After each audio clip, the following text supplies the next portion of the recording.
Hello, hello, hello. How are we all? I hope you're well. Steve here, and I'm joined with Damien, of course. How are you, Damien? Very well. Good evening, good evening, good evening, and a happy Quest of the Ring Bearer Eve. Ooh, yes, yes, yes. Very excited. Oh, yes. I myself am very excited about finally getting my hands on a copy of Quest of the Ring Bearer tomorrow. Uh, Woo! yeah, it's gonna be an exciting day for everyone. But you can feel the magic of Christmas Eve. I believe it's there, isn't it? Yeah, It's we've been waiting on it for so long, um, yes, yeah, we have. and I think it's a very natural feel now that it's just been released. It does We got feel that to it does feel pre-order it. natural. Yes, it feels natural. It feels like it was meant to be. Does feel that. So welcome as ever, one and all, to Battle Streams in Middle Earth. 'Twas the night before Quest of the Ring Bearer, and all through the house. Not a creature was stirring, not even two middle-aged tubby nerds on the internet. We are here with you on your Friday night for Battle Streams in Middle Earth, which is, of course, our fortnightly um, quest, topical, For the ring to go bearer. through this bad boy, which is the DXD Partwork Battle Games in Middle Earth from the early 2000s. And every week we take a wander through one issue and see what was going on in the hobby at the time, hopefully paint some models that came with the issue or related to the issue, and basically try and clear our backlogs. That's the fundamental point of Battle Games of Middle Earth. We've all got thousands of models hidden away in cupboards that are being unloved, and this allows us to go back in time, find some of those old models, and get some paint on them. So that's what we're trying to encourage you to do Yes, in this series. exactly.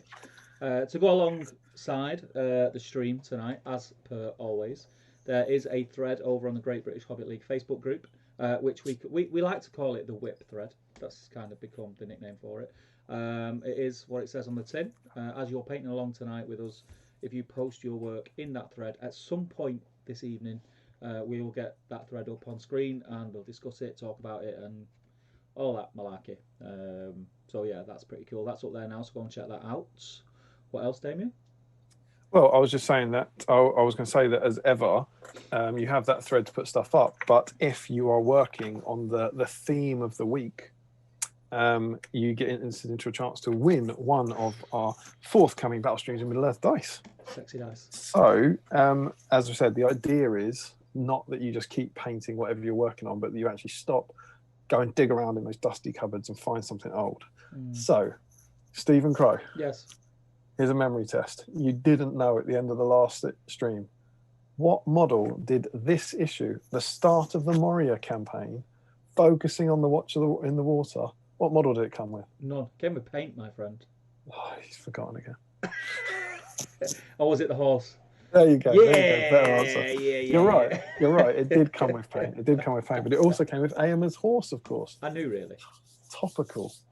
But we don't really know why, but supposedly some sort of manufacturing issue or delay meant the horse didn't come in Aomer week. So we opened things up last week and we said that this week, if you were working on any member, so have a look at this cheeky little picture down there. That's a cool Any picture. member of the Fellowship of the Ring in their pre-Lorien gear.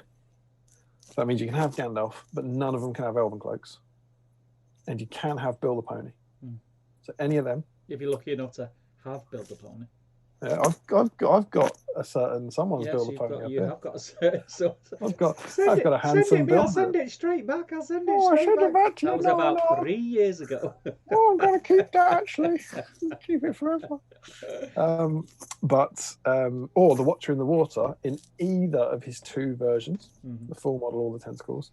That would be the obvious choice, but because it came with Aomer's horse, Larry Miller, a stalwart of Battle Streams Middle Earth, has been excited about Aomer's horse week since I think week one.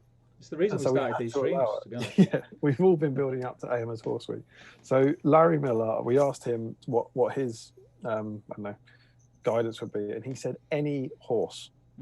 So you can also work on any horse, but here's the stipulation: you are not allowed to work on the rider. So when you put that picture up in the thread of that horse, if at the end of the evening, when you put up your progress thread, if there's more paint on the rider, naughty, naughty, naughty. Yes. So there you go. That's what you can. Those are the models you can work on tonight to be entered into the prize draw. Fellowship of the Ring, Pre-Lorien, Watcher in the Water, or any horse in the range. Of course, you're welcome to work on anything you want and show us what you're working on. But those are things that will get you into the draw. I think we might. Dare I say we might have a chance at the record? AMA broke the record, right? Last week. He did just 24. Yeah. You're not going to get much of a better chance than an open fellowship plus horses. Yeah, that's on any horse and any fellowship. I mean, there's quite a lot. There's quite a lot in there. Have you got something in mind for tonight that you me painting that you may pick up and do something with? Well, I actually, we'll get onto this. I'm super excited at the moment. I'm in such a good mood about the hobby. I think the world is wonderful right now, when actually the world is absolutely terrible, which says a lot about the kind of quality of hobby. And I said I was going to be working on the tentacles this week, and spoilers, finished them. Yeah. So I'm actually ahead for the first time ever. So actually the model I've got on here, which might be looking ahead to next week, I've got Breaking the Fellowship Aragon. Sexy model. Yeah, great model. Who's obviously I wouldn't be eligible because he's got an elven cloak on, but he's on the table if I get some paint on him. But I think there's a lot going on tonight. I'm not sure I'll actually get any paint on him. Yeah, I'm the same. I think I might struggle to paint. Yeah, you might struggle to paint, but obviously, what have you got? Assuming you'll do something. Is it Aldor and Hallett? Yeah. So I have Aragorn with bow conversion. Oh no, that's awesome. That's super cool. Oh, and that's your mine's a Moria one, right? Yeah, mine's a Moria. Yeah. That's awesome. So he's am I right? I'm thinking about you. Did you talk about that to Stu and Dan on the podcast? Possibly. I talk about Aragorn models at any given opportunity that I can. It is you, isn't it? That's converting them up to look like the Mines of Moria. Yes, it's very. To do as a display, but you'd say it would take you years. Yeah, it's a side project. Yeah. So that's a great idea. So should we do an Aragorn cheers? You have my sword. Hang on. Oh, we need to do it this way, don't we? I don't know. Which way is it? So to your left. Let's have a look on the stream. Your left. So I need to go towards the curtains. You need to go towards the desk. Yeah. So ready? On three. Okay, ready? One, two. Oh, hang on. On three or after three? Sort of just in between. After three. After three. All right. Yeah. 1, 2, 3. You have my sword. Did it work? That was pretty good. Yeah, I think so. How about Steven Spielberg, eat your heart out? Absolutely. I think that was very impressive. So obviously, as ever, popping over to YouTube now to watch, see how it got on. I see it live because I'm like the captain of the ship, obviously. Well, you must know how it looked then. And presumably, it looked spectacular. Yeah, it was pretty dire. Is that the captain of the ship again? Oh yeah, it looks very good. It looks very good actually. It's just happened. Look like we're in the same room. Comments will start rolling in. So yeah, we've both got an Aragorn to work on potentially. But Steve, yes, there's so much more going on tonight. It's a good one tonight. It's a good one, especially if you're a stalwart of the stream. You sort of feel to yourself, this is getting a bit stale. It's the same every week. We've mixed it up a little bit tonight. Don't tell them. We've mixed it up tonight. Damien has been busy. I normally ask at this stage, I normally say, what hobby have you been up to this week? But we all know. I haven't shut up about it. Just push to the side for a minute, Damien. Just push to the side. Look at that beauty. Thanks. That's not bad. That is. Do you know what? When you said you were going to do it. Yeah, go on. And I don't mean this. Go on, Steve. Yeah, I don't mean this in a bad way, but I am beyond the expectation I had when I see it. Thank you very much. It looks very good. I like it. Mate. I like it a lot. I'll take that as you intended. I appreciate that. That's very kind of you. It's very good. Yeah, it's cool. I'll get to that because I am proper buzzing about everything here. Yeah. When we have a look at the magazine, which some people will be shocked to know we're going to do earlier than expected. Glenn Seymour's just subscribed, by the way. Thank you very much, Glenn. Thanks, Glenn. That's awesome. And yeah, of course, that's what we haven't said. We are here in our new home. This is our first week on our new channel on Battle Games of Middle Earth, and our hope is that we're on 37 people, so who knows? That might be going up throughout the evening. We'll have to see. But we hit 60 last week, so I don't know if it's because we're on a new channel that there's less, or if people just haven't tuned in or whatever. But we've got a group of people, and clearly 37 people found us. So thank you. Mm-hmm. And we will be here going forwards, and we're very excited to start doing the series on this channel, which is super cool. Do you know what would be cool? You know what would be cool? Just before we continue, because this is our first live video, except for we did the announcement Patreon thing. If you're watching now, go in your hobby groups, copy the link to this YouTube, and say, "I'm watching this stream. Come and join us if you want a bit of a giggle, have a drink on a Friday night. Let's see if we can break that record tonight. That'd be fun. That would be cool. That'd be very cool. And who doesn't love shameless advertising? Yes. Plus, I've got a very special chocolate bar tonight, so people might want to. You want to see? You want more people to see a special chocolate bar? See it. Very nice. Not available in the UK apparently. So Steve, that is exciting. Yeah. We've got kind of the way I see it. We've got three things to jump into here. We've got what's your hobby bin? Yep. We've got what are we eating and drinking, and we've got who's in the chat. So where do we want to start with those? I feel like we should say hello to people before this. Because it even gets away from us. It's been busy in the chat already. So, do you want to dive in, or do you want me to dive in? I'll jump in. Yeah. I'll jump in. So, obviously, we begin with people saying hello. You wouldn't believe who the first comment was from. Who's it off? I'm gonna get derailed immediately. Do you know who the first comment tonight was? Who was in waiting? Who is it? It's only the host of Benji's Hobbies. Is it his first time in? Is he new? Is this guy new? I don't know who Benji's Hobbies. It's certainly a new channel. Not that you would know it from his subscribers and views. I mean, we're going crazy off topic to begin with. If you haven't, and I can't believe there's anyone out there, go and check out Benji's Hobbies, which is, you won't believe it, it's Benjamin Bowles, formerly of Top Table Gaming, formerly of Who's That Weird New Guy. It's him and his new channel. He's done one video. He's a friend of mine, and likes to, we often struggle to give each other compliments, I think, don't we? That's part of being friends. Yeah.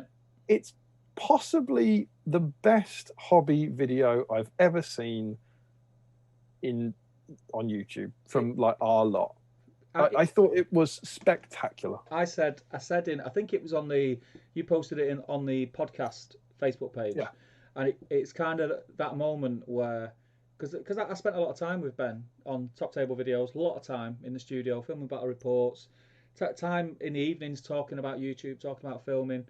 Ben is very motivated. When he sets his mind to something, he sets his mind to it, and he'll make sure it happens. And I think he's done a belting job on that video. I think he's done a belting job on the shed. Turning the shed into a hobby room. Just to temper expectations, the video is about basically decorating a shed. Correct. Which might not be the content you're into. I was like this. And I said this to Emma. I said to Emma, you should watch this. It's basically like, it's basically like anything you'd see on telly. It's like one of those, 60-minute makeover. Yeah, exactly. Like a kind of like one of those renovation programs or something. And he's the only put thing so it much missed, work into it. The only thing it missed was someone. Was a thank you, wasn't it? It was a thank you. Yeah. Someone at the beginning who was building it for, who just his house had blown up story, or something. Yeah. Do you know what I mean? An X Factor sub story. We needed that. Yeah. That's if and then he comes in. Anything I could just say negatively about it. We needed. And then in comes Ben and guts his shed and turns it into a hobby room. And he's like, I don't need a hobby room. I need to keep my lawnmower somewhere. Like, this isn't helpful. If he'd have panned the camera to the other side, all his crap's in the garden. we digress, but go to that channel, subscribe to that channel. Check it out. It's a great video. Watch the video. It's absolutely brilliant. And I can't wait to see what he comes up with in the future. So welcome, Benji B, SBG. It's great to have you back. Don't share it with his missus, whatever you do. So then loads of people are saying hello. So Green Tree's in, and Dan's in, and Bruno's in, and Flying Mammal's in, Silver Templar, Sophie's in, Art of War Painting Studios in, Nick Kelly's in, Julian Y2K is in, Joe Holzman's in, Michael Haskell, and then people inevitably start talking about snacks. Michael's in with rum and coke and honeycomb fudge. I always love Michael's snacks. He has the best snacks. Head still buzzing with the choices in Quest for the Ring Bearer. I have no idea what Quest for the Ring Bearer is. Maybe we'll find out throughout the evening. Isssue is in. Tim McKnight is in. It will be the background to the working this afternoon. That is a man who's in America. Would you believe it? Sadly, I couldn't get away to pick up the paintbrush. Great to have you in, Tim.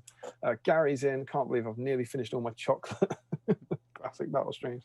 Adam's in, saying you lucky duck to Michael. That was actually what he said. I haven't changed that. His chocolate got sent to the wrong city. Oh. No, hang on. He's probably talking about Crest of the Ring Bearer, isn't he?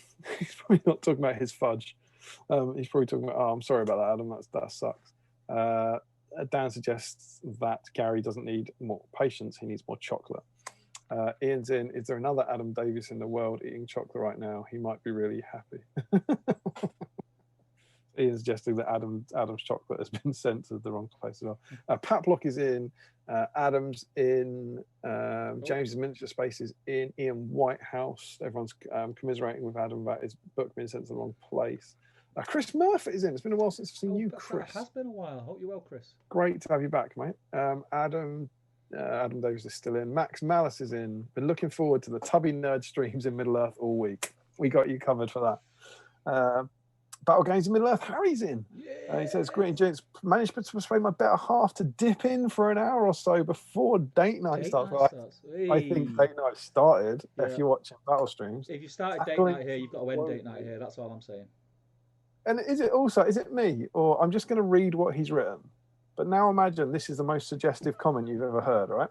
Greetings, gents. Managed to persuade my better half to dip in for an hour or so before date night starts, tackling some woes I've had tucked away. And he says, and the Rohan terrain, which is less suggestive. But hello, Mrs. Harry. It's great to have you in.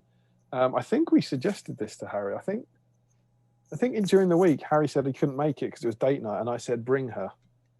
It's perfect. And here it is.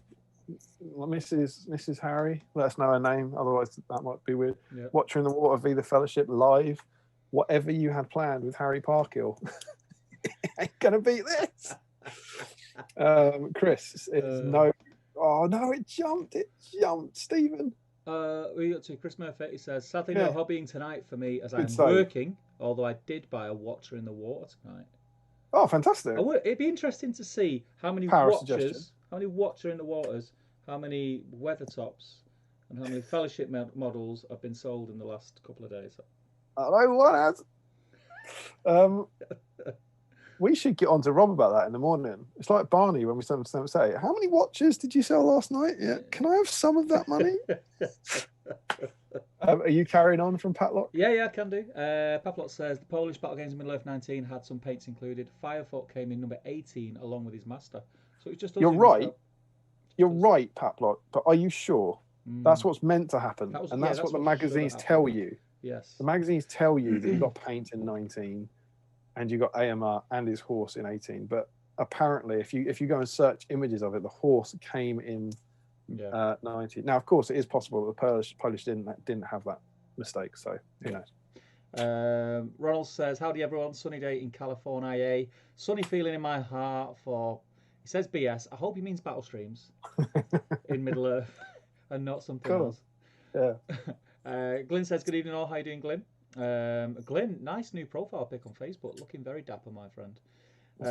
Hans says, "Evening everyone, get that Aragon conversion up close. Want to see this beast. I will get him up on the close cam later on." Yeah, that'd be good. Ronald says, "Yeah, conversion looks dope." Green Tree says, "What is the awesome looking board behind Damien? And can we see more?" Well, we'll come to that. But yes, you can. Green Tree, don't you worry. You'll be seeing plenty of that throughout the season. Frederick Sini says, "Hello there, just tuned in. I'm actually playing a game of SBG against my brother at the minute. Well, I hope you are smashing him to pieces and have your knife and fork in the right hands." Fantastic, Frederick. Let us know his name. We'll give him a shout out. Ronald says, "The Hobby Shed video was really awesome, Ben. Looking forward to the new channel." Yes, it was. Don Barnett's in. He says, "Hey guys, just prime my Gimli. Hope he dries fast." Don Barnett, one of my top few Canadians I've ever met, has started a new podcast. Go and check it out. Don't know if you had a chance to listen to it. He started it with Drew, Andrew Brock, who is probably the best Canadian player out there. Never beaten me or Tom in a game, but still the best Canadian player out there, or one of them, certainly competitive wise. and they've started a new podcast called "It's North of the Shire," I believe it is. They have the tournament Canadian Shire, and they're the Great Wild North. They started it. I listened to it last night while finishing off the vlog, and it was brilliant. So if you're familiar, we've plugged them before. Don does his show, Our Adventures in Middle Earth, on the Ontario Strategy Battle Game League channel, and they haven't been able to do that show because of COVID-19. So they started a new podcast. I believe they're also going to get Garrett from Our Adventures in Middle Earth and another guy who I don't think I knew, Chris, I think they said. Okay. They're going to have 4 hosts on this thing. Nice. And it was really good, and they're coming at it from different angles, I think, where Drew's incredibly competitive and Don's very kind of narrative driven. So their first discussion was about the kind of the current meta, and how the game changed in between editions. It was really great, and they're great people to listen to, and they're just fantastic human beings. So please go and check that out. I think it's on Podbeam and iTunes, I believe now. It's called North of the Shire, I think. I've got loads of podcasts to catch up on. I'm not listening to that one yet, and I'm behind on Out of the Frying Pan as well. It's that Stu and Dan, isn't it? They've started a movement, I think. That's the thing. At 1 minute there was no podcast, now there's loads. It's great. We're up to 46, by the way. They're trickling in. Ooh, 47 I've got. Benji says, shucks, thanks guys, and loads of love hearts and cuddles and things. It's been too long, man. We'll have to go for a pint soon, brother. Johnny Russell says, evening all, and Glyn says, just chilling after making my stir fry. Now to relax. Watch Damien paint and Steve drink and sink the ship. Hey. Stir fry was well. It was duck, if I'm not mistaken. He had it over there on I Can, You Can Cook. It's a great YouTube channel on Facebook. We went to, as again might come up, we went to the Beefeater tonight. There's the family who had a meal out. And Charlotte picked up her kids' menu. She was looking at it. She put it down and went, I'll have the duck. And I was like, what? I was like, A, there is no duck. B, you've never had duck. And it's clearly she's seen someone look at a menu, put it down and go, I'll have the duck. So she didn't have the duck. They're funny, aren't they? Yeah, funny little people, yeah. James Hewitt says, evening. Joe Kelly says, good afternoon, men. Battle streams on a Friday, as Austin Powers would say, yeah, baby. Yeah, man. Kenneth says, evening all, painting Legolas tonight. Any tips on painting elf skin are welcome. Sadly, I finished my chocolate an hour ago. You like to paint a bit of elf skin, don't you, Damien? Yeah, well, I like to paint a bit of Legolas. I love a Legolas. What's your base colour? I go very pale with elf skin. I think I use Kislev flesh at the moment. I use Kislev flesh. With Legolas, I would do a very, very, very light, watered down shade of probably Rakeland flesh shade, because I don't want it to look too red and too dark. And then I tend to come up with things like Rakarth flesh. I want to go quite pale with him. That's how I tend to do that, like Rakarth flesh mixed into Kislev flesh. Very cool. And I've also started on a lot of models. I've started going back into it with something like Tuskor flesh, which is pink, and Steel Legion drab, which is like a tan brown.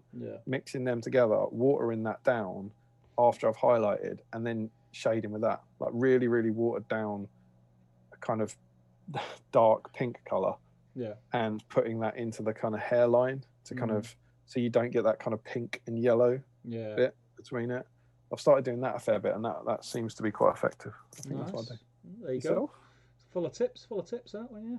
Yeah. I like a Legolas. I enjoy painting Legolas. Yeah. Anders is in. He says, "Hey, just finished up work, but getting painting soon. Won't be in for the challenge today though, as I'm painting Aemma, but not his horse." That's the opposite of what we want. Yeah, but we still want to see it. Make sure it gets in the whip thread. Ian says, "Damien, do you have an extra shirt about Undone tonight? Are you excited?" I am excited. Bit of cleavage. Yeah, I am excited. I don't think I'd. I'll leave it open, mate. Don't hide it now. Yeah, I'm just trying it's out there now. I wouldn't normally be like that. I liked it. I thought it was all right. Yeah, no, I'd be like that. But it is Friday, isn't it? And it's Quest of the Ring Bearer Eve. You look a bit rock star. Like your stubble's a bit more. Yeah, it's growing in a bit this week, isn't it? Yeah. And look at this. Where is it? What size is it? What's this little dude doing? Yeah, that's like Mr. Do you remember Mr. Majika? Yeah. Do you remember him? Mr. Majika. Who's that little chap? I like him. He can stay. Where are we? 49. Just got 2 more by undoing a button. There you go. Louise says hi. Says Harry. Hello, Louise, and welcome Louise. To the stream. No more Mrs. Harry. Yeah, Louise, you have a keeper. You definitely have a keeper. Harry's a legend. What? Are you trying to tell me that Louise has just picked up the brand new Keep of the Dungeons for Fortune because I can't believe it. It's a great start to a Dol Guldur army, there's no doubt. But it's a great model. yeah, Harry's right. I'll keep him. I like Harry. Got a lot of time for him. Sophie says, reference watchers. If we now go out of stock, it's not my fault. You should have pre-warned me. Pavlot says, yep, 100% sure both Ayamet and Firefoot were included in number 18. So they got it right. They got it right. Obviously, the Polish manufacturers were far more on top of things on the ball. On the ball. Joe says, working on my Watcher tentacles this evening. Snacks are some salted caramel M&Ms and Pepsi. Very good choice. I've got Pepsi in the fridge. I didn't bring Pepsi. Do you know what I did? I bought a can of Pepsi, and I thought I'll match Damien, so we've both got a can of Pepsi at the same time. But I drank it. Classic Crow. I drank it. I couldn't help myself, and it was there. I've got zero. What's the word? That was so great in our patron chat on, I don't know, early in the week. Steve put up a picture of it was an orange twirl, wasn't it? No, it was a caramel twirl. The caramel twirl, and he was like, "Oh, I can't wait for this for Friday." And then like half an hour later, a picture of a wrapper. I tried so hard. No willpower, man. No willpower.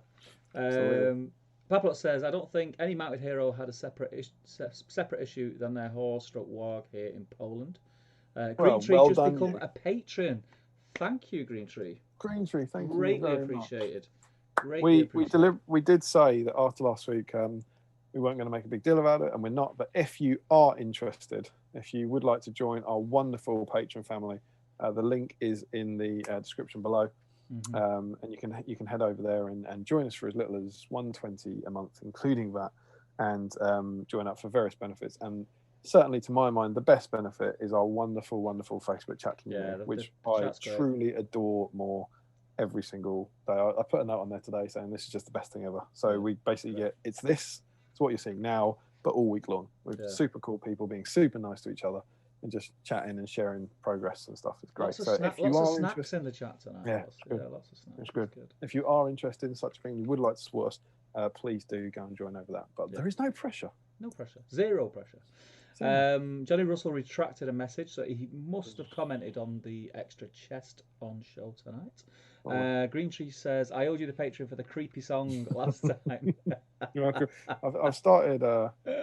I've started sending creepy songs into other streams as well to really spread the creepy stream love. So it was Wednesday, wasn't it? Wednesday we had Top Table Live where me and Jay were on, and Damien was watching, and obviously Green Tree had a birthday.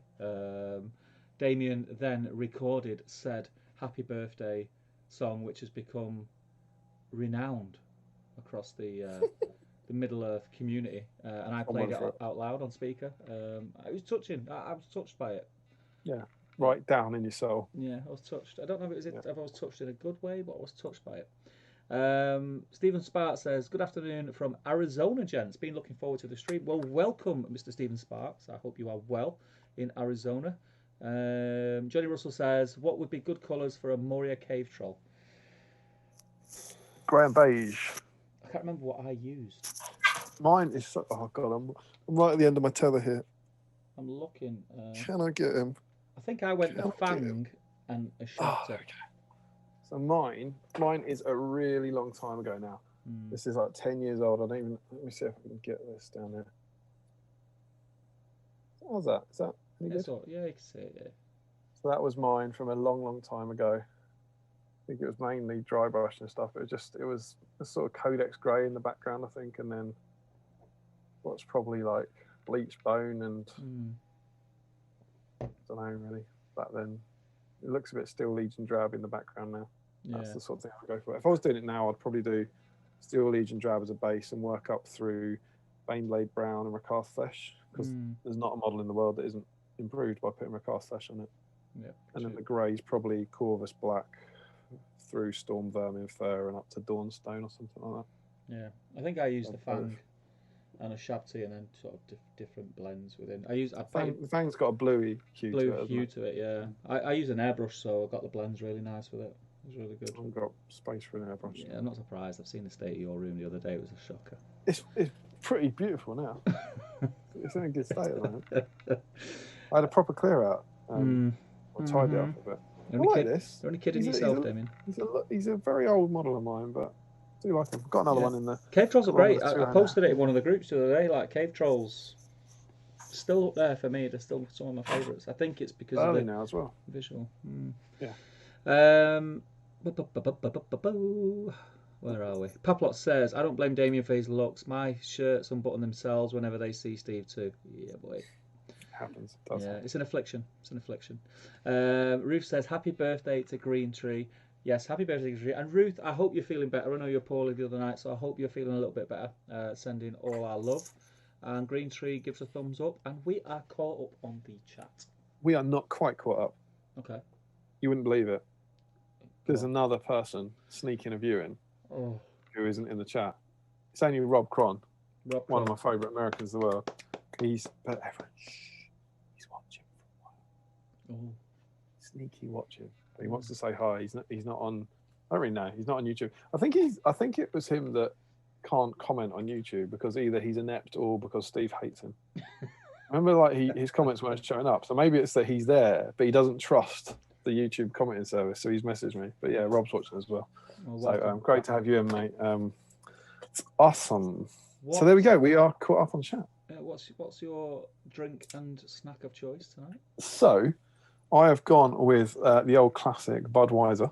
Budvar. I've got one of those, and for my snack, I have been as we were discussing in the Patreon chat. Went out with the family to the Beefeater. I was sitting at a table an hour and a quarter ago. I was sitting there going, I should probably go home. Got a stream to do. But had dessert. Charlotte had some strawberry ice cream. Emma had a sort of chocolate brownie with ice cream type thing. And I resisted.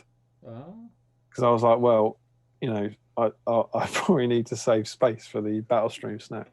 Obviously managed to have a little tasty treat of her. Yeah. But I've gone for and there's not going to be many of these left. Oh, yep. Backup Easter egg. Absolutely, we're running out, but from our second Easter that we've discussed many times before, got one of these. Now, it's up to you. I hope someone somewhere is confused. You know, what am I looking at? Is it a big bowl? Is it a small egg? What are we seeing there? But it is a small egg. One of the ones Charlotte got. So yeah, in many ways I'm stealing from her egg, but also she got an awful lot of chocolate and we don't want her eating it. Yeah, so that's the thing. So I'm going to crack into that. Nice. Oh, you're a smasher. You're a smasher. Yeah, I think so. Do you smash pop when you go for doesn't curry? mean I'm needlessly aggressive. Do you smash the poppadoms on the plate when you go for a curry? Yeah, straight through the middle. No. So, did you ever watch God, what was it? Was it Jam or Big Train? It was one of those. I can't remember if it was Jam. Jam is a crazy, surreal comedy series by Chris Morris that not a lot of people will watch because it's so dark. But there was a sketch of just two guys. There's no dialogue, just two guys sitting at a curry table, chatting away and laughing. And one of them reaches over and just puts his fingers through the poppadoms. And the other one just stares at him. And then just dives across the table and like takes him out. And then the camera just pans out gradually as everyone else just keeps eating while these two just start beating the hell out of each other. It's the worst thing you can possibly do. I used to have a mate when we used to go in my younger days when we used to go dancing and stuff. You know them days. Dancing.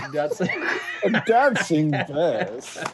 We used to go for a curry on the Curry Mile, and I had one friend who all the time, as soon as the poppadoms come out all on a plate, he'd go ho and smash them to pieces, and it was so embarrassing. And I'd be like, I've got to eat that, and you just put your grubby hands all over it. What the? I mean, I wouldn't. No, I wouldn't smash them to pieces. Oh, I smashed them to pieces. They'd be all over. No, that's too much. You don't try and break them. I would like. You can push your fingers through the middle, and then you get decent sized poppadoms. Break them in half and then quarters. Yeah, it's a bit tame. Yeah, I don't play by society's rules, as you know. Yeah, I've noticed that. PVA glue, mate. So tonight I've got. I mean, I don't know why I bother showing my drinks. It's always the same.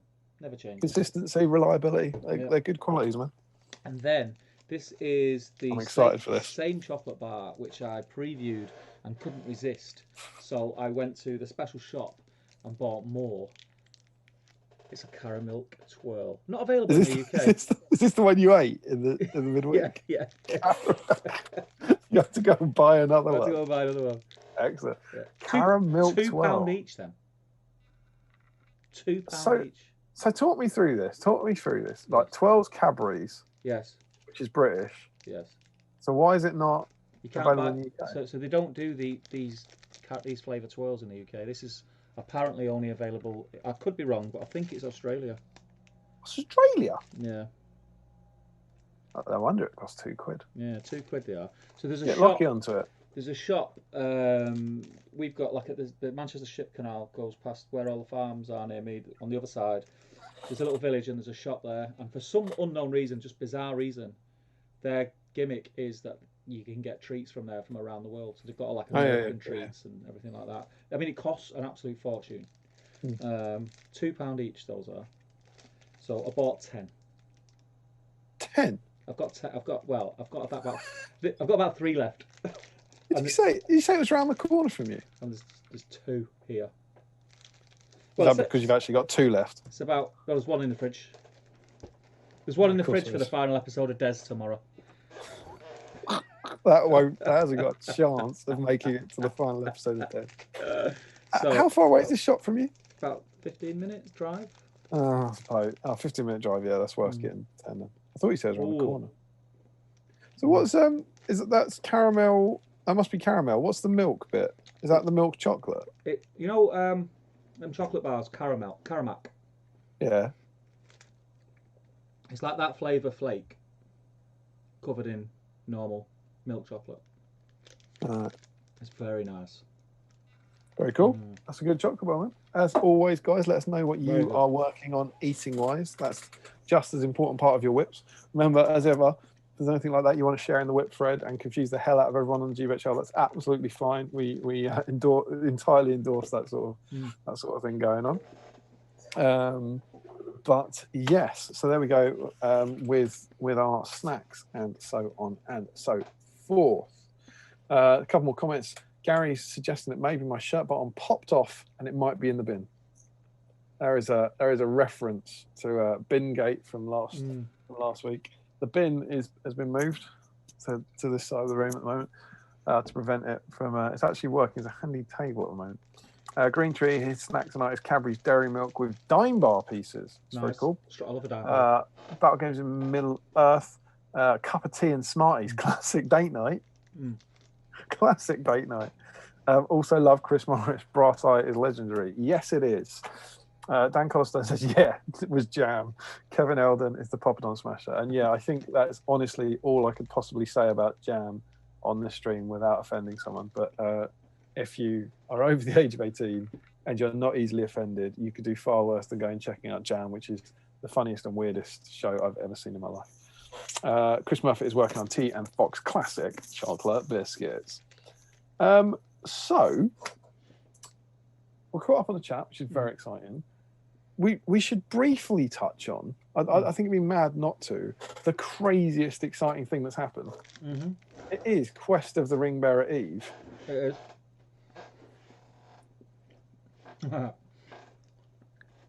It's a new supplement day.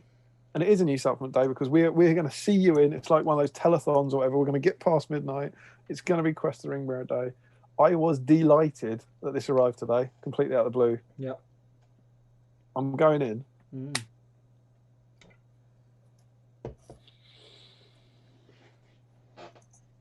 It's so good. It's a great book. It's so just the smell. It's not talking about the content. It is so good. It's beautiful. It smells fantastic. Which is always, I'm always a little scared. You know, like if you go to your favorite restaurant or whatever, and there's a tiny part of you that's like, I hope it hasn't closed. Yeah, that sort of thing. It's like whenever I get a new book, I'm like, I hope they haven't changed the smell. But it continues. First, SPG supplement really since War and Rohan, right?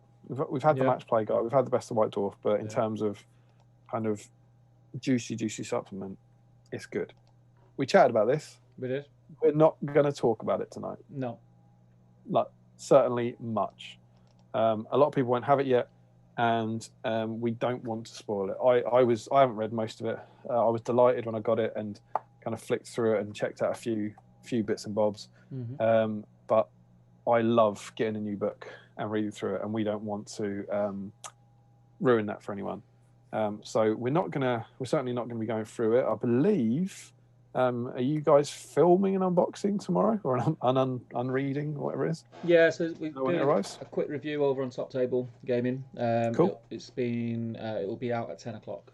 Awesome. Ready for everyone so they can read along and listen to us jibber jabber about. Is that live or is it releasing a recording? Yeah. What do you mean? Yeah, that was a choice. Well, we'll be going in and filming it early. Right. Okay. I see. So Yeah. the video will be there, and you're live in the chat. Is that right? Yeah. Something Yeah. like Yeah. that? Yeah. Okay. Cool. Yeah. Yeah. Hopefully, if I'm up and awake, I might be able to join that. Yeah. But it's super awesome. It's super cool, but we don't want to ruin it for anyone. So we can exclusively reveal our next stream is going to be dedicated to Quest of the Ring Bearer. Yes, it is. So we are pausing the issue 20. So we won't be doing issue 20 for next stream, but we think this is big enough. People want to talk about it. The next stream is going to be all about this beautiful, beautiful book. And we are hoping or trying. I hope everyone's sitting down, because if not, you're going to need to sit down. We're hoping or trying for this to be next week. Yes. Can't guarantee it yet. Can't guarantee it. Yes. It might be in 2 weeks, but we're hoping that we actually bring it forward a week so that it's closer to the release. But we wanted to give everyone a chance to get it into their hands and read through it, and then we'll have a week dedicated to Quest of the Ringbearer next. I'm going to go out there. There's a lot of stuff out there. As I said, we don't want to do any spoilers here. I think this is the best supplement we've had in a new edition. I 100% agree. It's probably the one that I've most look forward to, due to the fact, you know what got me hyped for this, and it's kind of weird. What got me hyped for this when we heard it was coming out was the Scouring supplement, because that came unexpected, and that was my favourite supplement because just because it's so narrative. So then when they announced this, and I thought this is going to be better than Scouring, because it's got everything that got me into the game, got me to love the movies, all them scenes, and it's focusing on all that. And I was not disappointed. It is for me the best supplement thus far. Yeah, I mean, for me it was Fellowship's my favourite movie. Yeah. Like I think of all six. I agree. And this isn't it's very easy to forget that this isn't Fellowship, right? It's Frodo and Sam, this book, and it takes them all the way through. But all that said, there's obviously more Frodo and Sam, bizarrely, in the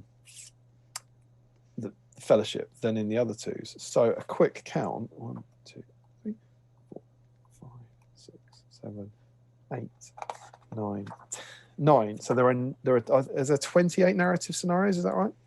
Yes. There's 28 scenarios. 9 of them are from the Two Towers and Return of the King. Yeah.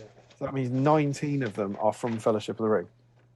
Then, the new profiles, which are, half and half. 2 of the new profiles are from Fellowship, obviously. The Fantasy Fellowship section, which is super cool, is obviously based on Fellowship. And how about our legions? It's 1, 2, 3, 4. 4 of the 6 legendary legions are Fellowship. Yeah. So it's not a Fellowship of the Ring supplement, but it feels like it. And I'm just so utterly in love with this book already. And I've barely read it. I've barely read any of it, and I've just fallen completely. I want to chuck everything I was going to do out the window and just dive into this fully. And I'm gonna go huge on here, and I'm gonna commit to this. I told you about this earlier, that we've launched this new channel on Battle Streams Middle Earth, and we were talking about other content we would do, and there is a section in here. I'm not gonna, you can go out and find more details about it in Jay's podcast if you want to, but there is a section called the Fantasy Fellowship about selecting your own Fellowship. I'm going to prefix this by saying one of my absolute bugbears on YouTube, and I've told Steve about this, is when people say, "We've got so much exciting content coming up. You wouldn't believe it. You wouldn't believe what's coming up, or the things you don't know, or there's hundreds of them. Can't tell you about them, right?" I hate it, because I always sit there and think, you haven't got anything. And this is a bit like that. Based on this, as of this morning, I've chatted to Tom Macklin, who's a guy who lives very close to me. Yeah. And COVID allowing, our plan, are you ready for this? Yeah. Is to take a fantasy fellowship, which I've written since this arrived this morning. I've got my fantasy fellowship. I'm ludicrously excited about it, and take it through the entire campaign. That's going to be. You're talking about like a 40 video series over like several years. I make no bones about this. It's not going to be quick. It might never happen. It might not get finished, but I'm excited about it. Macklin's excited about it, and then this book has made me do this and just go, this fantasy fellowship thing is just the coolest thing in the world. And there's my commitment to you is this. Right at the back of it, there is a section on painting Amon Saul. And so today, in a ludicrous bout of excitement and not being near Emma, I bought Weathertop today. I'd been itching to pull the trigger for a while, thinking, oh, do I need it? I want it, but I don't really need it. Yeah, you do. And you did. And today, I was like, well, if I'm going to do this and do it properly, I need Weathertop. So I pulled the trigger on Forge with Amon Saul. So I can't promise you when it will happen. I can't promise you how quickly it will happen, but I can promise you I've invested £268 today into the idea of it happening. So that's where I am giddily excited about this. Steve? Yes. While you've been doing that, I was ill prepared, and I've just wrote out all my statistics for what's upcoming.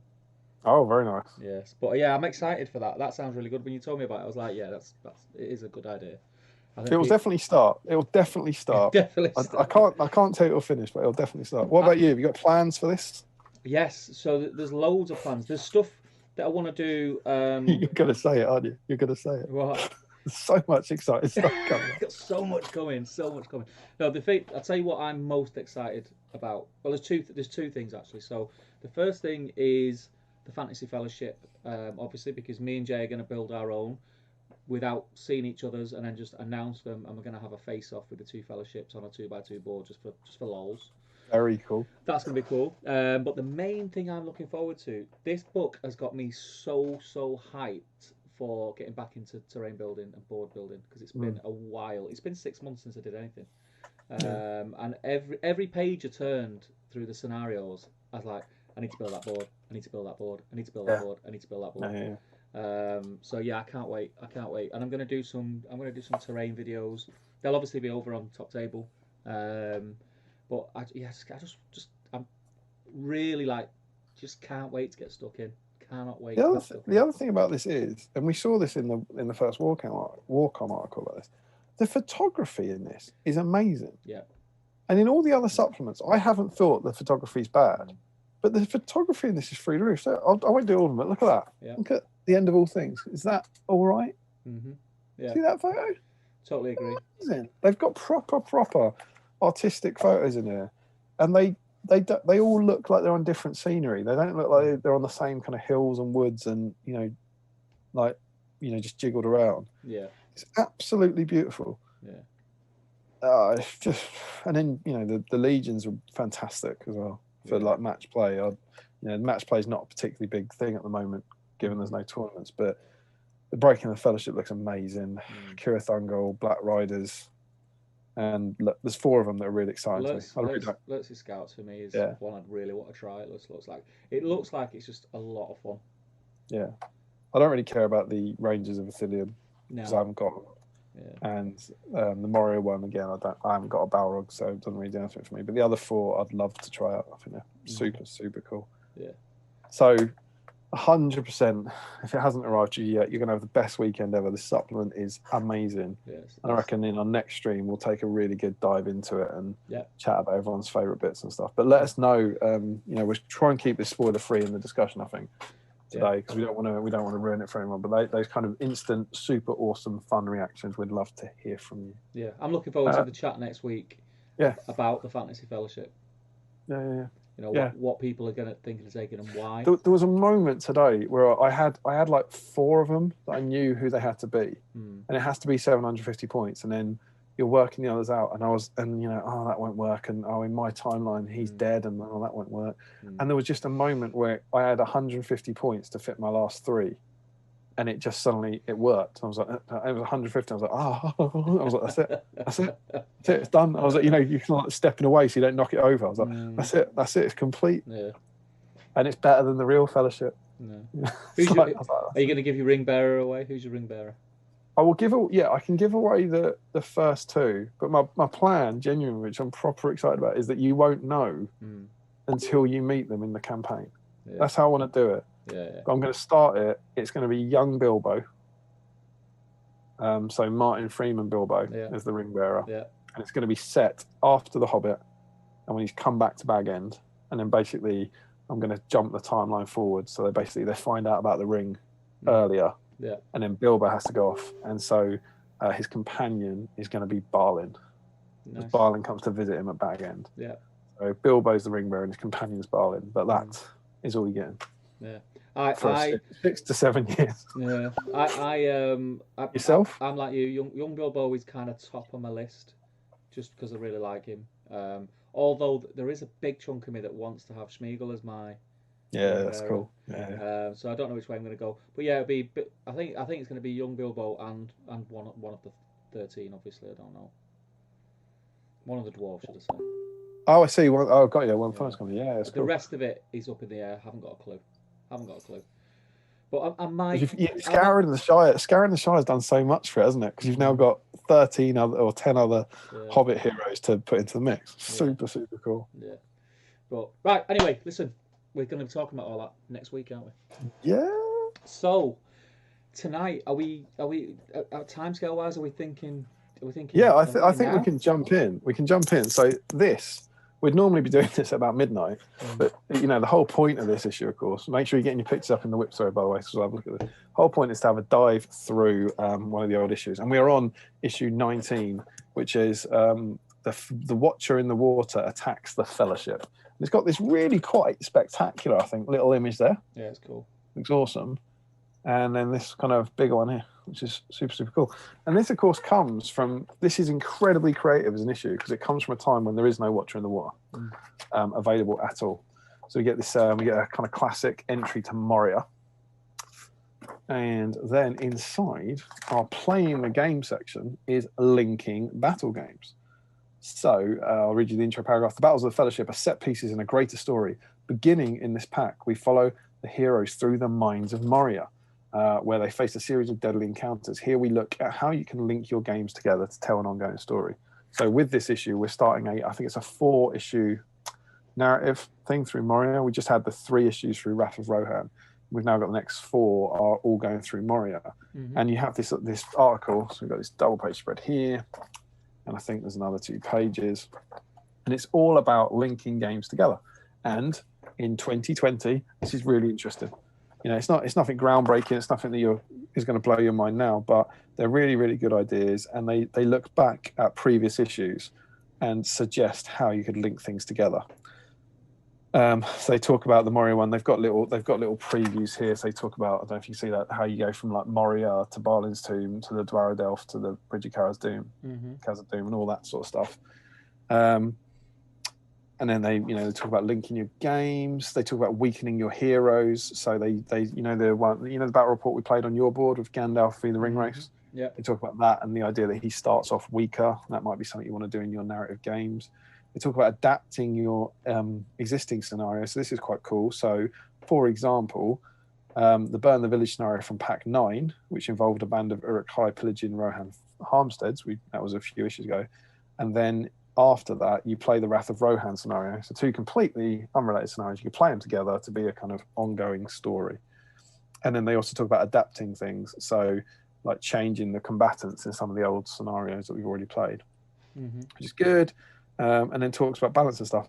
And it's really interesting. It's just a nice read, even all these years later, that I really enjoyed. And it talks about special rules and stuff. It's just cool. Just really, really cool stuff. Then we got onto a scenario, which is our battle game called The Watcher in the Water. I'm going to come back to that. Yeah, be a good one to play that. Yeah, maybe. I'm going to go on to our colour palettes And obviously there's no model to paint in the painting guide this issue. And what instead we get is this. Now, Steve, we're not having a painting article, but what are we getting here? What does this suddenly look like? I don't know what the answer is you're looking for from me. It's the paint range. I'm serious. This is a Citadel paint range. We haven't seen this before. We've seen our tiny little acrylic pots. Yeah. And this is when they crack. Issue 19 is like, right, we've got them. Yeah. So they made it this far. We've got them. Buy our paints. No more mixing black or white. Mixing now. Give us your money. Using the Citadel Colour paint range produced by Games Workshop, and as an example, like other paint ranges are available, we illustrate how having access to a full range of paint can help you show and highlight. And this is the moment where they make the jump. It's super exciting. And I think there's a little note at the end. From now on, in painting and modelling workshops, we will be referring to paints from the Citadel Colour range. If you are using a different range of paints, you can still check the tones of this article to find the different. Can we give it up for the Citadel paint range? Entering Battle Games Middle Earth at last. So they give you a handy little guide here for the paints you have. So far we've managed to accrue 10 paints. And so they say like your green is Goblin Green, God love it. Your black is Chaos Black, so on and so forth. That's how you can go and buy top ups for them. And then they give you these really nice little articles. Yeah. About colour theory. So I'm not sure how you can see there are which ones I'm showing you, but like cool blues and cool greens and warm greens and all this sort of stuff. And it gives you 4 paints for, kind of base, highlight, shade, all that sort of stuff. Flesh tones, neutral browns, bright greens, red browns, yellow browns, all that sort of stuff. And then they wonderfully have this little thing. It's almost like alternative approaches. They have miscellaneous. Miscellaneous, yeah, I love a bit. Which is like presumably paints that don't fit with any other paints. The Citadel Colour range also has a few colours that do not fit neatly into any of the above palettes. These paints can be individually shaded and highlighted by adding either Chaos Black or Skull White, Tentacle Pink, Hawk Turquoise, Warlock Purple, Scaly Green, and Leash Purple. And they also mention inks and metallics. Give you some really, really nice little colour guides. This is good. It's really good. Yeah. Like all the colours are obviously out of date now because the paint range has changed, but the theory behind it and everything is great. Really, really good. So that gets a big tick from me, which leaves 2 articles. And so 2 weeks ago, Steve, yes, here I was, classic modelling workshop. Oh yes. And what you get to make is lakes and shores. And I was like, I'll give this a read. As I was reading through this, sitting, as I was going, oh, this is interesting. And it suggests making a 2x2 board for the, to base the Watcher in the Water scenario on. And I just thought to myself, I could do that. I've got this stuff. I was looking through it, I was like, I've got this.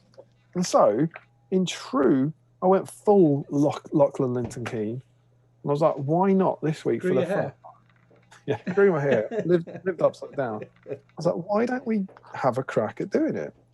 And for 7 Stones last year, Steve Keeman, Tom Pickard brought a 2x2 grey square. They left at the tournament on litterers. So we took it back. It's been in my attic since. I was like, there's a 2x2 square. Yeah. Got that. They suggest for your lake texture, water texture, authentic water, polystyrene ceiling tile. I was like, I've got one of them. Simple but effective. Yeah. I was like, that all looked rubbish. But all right, let's give it a go. The foam is just foam that I've got lying around. There's a little textured tile they're recommending. See that? Yeah. Which is pretty cool. So I had all this stuff, and it was like, oh, I'll give it a go. I had a really stressful kind of few days at work, and I fancied going into the garden and playing with a saw, and I just started chopping around and put it up on the various groups on the GBHL, like the progress, and I did it in 7 days. Good work. I pretty much just followed this. I didn't do anything differently. I followed the guide for people who've been, 19, so 10. It's 10 months, isn't it? People have been in the hobby for 10 months. I just followed the guide, even when the texture that you put on your ground is textured paint. Do you use textured paint for your stuff? It feels like it's what I used to use when I was a kid. Mm. So anytime I painted any scenery, whack thick texture, like ceiling paint, texture paint over rocky texture. And it suggests doing your texture with textured paint, and then if you want your model to have a more textured appearance, glue some sand before you apply the texture paint. Which is like, hang on, glue sand down, cover it in textured paint. I was like, all right. And I did it, and I think it looks good. I don't know how much of the sand you can see. Genuinely, I was like, I don't know. Yeah. Maybe that's just to add a layer of, Maybe it's a little bumpy under the bits of unevenness. Yeah, it looks good, but whether or not it looks good because it's textured paint or whether it's because it's textured paint with sand under, I don't know. And so I did it. It was such good fun. It's brilliant. And I can't wait to get into. This is the mantra of battle streams, but it's with scenery. We've always said, like, the whole point is you don't need this stuff. I don't need this board. You don't need to paint 12 Moria goblins, but why not? Do it for the love of the hobby. And at this time, at these moments when we haven't got anything else going on, there's no events, like, why not? Spread your wings a bit and do it. And it was just, I just loved it. It was just absolute crazy good fun. It looks great as well. Thank you. It looks great. And then at the end, the last stage, I was really happy with the dry brushing on the water. I thought it looks mint. And the last stage they tell you to do is put a thick coat of PVA glue all over it for the water. And I was like, I don't know. As you might be hearing, but Charlotte's clearly very upset. Is that coming through to you? Yeah. Yeah, good. As long as everyone else is. Emma's out there with her, but fingers crossed. She's just sad she's missing the stream, I think. Yeah. But and there's better ways of doing water. I have no doubt. But I'm like, I don't have the time for that. I've only been in the hobby for 10 months. I want to go with it, and I was committed to this. Yeah. I was like, yes, I will paint textured paint over my sand. Yes, I will make a watery effect by putting PVA glue over it. And you know what? I'm proper impressed with that glue. It looks good. When it dried, I was like, that's all right. I'm not suggesting it was maybe not at your level, but I was like, for a water effect that anyone can do in 12 hours, that's pretty good. It's solid. Yeah. It's solid. So there we are, and chuck some tufts on it, tuck some grass on it, and there is the bad boy. So I'll flip over. So, what are you going to do with it? That's the question. What, going forwards? What? Yeah. Well, look at that. I have no use for it now. I've built it for the stream. I've built it for today. Which I believe puts us as one board each, right? For the stream. Yeah, right. But yeah, I built it to play on. But I've got a vague idea for issue 11 of SBG, which is our new kind of lockdown themed issue. I think we're going to do some little remote fellowship scenarios. So I can see this being used or appearing in issue 11. Now that I've got it all ready to go. But all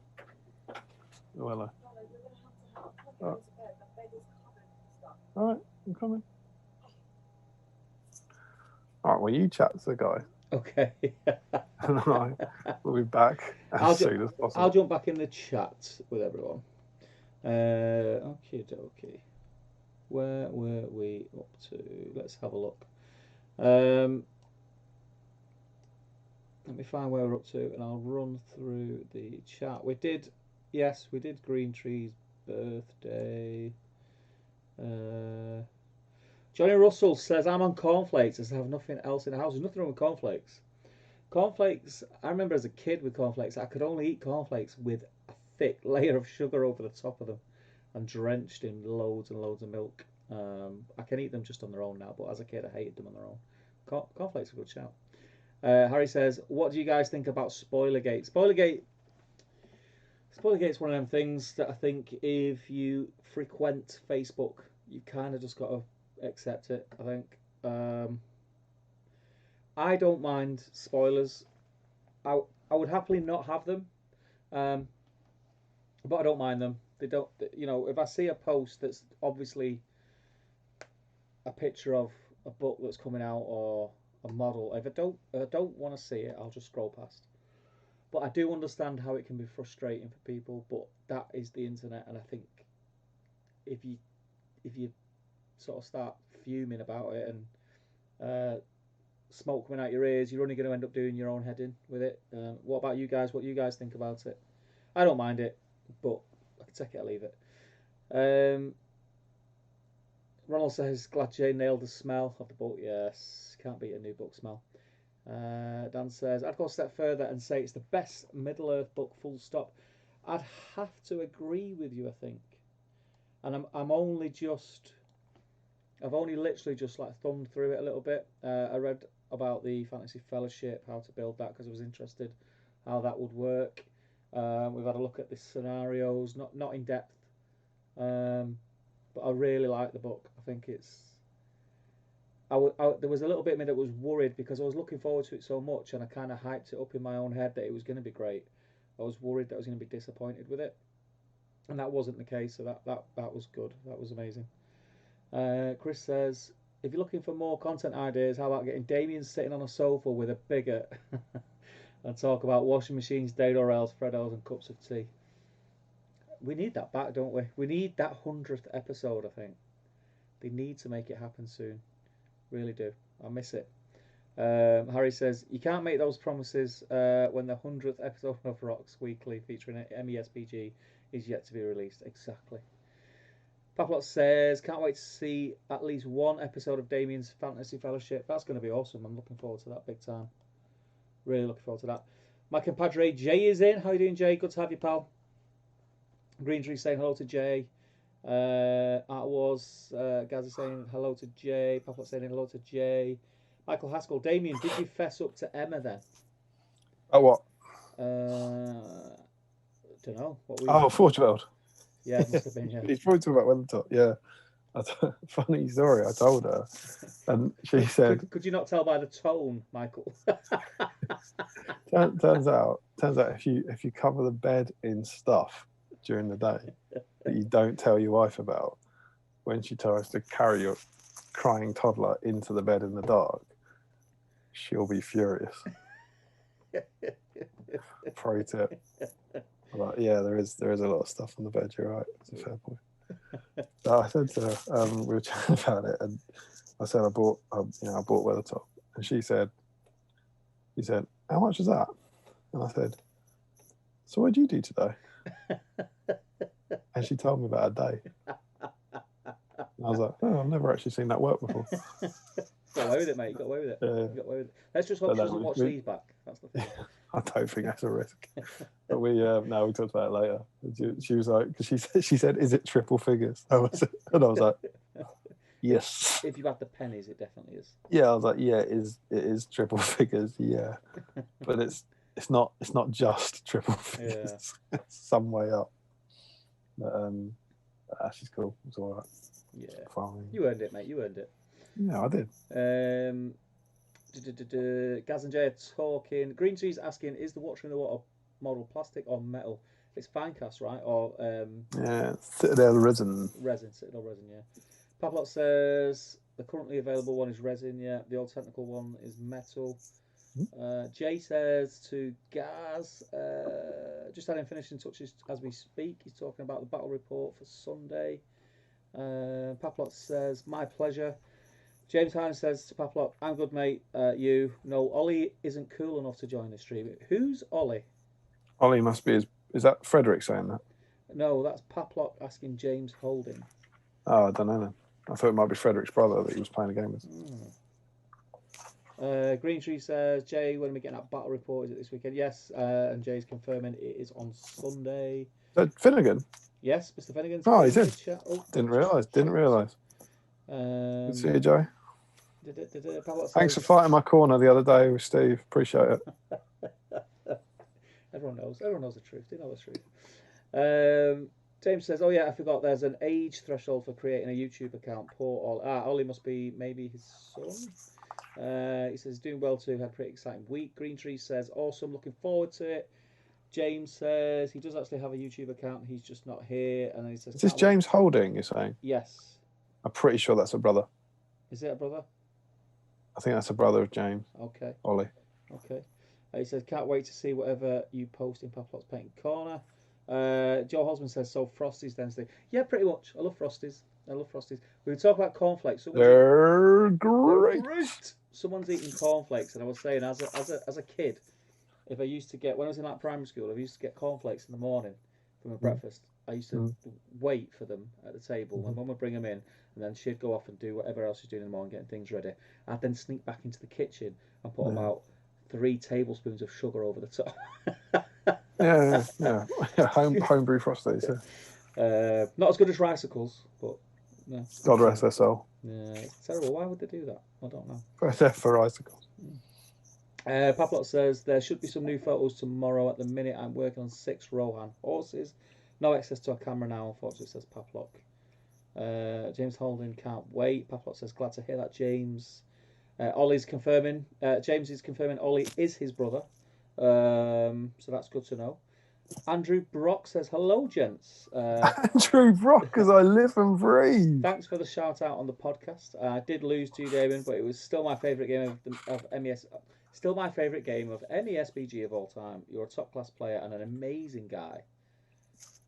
Go on, Steve. Go on. Say what you want to say. Don't big him up too much. There'll be another button undone before we know it. That was Nova 2016. That was in the days when you could like go to different countries and play games. Yeah. And me and Drew obviously we'd gone over to America to try and win. And the Canadians had come down to try and win, and me and Drew got drawn against each other in the first round. It was like, this is wretched, because one of us is basically torpedoing the other one, and we had such a just amazing game. And it was as soon as he started playing, I was like, this guy knows what he's doing. I was like, at that time in that first year, I think they, by their own admission, a lot of the kind of Devon said their scene wasn't developed competitively. Yeah. But as soon as I started playing Drew, I was like, nah, he knows what he's doing. He knows what he's doing, and it was so close. And I feel like it came down to the last turn, and I think he knocked Showerman prone or something, and he had about 4 dice. And if he rolled a 5, I feel like he'd do a wound and wound my leader, and then win. And he didn't get a 5. Ooh. So agonising stuff. But the Canadians are just so nice, and he's such a top bloke. So yeah, he's well worth listening to on the podcast. Had some really interesting stuff to say as well about the meta that was different to our sort of stuff, which is quite interesting. I'm definitely going to give that a listen. Like I said, I've got quite a bit to catch up on, so hopefully when I'm building my new boards for the new book, I'll have some podcasts to listen to. You doing any water? Because if you need help with water, got you covered. I made a mistake with PVA once, so I won't do that again. Reese Taylor is in. Welcome, Reese. He says, "Alright, guys, how are you?" We're very well. He says, "Damien, I saw you before in the Beefeater. I didn't want to disturb you while you were having your meal. I'm working down here in your neck of the woods." Really? He works all over the place, Reese. He does air conditioning in Aldi's. That's weird. Yeah. You should have went up. Should have said hi. Yeah. Were you there? Were you at one? You must have been. There weren't people walking past in a corner. Were you at one of the tables? It must have been. Were you the guy with the beard? He's got a little goatee. He's got a skinhead. Yeah, he has a little bit of a. I think I saw him. I think he was. There was. If that's him, there's a guy who kind of like I caught his eye a few times, and I felt like he was smiling at me. I thought he was. You thought your luck was in, didn't you? Tell the truth. You thought if Emma wasn't here now. I just think, honestly, if you're in a Beefeater with someone, and there is a chance that in an hour and a half you're going to be watching them on the internet, I think you say hi. Do you know what I mean? I think you take the punt on that. Go, FYI, I'll see you on the internet. Could you imagine? You would, Emma. Yeah, Emma would be like, "Oh my god, my husband! My husband is famous. He's a rock star." You wouldn't have got in trouble for leaving stuff on the bed. You'd have got away with that. Reese, help me out. What is that about? Oh, well, I hope you had a good meal. I had a nice meal. James is telling me he's not old enough to have a son. I do apologise. Yeah, exactly. I think James is like 16. He says, well, technically I am old enough, but he's 2 years younger than me. Paplot says, James and Ollie are the Killy and Philly of Dewey's quiz. Okay. And he says, by the way, are you fine with Jamie, mate? I think he's asking, is he all right to shorten his name? I'm assuming. Oh, I see. Any bin content today, says James. I want to see Damien's bin. And he says, and Reese says, "Yeah, that was me, mate. I was the guy that was peeking round the column." That's amazing. That's absolutely amazing. I just thought we were being friendly. Oh, he should have said hi, man. That's nuts. He's a good bloke as well. Reese is a good lad. That is amazing. And I know now if there's a friend request via Facebook or whatever, it's like, oh no, he's. Do you know all what right. the funny thing is now? If you're ever in that Beefeater again, and there's some odd people in there just kind of looking at you and smiling, you're gonna go. See you on the stream. You're gonna go. See you on the stream. It's me. You've seen me on the stream, haven't you? You've seen me, and they're gonna I'm going to dine out on that. I'm going to tell. I'll have to do it retrospectively. I was like, you wouldn't believe it. You wouldn't believe it, Emma. Jay says Reese Taylor was the Beefeater, the one in the bushes at the end of Damien's garden. Amazing. Amazing stuff. Yeah. Small world, man. Small world. Craziness.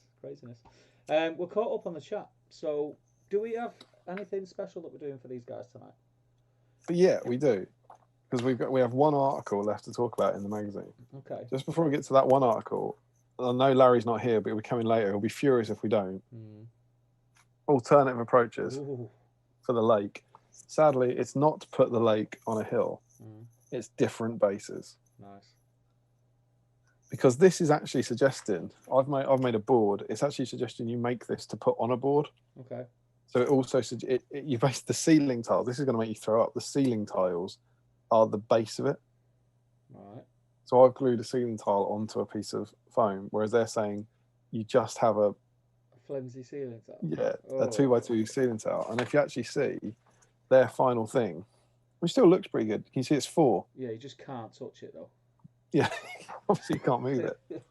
But they are 4 12x12 squares that you put in the corner of your board.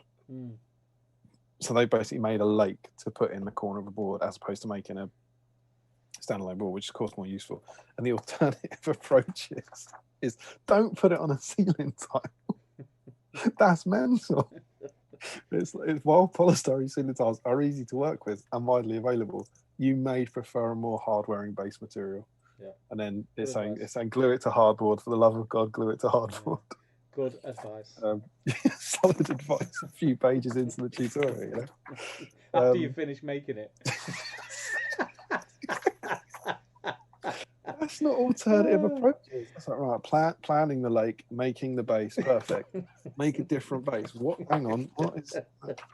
Yeah. So now we've finished the project. Here's the proper way to do it. Yeah. There we go. It's also fun that you paint this black, which I genuinely thought, I was like, no, it's going to be too dark. It's just painted black and then dry brush. I was like, oh, fair enough. They knew what they were talking about. So we've made that, and then we return to the Watcher in the Water, the scenario. Now we're going to have a look at, hopefully, if we've got time, we're going to have a look later in the stream at the evolution of the Watcher. But this is very, very early. We started early 2003, I believe. So that's just after the Two Towers came out. So we're probably just before the Return of the King came out when this issue comes out. It's somewhere around that. And do you know what's weird about that? So now, So you're saying those dates, like say, just after the Two Towers came out. This is the time that I got into it because it was when the Two Towers box set was released. That was the first start set that I bought for Cole. Right. And that just had these. Before that, all we had was these magazines. Didn't have a clue how to play the game. Yeah. Didn't do anything. And I can remember my mindset of it. Then it's still, it's a bit nerdy. That it's just something I do with my lad, and I don't tell anyone about it. You know what I mean? You weren't wrong. And look at me now. It is a bit nerdy. But at this point, there was no Watcher in the Water available. No. So it's really, now we take it for granted, either the metal tentacles or the model itself. But at this point, despite the fact Fellowship came out 2 years before, there was no Watcher in the Water scenario because there wasn't a Watcher. So I think this is the first time ever we get a Watcher scenario. Yeah. And it does come with, and I've deliberately not ripped these out where possible. It comes with tentacles, card tentacles, which is cool. But it also, and it doesn't have a tutorial about making them or anything. And I think it does say in here, the tentacles are not available from Games Workshop. We've provided card versions for you to use in your games. But it never actually says anything about, but look at our beautiful tentacles, you know? because they've had some made. I don't know if you can see them there. They've had these made, and we will return to these tentacles hopefully later in the stream. But there's nothing about that now. It's like, it's because there's, look at these, yeah, but you have these card ones. Don't worry about these. They're ours. And so there's this lovely little scenario in here for the tentacles of the Watcher attacking the Fellowship of the Ring. You could play at home with these card cutouts, and we thought, wouldn't it be cool to play it? Let's do it. And I was going to be painting these tentacles on the stream. I had this crazy idea to build a board, and I thought, when we've got those done, why not play it? Mm-hmm. So that's what we're going to do. We're going to play this bat rep on the stream. Should we catch up with anything anyone's saying in the chat, or should we jump into the scenario rules? There's not much going. Paplock and James are talking to each other, but other than that, I think we're still okay. Okay. So what we can do is, I mean, I think we need to kind of say that this scenario was designed, should I say, with the old rules in mind. Yeah. So we actually prepared, right? We played it last night. Yeah, we did. We had a practice. So, you're welcome. Yeah. We did. We said last night we're going to have a half-hour chat to plan tonight's stream, and then played the game twice. We're like, 2.5 hours later, I was like, I've got to go because I've got to flock this bloody board. So yeah, and we worked out we were playing it, and it's all old rules, isn't it? I don't think we used anything new. We're going to be using the rules of the time, so Yes. we'll sort of explain those as we go. But we're not. That's why there won't be, I don't know, heroic strikes or heroic marches or anything like that. Yeah, we use the rules from the game. Yeah, we added a couple of stipulations to make it a bit more entertaining. Yeah, we've changed one major thing, haven't we? Yeah. So if I flip over, because it's probably going to be easier to explain it. I'm going to change the screen to this, so you can still hear us, but you can see a nice little Battle Streams in Middle Earth bat rep screen coming up, and then I will change to screen. Ooh, so you should all be able to see the game board now. Damien's dice tray, me in the corner, and my dice tray here, which is cool. So, I've just seen it. Yeah. Yeah. So. No, I haven't. Oh, hello, backdrop. You like that? Hello. Someone's stolen artwork. Shh, don't tell them. It'll be all right. Is that Nessin? Oh God! And is that your dice tray, top left? Yeah, boy. Boy. Very nice. Is that me, or is that gone blurry again? Oh, I'm never going to see this online, am I? Yeah, drag your arm out. Keep going. Yeah, you'll have to confirm for me if it's going to work. Keep going. Yes, that's sweet. Is that better? Yeah. I'm going to watch my tentacle reach in on YouTube in sort of 20 seconds time. I like the way your hand just slid off the board so it stayed in focus. Yeah. Oh yeah, that's.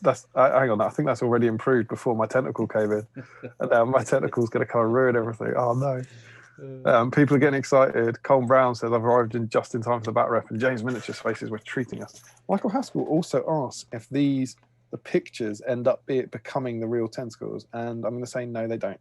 Mm-hmm. Tentacles are tentacles, right? But no, they don't. They don't fundamentally. So you can hopefully see the board. I've got the metal GW tentacles. Oh God, I'm not there on YouTube. Hang on, go back to Zoom. I've got the metal GW tentacles. So this is the set that was released in, I think, 2006 for the Fellowship of the Ring Journey book, which again we'll hopefully return to later in the stream. Yeah. But careful, boy, careful. That set comes with 6. So the Journey book scenario comes with 6. We had about 13 days of planning this, where we were like, yeah, this is going to be great, until we suddenly realised this scenario includes 8. So apologies, but I've got 2 cavalry bases painted blue. Yeah. To be 2 more tentacles. So sorry about that. It's a bit annoying. But what we really need, ideally, is 3 people who want to play this scenario. And then we can all buy a set of tentacles, and then we can buy a 4th set of tentacles and take 2 each. Yeah. And then we'll have enough. So that's what I'm after. So we have these 8 tentacles on this 2x2 board. Yeah. You'll see that Frodo is touching one of the tentacles. He's been grabbed by the tentacle already, and is what the game calls ensnared. You then have Sam, Merry, and Pippin, who are 6 inches away, because they've kind of come back as they do in the film. And the other 5 members of the first ship are basically in the gate of Moria. The edge of the board is kind of the entrance to Moria, and they've gone in, and now they're legging it back out to try and help. And we also have an area of deep water, which is basically marked out by where these tentacles deploy. Yeah. So we've got 12 inches this way. 12 inches this way is deep water, and everything here is shallow water. And that the rules for that will come in later. Yeah, we'll explain it as we have the we have the full fellowship. They're pretty much the same as they are now. Yeah. The only difference being, the major differences are that Legolas only has 2 fate, and Gimli can't use 3 attacks. He didn't have that option at the time. No. And we have a tentacle, and the profile for a tentacle is fight 4, strength 2, defense 5, 1 attack, 1 wound, and courage 8. And here are our special rules. So the tentacles can all move 6 inches. They ignore difficult terrain. They can charge like any other model. So the tentacles can go onto the land if needs be. It represents them kind of reaching up. Yeah. And if a tentacle wins a fight, it may strike as normal. So it can make 1 strike at strength 2, or it can ensnare its victim. An ensnared model is placed in base contact with the tentacle and must move with it until it is set free, or until the tentacle drops it, which it can do at any time. So that means that once you've ensnared a model, that tentacle can move it 6 inches. Yeah. Okay. And its snared good model may only be freed when a tentacle is killed by one of his allies. The ensnared model may do nothing at all, and their might, will, and fate is deemed to be 0 as long as they remain ensnared. Okay. If the tentacle is killed, it will drop the ensnared model. Once dropped, the good model is placed on its side, so prone, and starts its next move on the ground. And it's worth noting that at this point in these rules, there are no rules for if you're in water and prone. So before anyone calls us on that, I know there are rules for that now, but there is no penalty to being prone in water in this. A tentacle, this is super cool. A tentacle that has ensnared a good model may carry it off either of the water edges, in which case the good model has been eaten by the Watcher and is lost. So if I get lucky against Boromir in 1 turn and just win the duel, he's ensnared. 2 moves, gone, eaten, that's my Boromir now. When a tentacle is killed, it's immediately placed back on the board anywhere along the water edges, but no closer than 6 inches to a good model. It represents the never-ending assault of the Watcher's tentacles. And a tentacle brought back in this way cannot move until its next move phase. A tentacle that moves off the board with an ensnared model is brought back at the start of its next move phase. Keep a record of how many tentacles the Watcher kills. This is important. And here's how we win. The good side wins if Frodo can escape the tentacles to reach the safety of the West Gate and enter Moria. So essentially move off that far corner. Yeah. If the good side manages to destroy 20 tentacles, the Watcher flees to the depth and is defeated. The good side wins automatically, regardless of whether or not Frodo is ensnared. Yeah. And the evil side wins if a tentacle can carry Frodo off either water edge, because the ring bearer is deemed to be lost to the jaws of the Watcher in the water. Yeah. And the final rule is about swimming, basically, or kind of moving in water. And this is super, super cool. And it really does change the dynamic of the game we found last night. Whenever a model wants to move in the water, you have to roll a dice. On a 1, they can't move any further that turn. On a 2 to 5, they can move half. And on a 6, they can move at normal. Sam gets a -1. You may as well have just told them what a 1 does when I roll, mate. I hope Steve rolled so many 1s last night. It was beautiful. It was probably, I mean, to be fair, I was rolling all the 1s for the duels. It was probably the most inept game of SBG you've ever seen. I reckon if you took an average of the dice rolls, if you totaled up all the dice we rolled across the game, it would probably add up to about 30. Sam gets a -1 penalty because he can't swim. Legolas gets a +1 penalty because he's super awesome. Yeah. You roll 1 dice in the shallow water, you roll 2 dice in the deep water, and pick the lowest result. So that's super, super cool. And that's the rules. The last key thing is that the evil player has priority in the first turn. And that's clearly... And I can't... I'm not... We've decided that I'm not allowed to call a heroic move. Yes. Because it just means that good win. Ruins the game. If you look at what happens, if you look at... Bear in mind that Gandalf's got command. If you look at the setup, I'm sure they've given evil priority to make sure this tentacle with Frodo gets back here. Because otherwise, evil have priority, and evil player goes, I've got priority, and then the good player goes, Aragorn's going to call a free heroic move. And Gandalf commands this Watcher forward, and it dies, and Frodo goes to Moria. It's absolutely dross. Absolutely dreadful. So, we're saying the only change we've made this scenario is say that good can't call any heroic moves in turn 1. Yeah. And after that, all bets are off. The other change is, I think Damien mentioned, there are no special strikes because it's the old rules. I think some of the profiles different stats wise. Slightly. Frodo's got 3 might, 3 will, 3 fate, 2 wounds. Yeah, he's a tank. Sorcerer's Blast works slightly different from Gandalf. It does indeed. It doesn't knock them back. It just inflicts a Strength 8 hit and knocks to the ground. Doesn't send them flying. I think pretty much everyone else is the same. Gandalf also doesn't have Glamdring. Right, yes. So he's only strength 4, which does make a difference in this as well. Yeah. So we're going to give it a go. We're going to have some fun. Yes. See how it goes. Steve, I believe you're monitoring the chat. Is that right? So I've got the chat in front of me. I'm happy to take instructions to an extent.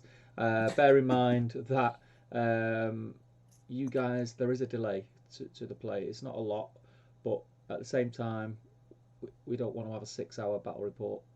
Yeah, absolutely. Yeah. So I will be doing everything thematic and fun. And if you guys have any suggestions, please do put them in the chat. And if I find them thematic and fun enough, then I'll go with it. Steve will decide whether or not he listens. Yeah. So at this point, this is the one tech change. Steve's had 3 beers already, so it's unlikely. This is the one tech change we've got to make. So across everything, because I have to plug in a headphone extender. Ooh. It's an extender. Yes. So we'll see how this goes. Damien, are you there? Live from the studio. Can you hear us? Dun, dun, dun. I'm getting sound. I can hear sound. In the immortal words of kids everywhere, can you hear me now? We can hear you live at the studio, Damien. You're coming through live. I'm going to turn you up a little bit because you went a little bit quieter, just so the people at home can hear you. But we should be cooking. We should be cooking on gas. So, let's do this, man. Let's do this. Damien will be rolling dice for the tentacles in the dice tray next to the board. I'll be rolling the dice for the fellowship in this little dice tray here in the top of your top left of the screen. And yeah, let's have a bit of fun with it. Yeah, there is real game going on here. Yeah, real stuff. I'm moving. I'm out of the chair. I'm untethered. You alright? Yeah, all good. Cool. So, evil have priority. They do. You can't do diddly squat. No, I've just got to watch while you run away. So, you're just going to watch in the water. There you go, you're welcome. So what I'm going to do is I'm going to race this, or I don't want to give you a chance for heroics really. The off chance. So this Gribbly is going to come forward. Ooh. This one will come slightly forward. No. I don't know. Maybe I don't. Maybe was that my problem last night? I don't know. He'll come slightly forward there, and then Frodo Tentacle is going to leg it. Oh, he loves it. To there with Frodo, and God, we've got our lovely little ensnared tokens that we're going to use. Yeah. So these two have moved, and then like you read about, protect the Gribbly. Gribble. Yeah. There's some tentacles, and we'll use some creative license and assume there are tentacles coming out of these. Yeah, they're under the surface of the water. That's the only thing. Yeah, that's it. I was going to put a little green stuff, like your bump on it, to be kind of like just he's about to have a peek. Around these parts, we call that a nib. Nib. Absolute fun. So, what would you like to do, Steve? Okay, so good turn. Now, guys, please do post recommendations in the chat. So let's have a look. You put a lot of stuff in the way. Right, so Gandalf. Aragorn could move to secure this rock if you want. Gandalf is going to move forward so that he's within casting range of the tentacle that has hold of Frodo. Of course he is. Yeah. Should we move one of these hobbits out of the way first because he needs to? Move Sam forward about 2 inches. Like that. Yeah. And Gandalf can come forward 2. He can get to there if you want him to. He's in plenty of range, or he can go a bit back. Is he still out of charge range of the tentacle? Yeah, definitely out of charge range. Yeah. So he is now going to cast Command. Yep. And he's going to use 1 from his store and his free 1. He casts on a 4. Is that correct? Yep, he does. So I will roll. Works exactly the same as it did in the old one. Yeah. So I'll roll 2 dice. Oh, there's 1. There's 2, and I get a 4. So I will send that tentacle around the southern side. That's this way, right? Yeah. Full movement towards the riverbank, the water. So bank. 3 inches. It's half a move, isn't it? The command. So there. And then everyone else will march forward towards the riverbank. Legolas will stay still and keep a clear line of sight at said. You absolute filth. Wretched play from Crow. See, people always say, "Oh, we're on fluffy gamer." He's not. He knows what he's doing here. He's here to win. Do you want Merry and Pip to be chargeable by a tentacle? No. God, no. I'm trying to keep them together, Merry and Pippin. Keep them together? Yeah, as best you can. All right, well, they'll have to be back here then somewhere. Yeah, kind of keep them as one. The big Bozza goes wading towards the smashes it up. water, obviously. Aragorn secures the gates of Moria. No, he doesn't. No. Steve, of course, using Aragorn, his favourite hero. Yeah. Gimli goes in and is just out of throwing weapon range. Gimli moves to block Legolas's line of sight. There we go. So that's the shooting phase. That's my move. Well, this is the shooting phase. In case you wonder, by the way, guys, the hobbits didn't have throw stones in this edition. No, and also Legolas doesn't have auto hit. No, he doesn't. So, but if you would like to put an arrow straight into Frodo, I'll allow you to do it. So Legolas is going to loose 3 arrows. What a legend! Prioritizing the tentacle that has obviously, Frodo. Yeah. So he's not moved, so he's hitting on a 3 up. Well, no move penalty. No. Back in these days. Oh, he doesn't get a move penalty, so he may as well move then, doesn't he? No, he still could only move half, but there's no move penalty for moving. Yeah, move him half. Did that. Right, okay. Didn't I? Let's do it. 3 shots. Did I move him? Maybe I didn't move him. No, I don't think you did. No, not. Oh, right, sorry. I apologise. I think you're cheating me. Yeah, could be. Standard O'Byrne. Right, so 3 shots. Let's do it. You ready? Yeah, I just can't not vote against Leggy, you know. I want him to do a... Here he goes. Yeah. So he gets a 4, a 6, and a 2. That's 2 hits. 2 hits. Needing 5s to wound. Drink 3, defense 5, so 5s to take it out. Here we go. Oh, there's a 6 and a 1. Oh, no, nightmare. Yeah, boy. So that is gone. Yeah. I'm going to put Leggy Frodo where it was, who's no longer ensnared, but he is prone. He splashes into the water. And then this tentacle is placed against the water edge. And our counters, which are these red dice here, go up to 1. Yeah. Or how many tentacles you kill. I'm happy with that. I'm happy with turn 1. Yeah, classic Leggy. Yeah. Leggy saves the day. Yep. So we go into Priory. Yes, we do. Incidentally, guys, if you're watching, that's the last time I'll ever move first. I've got a 4. I get a 3. How from Aragorn? I'm gonna wade into the water, I think. So that's what Aragorn's free heroic there, right? Yeah, free heroic from Aragorn. So Aragorn is going to get everyone, obviously, and he can move 2 inches before he gets to the water. Yeah. And then roll your 1, if you don't mind. So I will roll my water test. Yep. He gets a 5. So he can then move half. So he can move 2 inches into the water. Yeah. It's there. Yeah. Wades into the shallows. Yeah. In the shallow. Big heroes first. In the shallow. Buzzer? Yeah, so he'll roll his dice. He gets... Oh, for frig's sake. There it is. It sounds like a 1.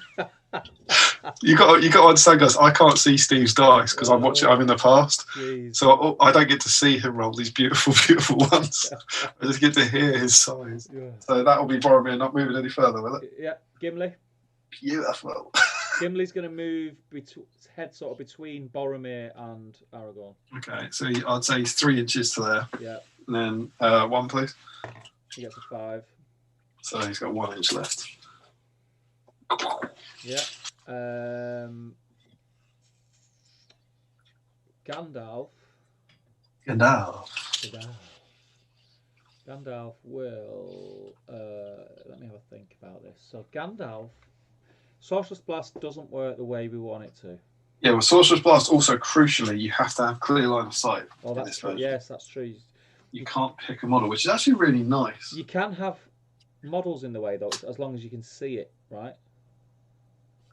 Is that how it's written? There must be no other models from either side in the way. Oh. So yeah, you can't, from where Gandalf is now, you could only blast this one. You couldn't blast this one. Right, okay. So you see the base that's got no tentacle on it? No, I see a submerged tentacle, if that's what you mean. Yes. Yeah. Oh yeah, so that one, is there an inch gap between that and Frodo? No. It's not a full inch? No, it's not a full inch. Okay. I don't know if that's good or bad for you. Oh, God. Good water effect on this, isn't it? PVA glue. Yeah, it's great. So Gandalf's I've got Sorcerer's Blast. I've got Command or Immobilize. They're the only ones that are useful, really. Yeah. He's got like Terrifying Aura and stuff to protect himself. He is going to cast Immobilize on the submerged. Okay, sure. So that's a 3+ for Gandalf. Yeah, he's just going to use his free one.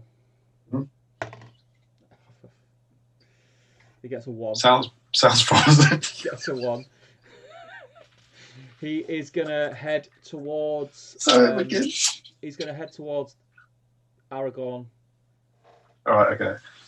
So we've got 3 inches down into the water. Yeah. And then a 1. I do. You get a 2. so another 1.5 inches. Yeah. Pop in there. We are, of course, using the beautiful classic metal Fellowship of the Ring for this. Yeah, the best Fellowship. Legolas will move 3 inches, making sure that he's still got line of sight for the tentacle closest to Frodo. And ideally this one as well, I presume. Yeah. I'll pop him down there. Pew, pew. And then the hobbits are all going to sort of storm in, also staying behind Gandalf, Aragorn, and Gimli. Okay, so Sam goes 2 inches to the water's edge. Yeah, he rolls and gets a 4. So that's a 3, so he's got another inch in him. Yeah. And then Merry, probably 3 inches to the water's edge. So he's not got much room to move, to be honest. He'll stay there. Let's put him in there. And then Pippin runs down. Yeah. Cool, there we go. Yeah. So then my tentacle. Yeah. This is tricky now, because what I don't want to do is I don't want to risk a heroic combat. That'd be absolutely rancid. So obviously we've got to charge old. Oh, you haven't moved Frodo, mate. Oh, you probably couldn't, could you? No, because it was a heroic move. He's not in the. Yeah, he's not in the move. Did you want to do a heroic move with Frodo as well? No, I'm going to save them for duels. Just to confirm, you want Frodo prone in the water, he's going to stand about up. to be charged? Yeah. I just want to check that's what you want. Sugar. I'm going to have to, aren't I think that screams the right move, yeah. Yeah, he'll have to do one, yeah. Okay. Like You're tracking stats, right? Yeah. Got 3 might, mate. He's a tank. Yeah. So he'll run. So now Frodo's heroic. Yeah. So he needs a swim test. Yeah. He gets a 2. So he can move half, which is now 1 inch. Yeah. So he could charge a tentacle if you want him to. If you want him to pin one in place, he could reach either of these 2. Foehammer's just subscribed. Welcome, Foehammer, which is Tim Garlic. Does he want to charge? I mean, you're going to charge me anyway, aren't you? Yeah, like you read about. Can Frodo put the ring on? Yes, he can. He's got the ring. And, hang on. Can he put the ring? Yes, I have ring bearers available. I'm going to put the ring on. I don't know. Has he had... There must be ring rules, but I don't know what they are. So we'll just use the current ring rules. Right? I don't know what the ring rules were. You want to put the ring on? Yeah, I'll put the ring on. So, God, remind me of Frodo. I never used him. That's going to be at the start of every turn. Roll a dice on a 1 or a 2. I move him, isn't it? Yes. All right, Steve, you get to. Would you like new ring bearers invisible Frodo, or would you like classic invisible Frodo? Well, we're in the old rules, so let's go classic. Sure, I love it. I think you painted the old one better anyway, ain't you? He's invisible. Oh, hang on. Where's Frodo? So yeah, he's got the ring on now. Yeah. I don't think he has to take that ring test this turn, so he can now move. Yeah, so he'll move towards the bank. Of that big inch. I am now going to take a courage test, obviously, to charge him. Although, thankfully, Watch the Tentacles have courage 8, so that's pretty cool. All right, so he's down a might, yeah? Yeah. Right, so I do kind of fancy my. I've got to have a pop at Gandalf. That would be superb if I managed to get rid of him. You have to go through Aragorn's control zone, right? Well, the first one wouldn't, because the first one could easily get around here. Okay. I reckon I could probably get 2 into Gandalf without other control zone issues.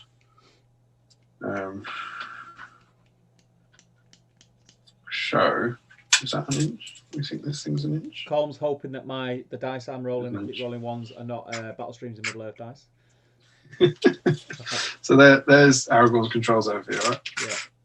Yeah. So the first one is going to 3 inches to there, and then 3 inches gets right round. So we'll charge him in the back there. Bloop, bloop, bloop, bloop, bloop, bloop. Yeah. And then this one here. Mm-hmm. What I'm going to do, I'm going to swap these two, because that one's balancing on rocks. Yeah. And then this one here has got plenty of move to get in. So 3, and then 3 into there. Yeah. I've got 2 on Ye Gandalf. Mm-hmm. And I might do the same for that one. 2 on Ye Old Gandalf. Currently Gandalf's getting attacked by water. Let's say the X-Files like that. This guy's going to gribble towards Frodo. Yeah.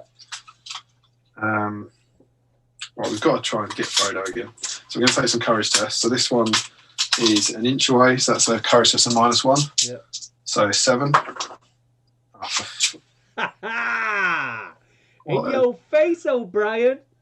What? You can't allow that sort of stuff to happen. What is that? Snake eyes. Right, okay. That's fine. That was exactly his plan. This guy is going to gribble around here. I'm glad so that transfix didn't come off anyway. Yeah, he's... What is it? Is it full inches or is it partial inches? I honestly don't know. I think it's full inches, isn't it? So he's 2 full inches away. You happy with that? Yeah, whatever, yeah. So he's now courage 6. He gets in. Yeah. Better. Gribble, gribble, gribble. Come to me. Half your fight value. Yeah, baby. Wretched. Should use the old rules for the ring. Absolutely should have used the old rules. This one's going to do the same. He's also 2 full inches. Yeah. So that's glorious. We're going to there. And then this one's going to do the same. He is 3 full inches. What was that? Oh, wretched old tape measure. Yeah, 3 full inches there. So down to 5. Brilliant, just as I planned. And this one is going to move to there. Yeah. Okay.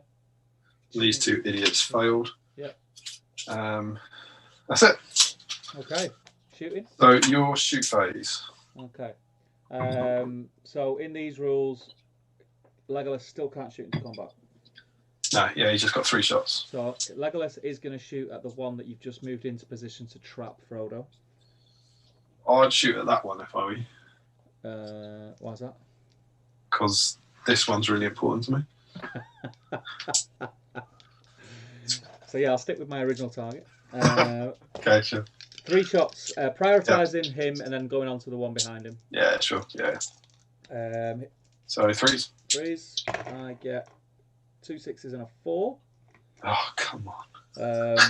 And then rolling to hit. I'm going to use, I don't know if anyone noticed, I am using 2 lovely luminous green OSBGL dice for the very nice. For the Canadians in the group. Lovely, lovely, lovely. So needing 5s to kill. 2 5s here would be absolutely splendid. So here we go. And I get 0 5s. Really? A 3 and 2 2s. Oh, that is beautiful. Thank you, Stephen. Oh, Is that 2 might from Leggy? Is it worth using 2 might? How confident? I mean, I'm the higher fight value because I've got the ring on. You are. I'm fight 2, and you are fight 3. Yeah, and I've got 2 attacks to your 1. I've got 3 and you'd be so trapped. I've got 3 might though. Who do I prefer to have the might on? Probably Frodo. So yeah, I'm going to use 2 of Leggy's might. Yeah, I think that's the right call. So it kills the tentacle. Kills the tentacle, untraps him. Sending you up to 2 tentacles. Leggy's down to 1 might. I think this is still where the action is over here. Who's going to go there? Yeah. Is Gimli... 6 shooting from Leggy. Gimli in range if anyone wants to throw his axes? Yeah, these 2 are both in range. The one closest to Frodo. Yeah, this one. So Gimli throws an axe. He gets a 4. Yeah. Solid. Yeah. OSBGL dice to wound. He gets a 2. It's unfortunate. 3 might? Nah. So that is the shooting phase over. We have 2 fights. What do you fancy? Gandalf or Frodo first? Got to be Gandalf, I reckon. Let's do Gandalf. One attack Gandalf. With the higher fight value, though. Yeah. And he's got 3 might, right? Do you want me to give you a target? I want you to roll a big 2. Okay, here we go. I'll give you a target. Right. Oh. Yeah, what you got? Oh. Frig. What is it? It's a What is 1. It? Oh! Yes, really? Oh, come on, tentacles. I beg you. I'll leave that in there. Oh, it's a 2. The dice is gone. Right, I'm going to remove this one because it's not... I'm winning at the moment. There we go, last one. Oh, yes. Son of... I'll use 1 point of might. Oh, my God. To win that. This is wretched. That is a chance to literally get Gandalf off the table. I feel a little bit faint. Oh, my God. So I've won that on fight value. Stupid game for stupid people. I am now going to strike the one most southern of Gandalf. Yep, love it. Needing. So strength 4. Remember, he doesn't have Ramdring. Yeah, so strength 4. Your defense 4. 5. 5. So it's 5. It's 5s. Yeah. Here we go. No, it's a 2. Oh, that's sometimes fine. He lives. Got a might point out of you. Woo. You know what's wretched? Like if I wouldn't mind losing that. If I got a 3 or 4, I would have dragged all your might out of that without a question. That's terrible. That's the sort of thing. That's the sort of thing that when I lose now, it's going to be. I reckon it was that. Papa is loving my rolls. I think, to be fair, we've carried on from last night and are being as wretched as this. So the biggie then, Frodo. Has he still got 3 might? Or has he used 1? No, he called it right move, didn't he? Yeah, Frodo's used 1. So he's 1 dice and I'll 2. roll my dice now, yeah? Alright. So Frodo gets... Oh, it's not good. He gets a 3. I'm going gold after the Gandalf dice let me know. Welcome, Andrew A 6. who has just subscribed. Andrew Pennington, some of whose tufts are on this board. Well, there you go. Anytime you see a little coloured tuft around here, there, Andrew Pennington, if you're interested, you can find him on the trade page. He does fantastic trees. A 6 guarantees this for me then, right? Yeah, don't say it. Oh, come on! What is that? So Frodo will have to use another point of might and win it on fight value. You rolled a 3, right? Yeah. Yeah, so 1 point of might win that for you. Yeah. So you back away. God. Yeah, so he, classic Harrison back away. Yeah. He's backing away that way. Yeah. It's just disgusting. Disgusting. I will be striking the one that backed. Do you know what? I'm not going to do that. I'm going to go that way. Well, I'm going to strike that one just for being so unsporting. Frodo is. So he's strength 3 because of Sting. 3, so it's still 5, right? Yeah, 5. Come on, Frodo. Let's see what you can do here, pal. Here we go. Oh, it's a 4. I might. Oh, I think I need to keep it. Nah, go on. You don't need might to win fights. Kill it. Go on, Steve. Kill it. No, kill it. You don't need it. I'm not going to like that. I'm going to keep it. I'm going to keep it. Yeah, I'm going to keep it. That is a double choke from me. Oh, I think that's a choke all round, mate. That's a choke all round. I just used about 15, mate. Oh. Right. All right. Let's do it. Hang on. I need a drink. Oh, mate. Into priority. Priority, yeah. Go on. Oh, Oh, yes. It's a solid God one. almighty. Which means I get it because you had it last time because I heroic. I mean, at least let me take his team, Mike. Come. Okay, so Frodo. They're just watching this going, these are the worst players I've ever seen. Frodo's going to run directly towards the Fellowship. So I'll roll my swim dice. Yeah? Sorry, what was that? Frodo's going to run directly towards the Fellowship. Oh, okay, because you start with him. Yeah, sure. You should roll your ring dice first, please, sir. Oh, my ring dice, so I'll roll it now. Yep. Big one. Not in the tray. He gets a 2. Oh, yes, yes, Frodo, yes, Frodo. You know what the annoying thing is there? I threw the dice, it bounced out of the tray and landed on a 5. I appreciate you going back. Point of might for that? Or can I move your ring bearer? I mean, for you to move him, no, I'm not. I think.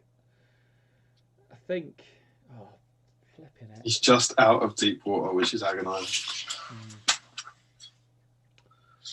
I'm going to use his last point of might. Yeah. Okay. Yeah. So I'm going to use his last point of might. So 3 passes, so we can move as normal. Yeah. So I'll roll my swim dice. Yep. Swim dice is a 3. Whew. That's half move, so presumably towards Aragorn. Directly towards, yeah. Love it. So Aragorn is going to move. He could get any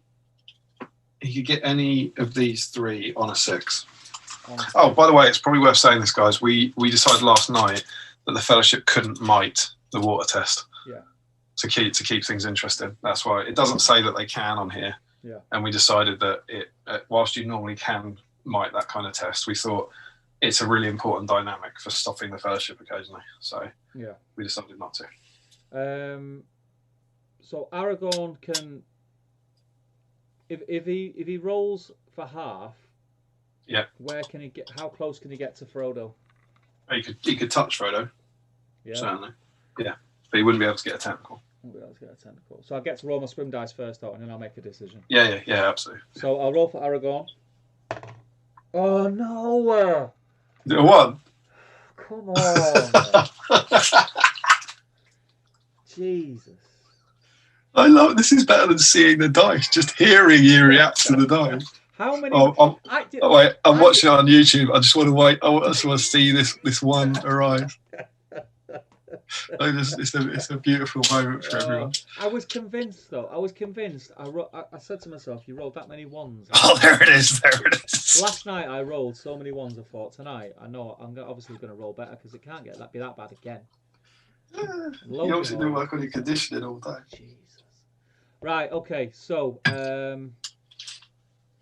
Let me have a look. How's Gandalf? Gandalf's doing all right. He's got two might. Bear in mind, just to remind you, you've got 2 tentacles here, all up in your business. Yeah. Gandalf. Oh God, I've used Frodo's last might. This is the problem. Gandalf is going to. Let me think. No one's giving me any advice in the chat. This is the problem. I think their advice is stop rolling once. Left me on my own devices, and they know how dangerous that is. Boromir. Yep. You could get to this one. On a 6. Yeah. Right, I'm going to roll for Boromir. Yep.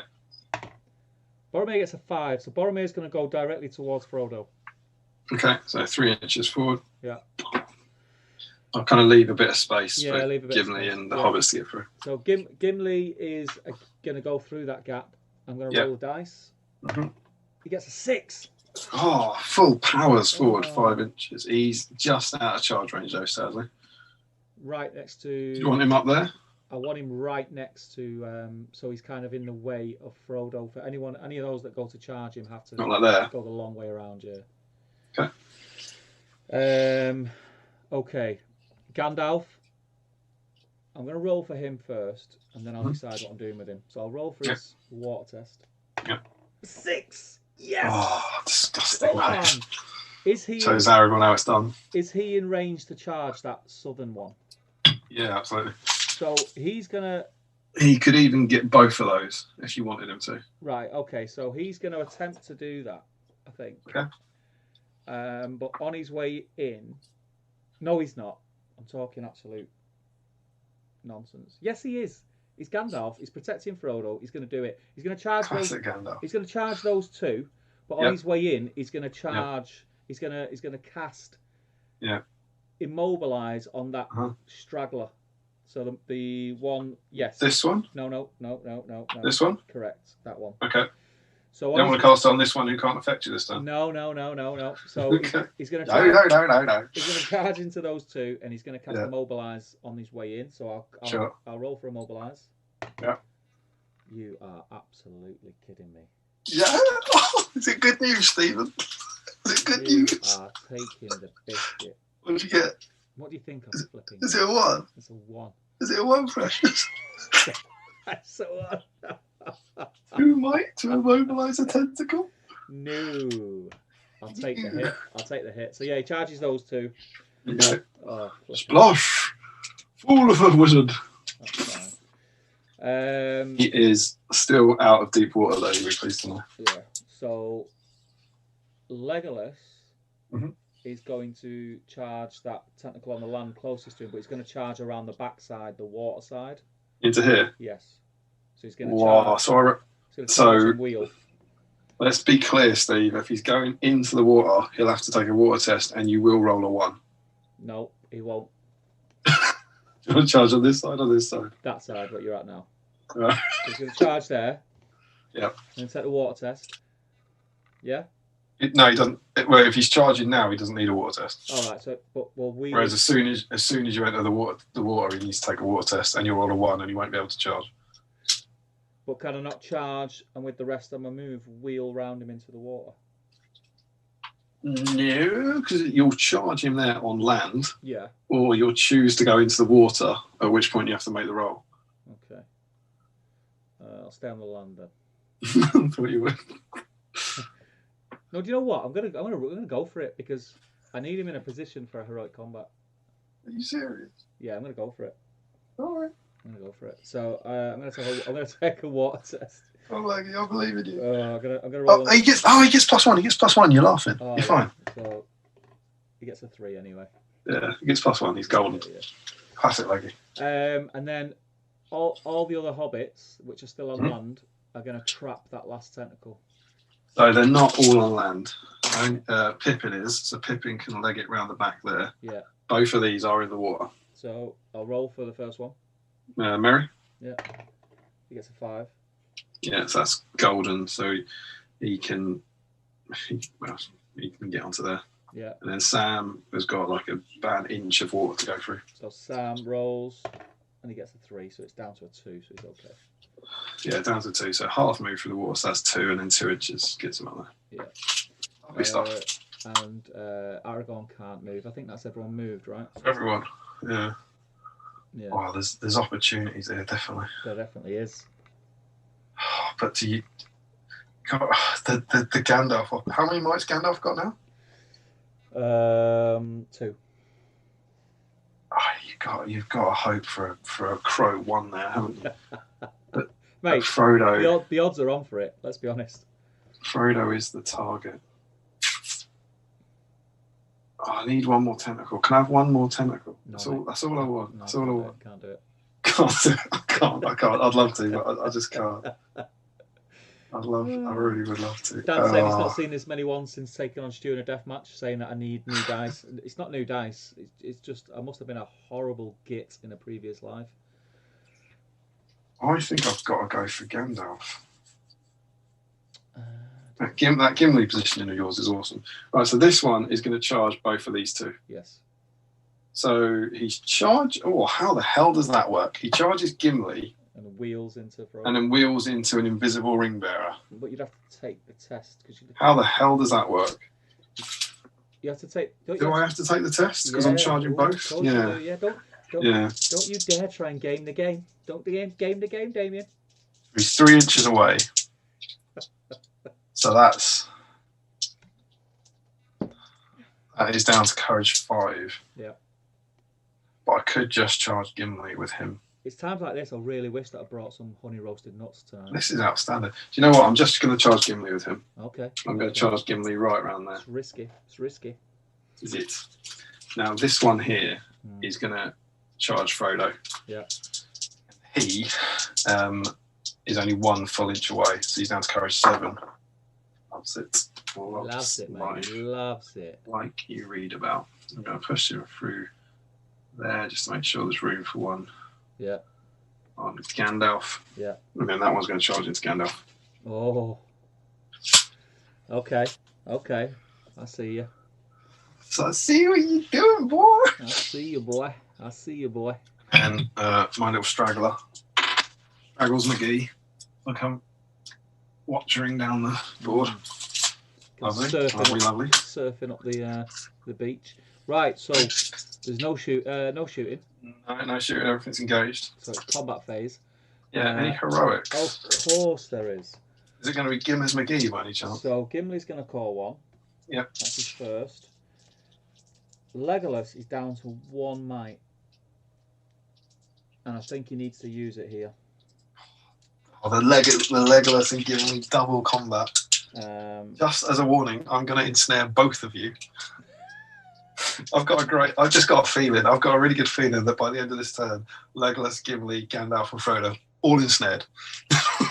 I'm calling it. Do you want it? I'm gonna go nuts to the wall here. Yeah. If Sam. Yeah. Calls a heroic combat. Yeah. Everyone would scream at you in the chat. Yeah.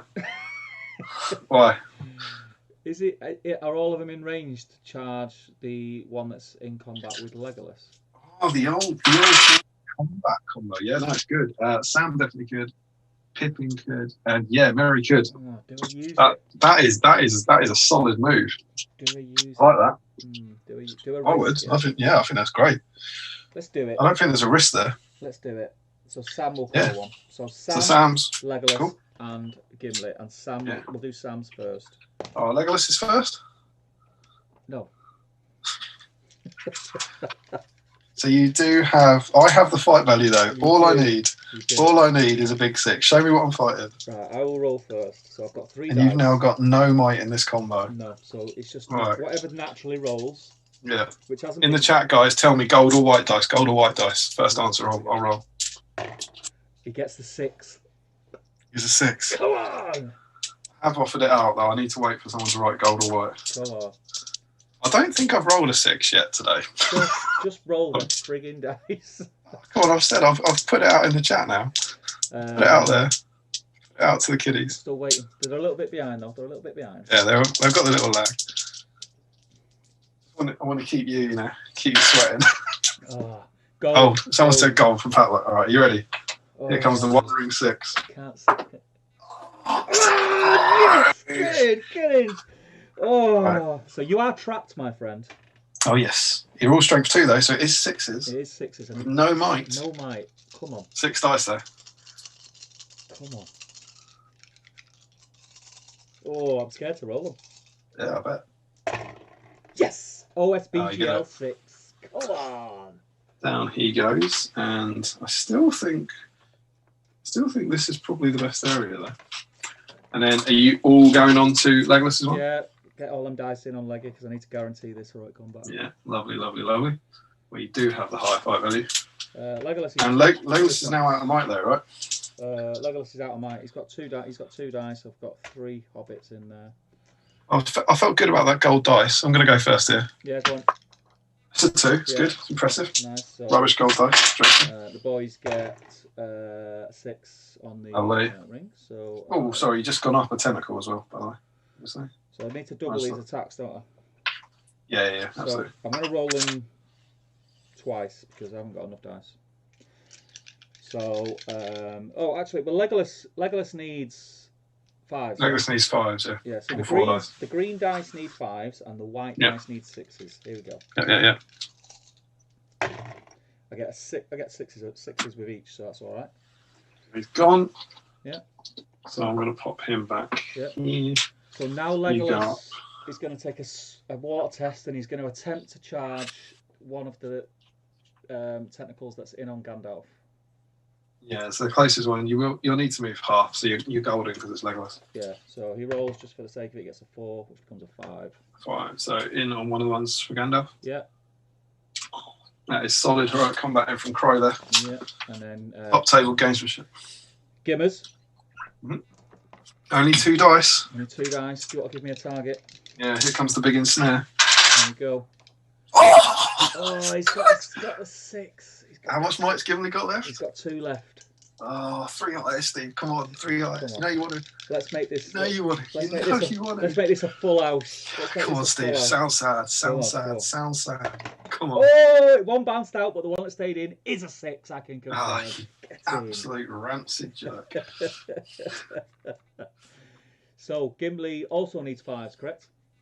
Yes. Yep. So Gimli needing 5s to kill. He gets a 6 and a 3. He kills.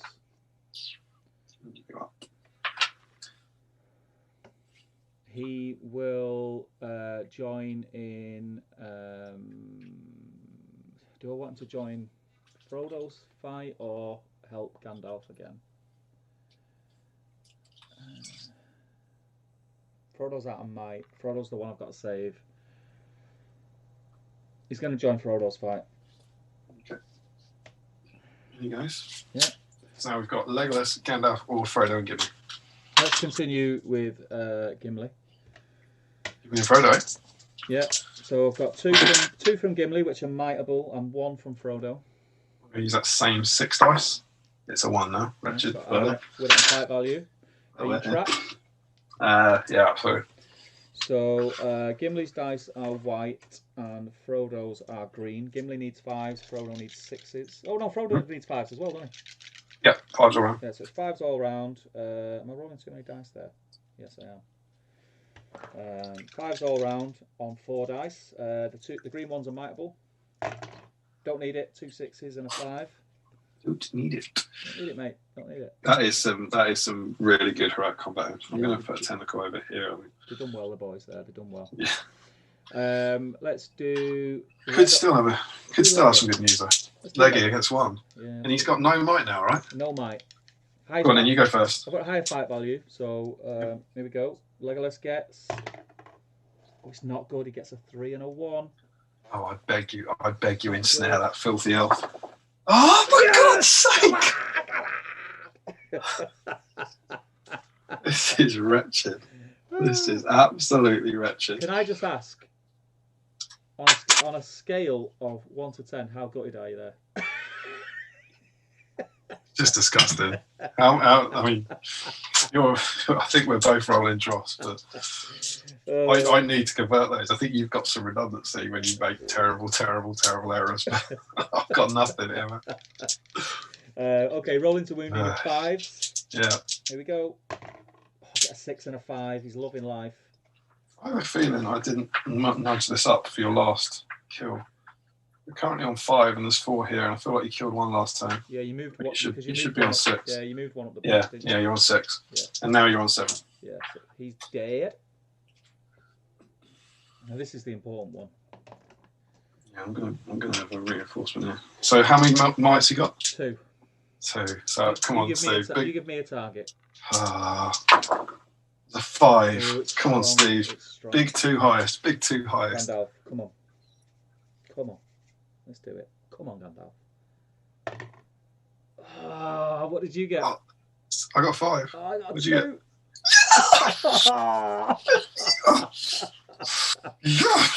God, I can't do anything about that. That is right. I will choose not to strike. I'm going to ensnare him like you read about. God. I'm going to give this one the precious Gandalf. Yes.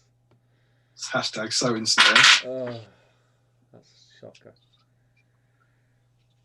1 out of 4 is not bad. That was Legolas is going to be a problem. That was a good round for me, to be fair. Good round.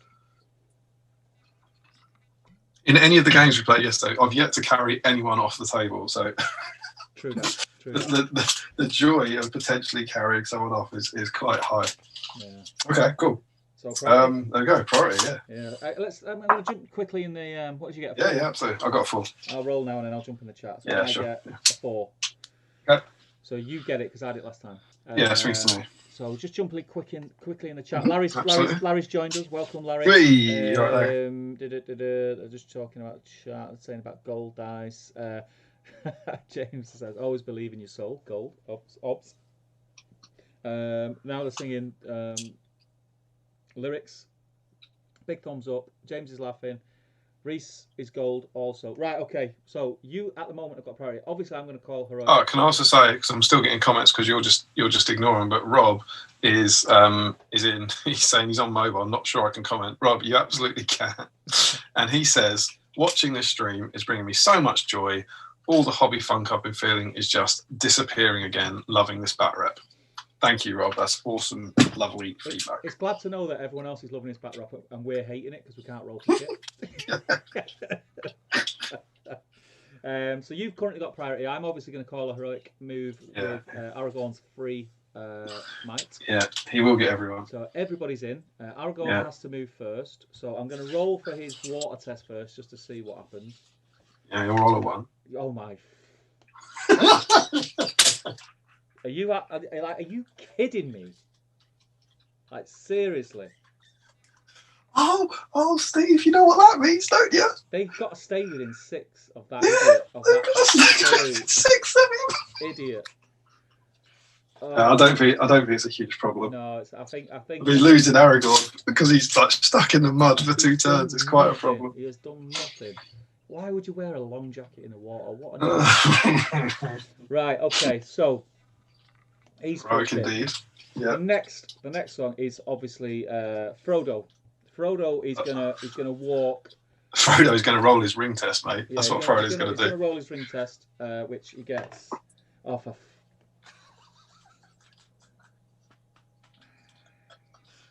Again, I can't tell you enough on the stream. I can't see the dice. I can only hear Steve. I take it you're out of might, and I get to move Frodo. Just rolled another one. Just rolled another one. Like, is that what I've got? You can't write this. Chisel. Yes. Right. Okay. Great news. So I could also. Hang on. You've got to roll a swim test for him now, right? Yeah. You want me to roll it because I'm good at rolling ones. You might not move. Yeah, go on then. You roll his swim test for me. Okay, so but I want him to move. Here's the water. No, don't roll it. I want him to move. So you'll roll a 1. You roll it. All move. All move. Now, if I recall correctly, I can current ring rules. I can move through models. Yeah. And I can charge, right? Oh, that is bull. That's correct, isn't it? Yeah. So he's going to move through here, and he's going to 3 inches to there and 1 inch, and he's going to charge this little tentacle in the back because he fancies his luck, Steve. I swear to God. Right. Okay. So. And can someone please roll? I don't want to take the ring. Do I want to take the ring off? I might want to take the ring off. How does that work in this version? Is that me or you? It's a courage test still, isn't it? I don't know. Oh my God, I couldn't have gone better. That really could not have gone better. Right, here we go. Weapons of war gear. I'm going to have rare that the ring comes into it. Swirling. The 1 ring. Okay, so someone's will. The roll is made on behalf of the ring bearer. Yeah. 3+. I ring him as usual. They're still part of the control post side. Also, they're shooting a fire remain under control of yours. All they can do is move, including charging, so I can. He doesn't have to take courage tests to charge terrifying foes.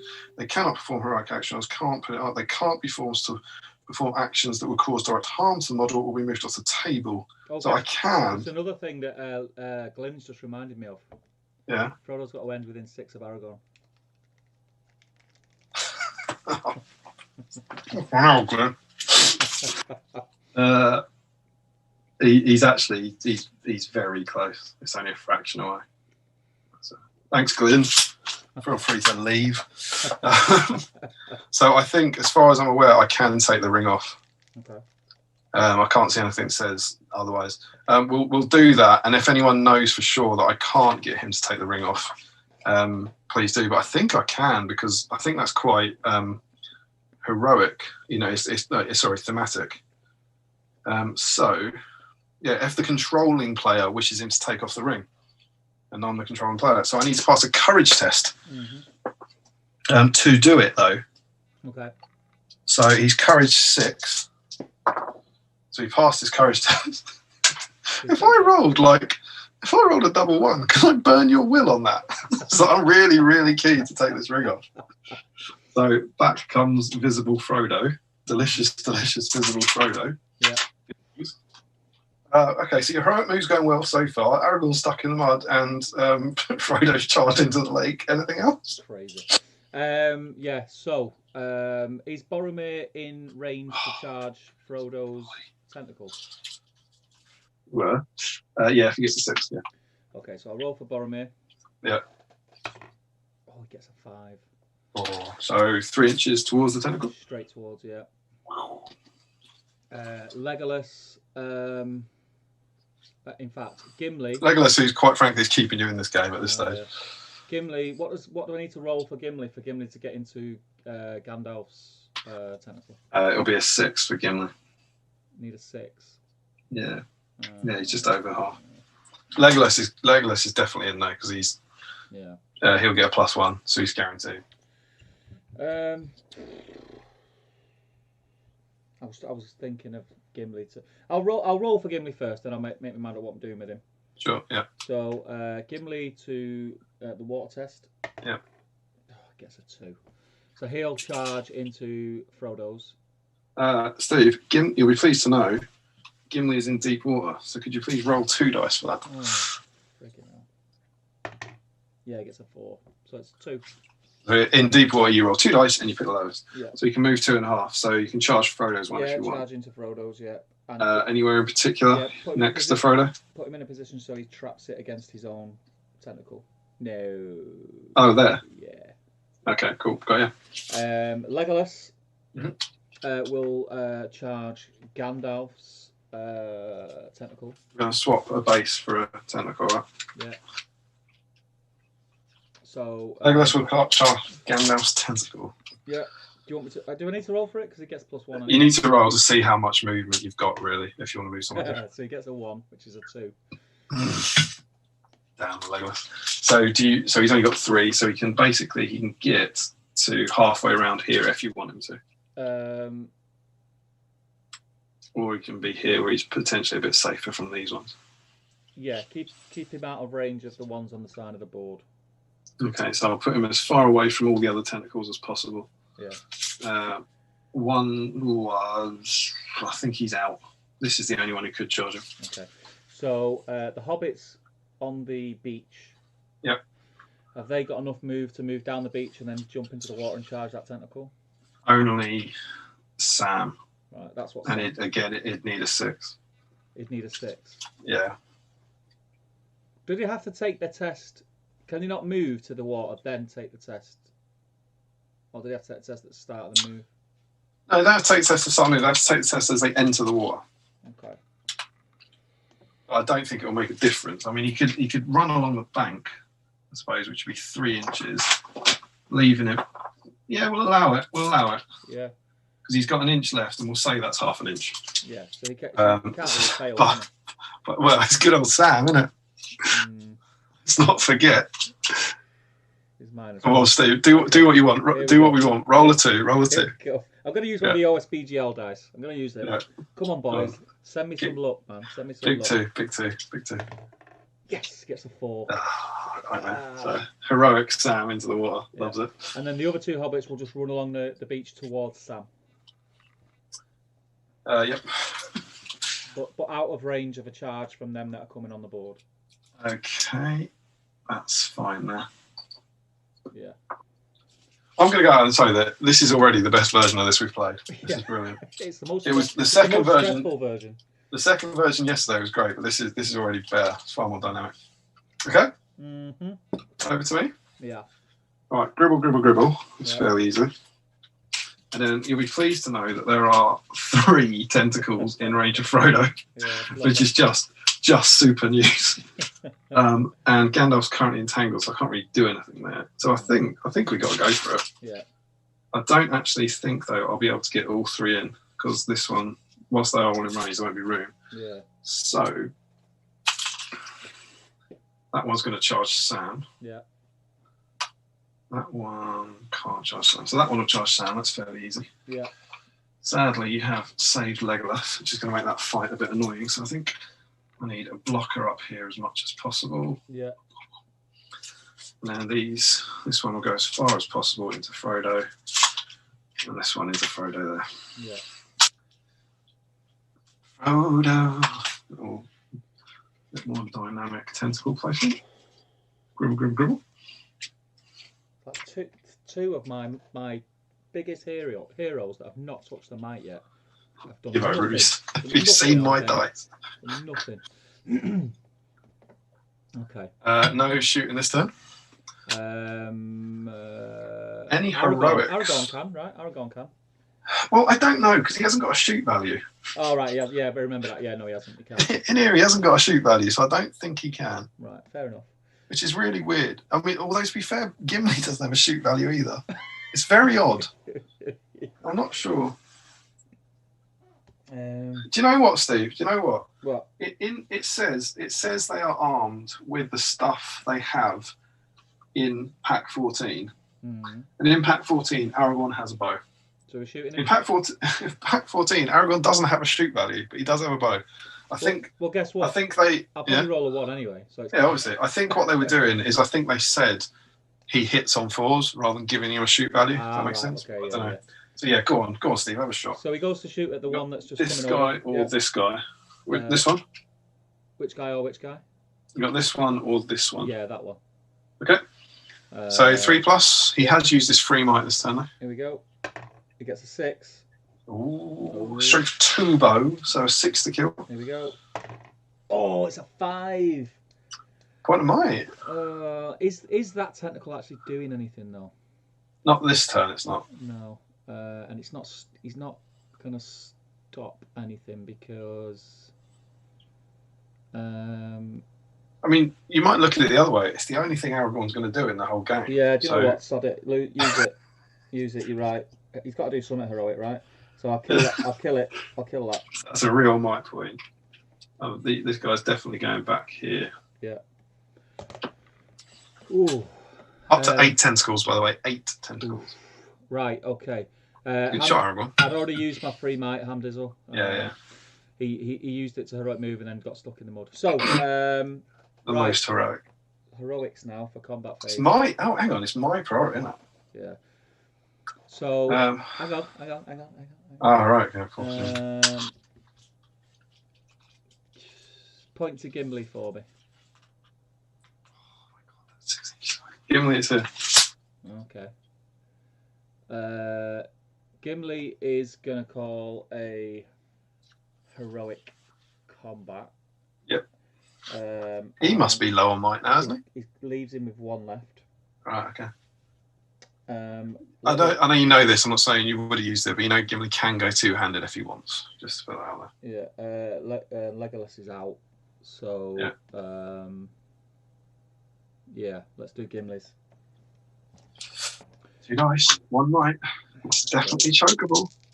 Do you want to give me a target? Oh, please, Steve, please.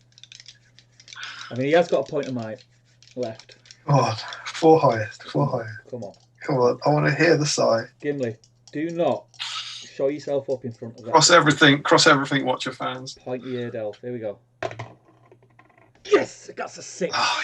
Unbelievable. That tentacle is well and truly trapped. Yeah, so I'll double my dice, and I need a 5 to kill him. Ooh, he gets the 5. He does. Gets 2 5s. To be unfortunate. So he's going to take this one's place, and he's going to go back here. Yeah. So he has to take a swing test. No, move. He will be able to get into that one. So his 2.5 would get into this one, but not this one. So he'll take his swim test. Oh, big one. He gets a 4. So I presume into this one? Oh, yes. Oh, no. Oh. Another dice for you, please. Oh, so I had a 4. I'll put that back in. Yeah. You're in a 6, boy. Oh, yeah, it's still the lowest there, isn't it? So it's still half. Yeah. In you guys. Okay. That is solid work from Gimli. Let's do Frodo's combat. Let's get that. I only need one. Let's do it. Do you want me to give you a target? How many mice you got? He's out, isn't he? Frodo's out, mate. Yeah. Yeah, go on, give me a target. I've got the higher fight. You've got the higher fight because it's took the wind off. Here we go. Oh no. That sounds promising. That's 2. A 2. Oh! Entangled. Gonna whip him around here. Oh, I will choose not to strike him. that's poor. Do you want to know what's really exciting, Steve? You'll be pleased to know this 10. Oh no, he's not. Oh, that one was within 6 inches of the board edge. Classic Gimli. Oh. Entangled. Yes. Okay, let's do Gimli next. Oh, time for quick entangling. You still got one more, right? Gimli's still got 1 might, yeah. Beat that. 3, so Gimli gets a 5 high. You beat that. Congratulations. Okay, rolling to wound. I'm pretty sure I didn't give you Gimli's tentacle then, so I'm going to put that up to 9 already. So needing 5s. Yep. Oh, it's not good. It's a 2 and a 1. Yeah, boy. It's not good. Yeah, boy. Okay, let's get Gandalf back, Leggy. Come on, Leggy. Let's do it. Oh, I reckon I'm a double entangler here. Is he out of might? Legolas is out of might. That's a 4. That's chokeable, Steve. That's chokeable. Come on, Leggy. 3 highs. Oh, what? I got a 3 and 1 out the tray. 50-50 chance. No! Is it bad? Is it disastrous? It could be worse. It couldn't be worse. A 3 That's and a 3 1. with no might. I don't know if I can catch 2. Ooh. Ooh, that's a choose to strike or ensnare. And ensnare models placed in base contact must move with it. If there are multiple tentacles, you'll play a tentacle may only ensnare one model at a time. Ooh. So I'm going to keep Gandalf, thanks. Yeah. And I'm going to smack Legolas on his little face. Okay. So this Legolas is defense 4, I believe. So it's a 5 to wound him. Yeah. That's all right. I'll take that. I will take that every day of the week. Okay. Get off my wizard. So, Big Sam. Big Sam with the lower fight value against 2 big tentacles. Mm. Not that big, mate. You ain't that big. Mm. Ready? Oh, hi. It's a 4. Yeah. So Sam. Oh, it's definitely winnable for Sam. Definitely winnable. Come on, Sam. Needs a 5 or a 6. Come on, Sam. It's a 5. Oh, you joking? Oh, rancid behaviour. Get back, you filth! Oh, I fancy carrying another hobbit off as well. Come on, right. To wound, needing 6s. It's a 1. Glorious. Okay. Oh, this is interesting. This is interesting. Gandalf needs to stop being Aragorn needs to stop being a proper... Gimli's going to be like, who do I say? Gimli and Legolas are definitely doing your work here, Yeah, mate. they are. Big time. Big time. Right, priority? Yeah, priority. Let's do it. It's a 6. It's a 4. Right, so I'm going to have to call it. I'm assuming he's getting everyone, except for the snared ones. So he does get everyone, but I will draw your attention to the fact that if he doesn't move, I can't charge. You wouldn't be able to get this one.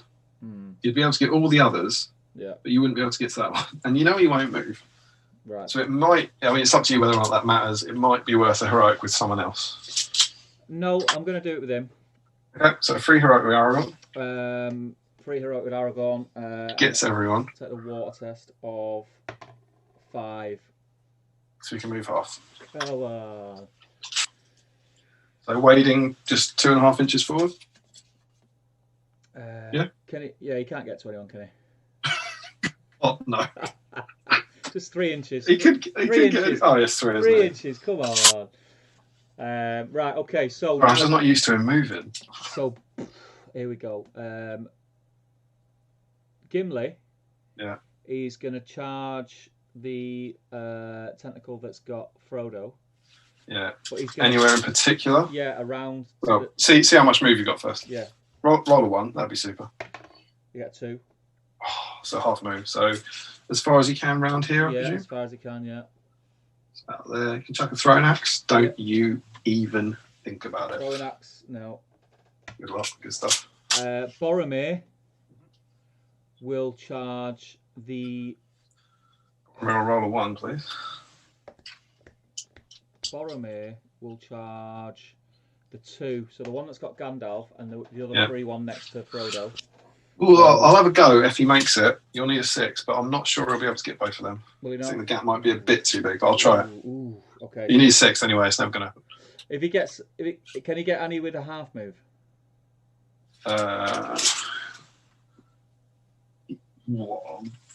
No, he's out. He's out with a half. So he needs a 6. Flipping it. I've got to go for it, haven't I? No, he's in. People are going to moan at me. He's in. It's a millimetre. He's in with a half. I'll try for the 6 so I can get 2. But you're welcome, Steve. You need a thanks in there. Cheers, pal. Here we go. It's a 4, so he can only charge that 1. But Is he going for Gandalf's? Gandalf's, yeah, but leave enough room so that Legolas can charge the one that was out of range. Well, he's got to go straight forward. Okay, yeah, go straight forward. And then Legolas needs a 6 to take it. Do what? Oh no, Legolas needs a 5 to be able to get round to that other one. Yeah, he should be alright, I reckon. That's 1, 2. Yeah, he'll be fine. If he gets a 5, he'll get that one. So Legolas. Oh, he gets a 4. Go with that 4. He will charge the one directly in front of him. Sure. Do you want room for a hobbit? Yes. That there? Yeah. And then the hobbit, which is... Sam's in the water, so Sam would take the water test if you want it. Yeah, I'll charge... but he's -1, isn't he, Sam?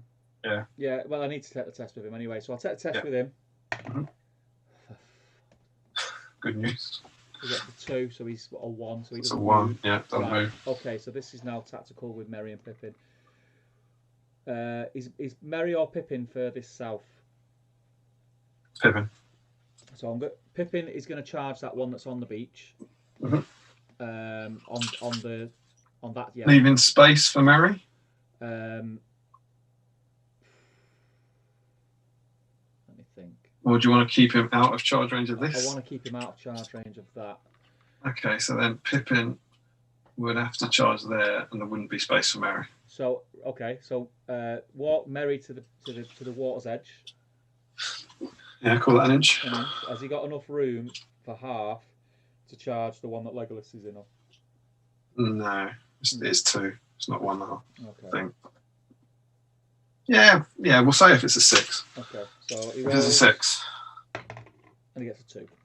Yeah, so it's half, 1.5. So it's like 3/4 of an inch. Just about there. Keep him off. Keep him out of the water. Oh, it doesn't like it. No, I don't like it. Don't like that. Wet in there. And I think that's it, right? Yeah. Now, what's agonising for me is I've got 2 wasted tentacles there.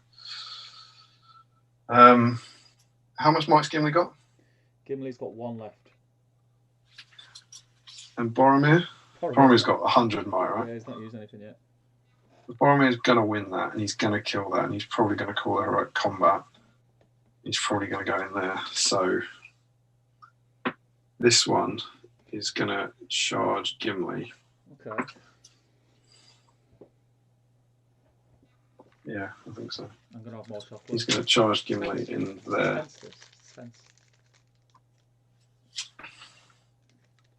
Oh, no, he won't. No. Madness. He's going to charge him there. Yeah. Oh, this guy's free. And then that guy's free as well. Oh, that's beautiful. Right, he goes there. Yeah, it's precious. You don't want to give. Boromir's bound to win that. He's got a high 5 against Richard. He will also charge Gimli. Mm-hmm. And then this one's just going to scoot through as far as he can. So he's going to charge Gimli there. Mm-hmm. All right. Yeah, you can't stop him. Well, you can stop him because you'll have to take one of your filthy water tests. Good old water tests. In he goes. And then my spare tentacle, I think, will just flop around up here, ready to potentially nail the hobbit, I think. Yep.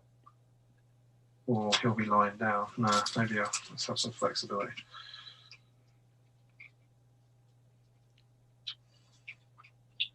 He's gonna be there. It's gonna wait and see how the situation develops. Yep. I'm gonna swap him. Happy? Yes. So straight off the bat, Boromir is going to call a heroic. Sure. Down to 5. Yeah. How many's in on Gimli? 3. 3. Okay. So just Boromir at the moment. Just Boromir on a heroic. Yeah. Yeah. Oh, it's gone. Nerves. That's nerves. That. 4. 4. It's good. Boromir gets 4 high, so he takes it on 5 value. Lovely work. 5's to kill. Needs 5. He gets 2 5s. 2 5s. So Gandalf is no longer enveloped, but he's dropped where the tentacle was. Yeah. And he is prone. Yeah. This one's going to come back on there. Yeah. You go up to 10 tentacles. So I'm going to take a test for water test. Boromir. I think Get a 4. anything but a 1 will get you into one of Gimli's if you want. Yeah, I'll take one of Gimli's off. Sure. Yeah. Into there. Yeah. Oh, I don't think he's going to be in. Well, no, he wasn't in deep water. And we will continue with Boromir. We're against 1. Yeah. 4.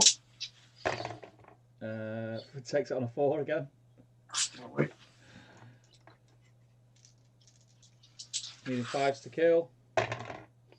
Gets a 6. 11. Boromir's doing some work now at last. I think that's right. Is that right? I think that's right. Maybe a bit more flexible. Okay. Let's do Gimli. Him against 2. Yeah. He's still on 1 might, right? Yes. I really need this. It's got the 6.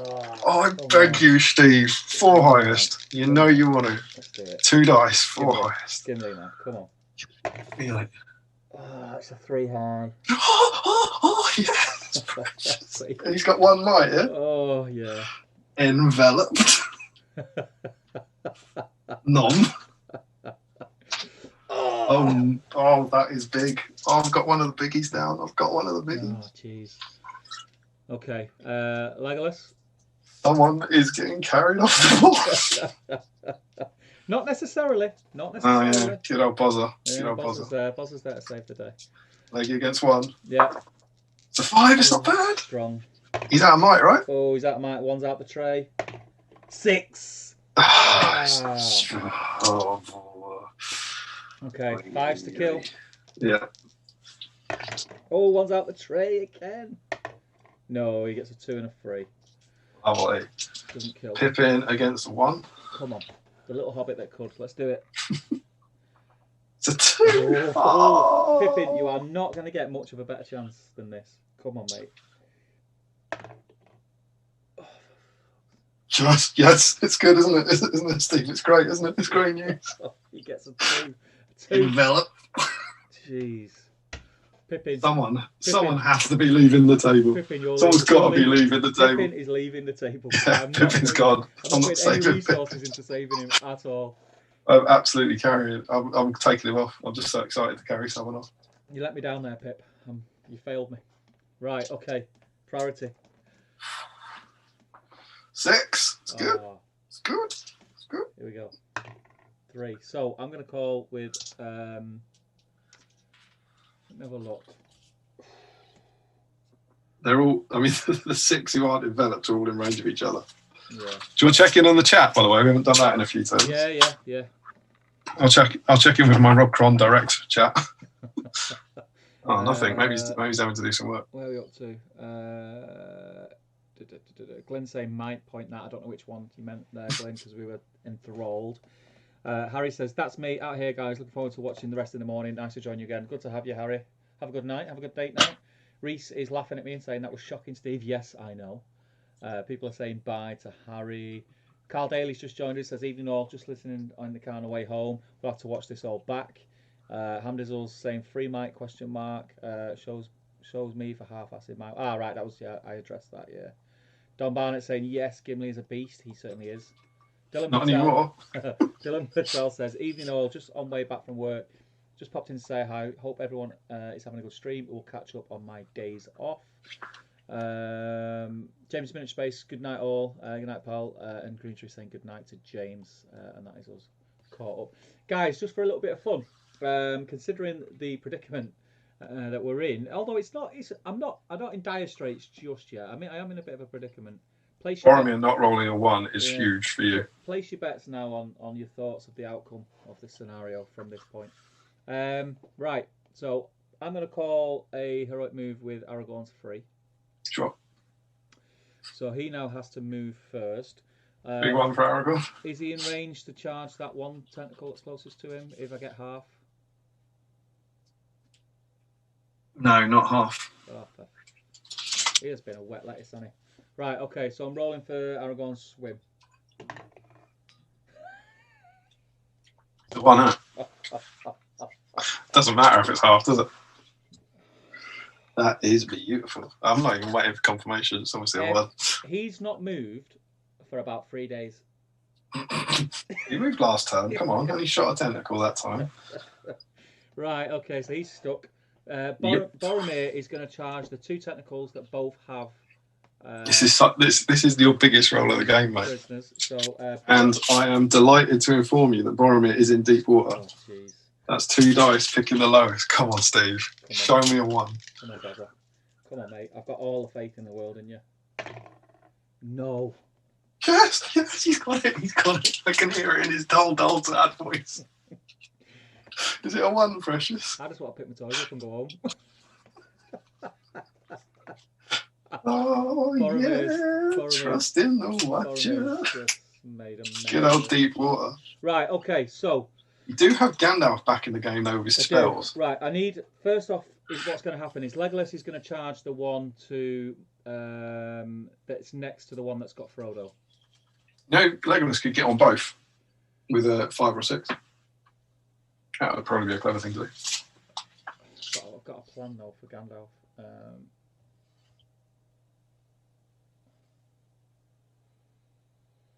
So Legolas would need a 6 to get both. No, a 5 or 6 can give +1. Right. Okay. Yeah, he'd need to achieve a 6. Let's try Legolas first. Right, okay. Rolling for Legolas. He gets a 5. He'll tag them both. So he's got 6 inches. So he's going into these 2. That's keeping Frodo safe. Yeah. Gandalf, no! Gandalf is going to transfix the one that's got I bet he is. Yeah. Not the one that's got Pippin. Actually, Gandalf got a lot of will left. Gandalf's going to go for it. I'm going to swim into range so that I've got a clear line of sight for the Sorcerer's Blast. To what? To the one that's got Gimli. All right. Okay. Yeah. Okay. So he's going to... The other way. So he's going to go north. What, up there? In that direction. Yeah, so if he goes where he's prone. Oh, he is prone, yeah. So he's gonna have 3 inches, so he'd have to get a 6 to get there.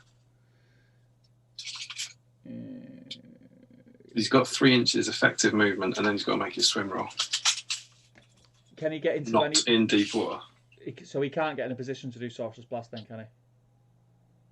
Or can he? Yeah, if he got a 6, he could. But if I don't, he could get it there or there. Yeah, if you don't. But then, of course, you could choose to do a mobilise if you wanted. Yeah, all right. I'll roll for him. Okay, so he's standing up. So he's now got 3 inches of movement left. Yeah. Now he's got his swim test. And he gets a 3.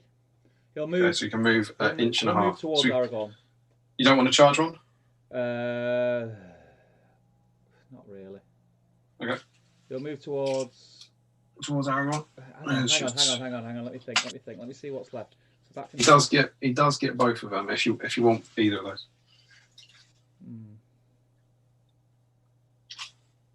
Yeah, moving towards Aragon, and whilst he's moving, he's going to transfix the technical that's got this one. Yeah, Gimli. That's on a 3+. How much will's he got? About 5. He's got 5 left, so I'm going to use. He's got 5 and he's got 2 might. Use 5. One from his store. Yeah. And he's free one, and I need a 3 up. Yeah. And I get a 3. Jeez. So that one's a mobilise. Congratulations, you have successfully saved Frodo and Gimli. Yeah. For now. So now. Just Merry and Sam. So Merry and Sam are both going to charge that technical that's next to Gandalf. Attempt to, anyway. Not the one that's got Pippin? No, Pippin's going to fight, duke it out on his own. He can't. He's in. Oh, he's in got him. Tangle. Oh, you have got him. Yeah, I've got him. All right, yeah. Okay. Sam is going to move along the beach and help Pippin because he doesn't. He's in water. He's in water. So I need. You've got to make a water test. Right, I'm going to take a water test for Sam. Yeah. Sam is an absolute muppet and has just rolled a 1. How many ones? Mary can get him. Mary can charge him on the back. It leaves that thing. I'm going to forfeit Pippin. This sweet Pippin. Can Mary get to that other tentacle or not? With a 6. It'll have to be a 6, right? Mary's going to help Pippin then. All right, so he charges into non-Pippin. Yeah. God, let me get one more life. And I think that's all I want. I think that's my move. Right. Okay. So there's definitely opportunities here. Oh, that was grim. How much might Gandalf got? Has he got 2? He's got 2. Yeah. I'm not going to get onto Legolas because Boromir controls it, so that's out of the question. How bad is my swim roll? How many 1s have I rolled in this game? Quite a few. It was like this last night as well. I did check, and it was quite a few. This is what makes it really difficult for the Fellowship, like the movement aspects of this scenario. Well, I think it's what gives the watcher a chance, isn't it? Right. So we obviously want to have a crack at Gandalf. He's got 2 might. He's got a good chance. It'd be good to get another body out. Gandalf's not worried. He's not worried, Gandalf. Well, like last time. Yeah, he's not worried. He's sound. 6 onto there, and all that one's out of there. He can get onto him. He can go onto him. He can go onto him, and he can get him in the back. Right. So this one's going to have a crack at Sam. Yeah. Making sure, as long as there's... Oh, maybe there's not space. I don't think there's cavalry-based space there. No. I'm going to put this dice in where that model was. No, there's not. Yeah, I planned that. Yeah, of course you did. So, what I now actually genuinely don't know is where the hell that model was. He was about there, but see, he's going to charge Gandalf. He'll come around here. Okay. He can go onto him. He can go onto Sam. So then that one onto him. That one, yeah. So that one goes onto Gandalf. Mm-hmm. This one goes on to Sam. Yeah. And that one, cheeky into Gandalf. Yeah. Yeah, that's it. Okay. Heroics. I don't think you've got any. No. None on. These are interesting little fights we've got here. Yeah, so it's your priority. So where do you want to start? I don't think they make a lot of difference. Let's build up to the important one. Let's do a tentacle against Sam first. Technical against Sam, okay. I've got the fight value. I've got 5. It's pretty good. Needs a 6. Needs a 6, bro. I don't roll 6s well, and I don't roll 6s at all under pressure. So here we go. Oh, it's a 3. It's terrible. Entangle. Given this league, I don't believe it. I'm going to need some more entangled cards. I've never entangled this many models at the same time. What happens if all the Fellowship get entangled? Is that a game over? Yeah, I think then the watcher potters off the board. That's good news. So now let's do the one who's already got Pippin against Mary. Yes. 4. You need a 5 or 6. Come on. Oh, it's a 3. It's not good. I can feel the game slipping through my grasp. I'm going to smack Mary in the head. He needs a 5. Oh, it doesn't win again though. Backs off. Oh. You already got. You've now got 4 models entangled. Yeah, and this is not good. 4. Oh, you must have 9. 4 models entangled, but 5 knots. It's all right. It's all right. So we've got Legolas against 2 or Gandalf against 3. What do you fancy? I'm easy. Whichever you fancy. Let's do. Leggy hasn't got might, has he? Leggy has got no might. All right, come on. 2 against Leggy. Okay. Entangled.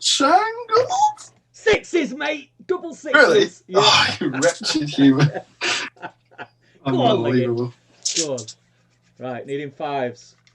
Yep. Here we go. 2 5s to kill them both, right? There's only. Oh God, geez, 22. Yeah. Here we go. So prioritising the one with Frodo, I presume. Yeah. Oh, nothing. Yes, 4 and a 3. Good. And 3 against Gandalf. Oh, Gandalf.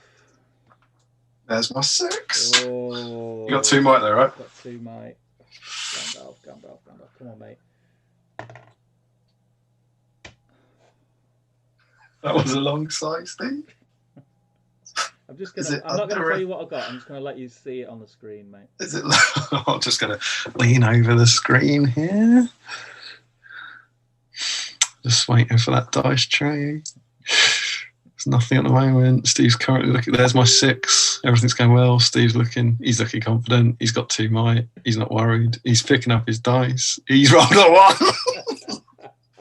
Entangled. Oh, for this one. sake. That is 5 entangled members of the Fellowship. Why? Oh yeah, boy. Boromir has got a lot. That is to do. good. Just to confirm, Steve, if you're not keeping up, you now have more members of the Fellowship entangled than not. On the plus side, this might mean next turn I haven't got a lot of tentacles on the board, as they all leg. That's all the fights. Oh, this is bad. Right, come on, let's do this. All right. So 1, so it goes to you. So I get it. So there could be some drama at the end here. I mean, like Aragorn might have just been biding his time. Yeah, absolutely. And bear in mind, most of your heroes can easily charge too. Yeah. So, just so you know, Boromir and Legolas are in deep water. Aragorn's out. Okay. That's one that takes someone off their board. Oh, God. Right, let me think about this. So I need to tag them. Legolas. Right. Aragorn is going to charge the thing directly in front of him. He's going to roll a 1 first. Come on, let's be honest. So, rolling the dice. It's a 5. So he can move half. And he's going to go as far south with it as possible, charging the one in front of him. Yeah, so we can get this one, but that one's not holding anyone, just so you know. You can't get the one holding Sam. And that'll be it. So you want to charge this one? No, the one that's directly in front of him. This one? Yeah. Okay, and do you want to come around this side? No, the other side. All right. So you'll get to about there. Oh, in fact, yeah, go the other side. Yeah, you're right, yeah. I think he fits through. So he's got him. He's in combat, Steve. He's in combat.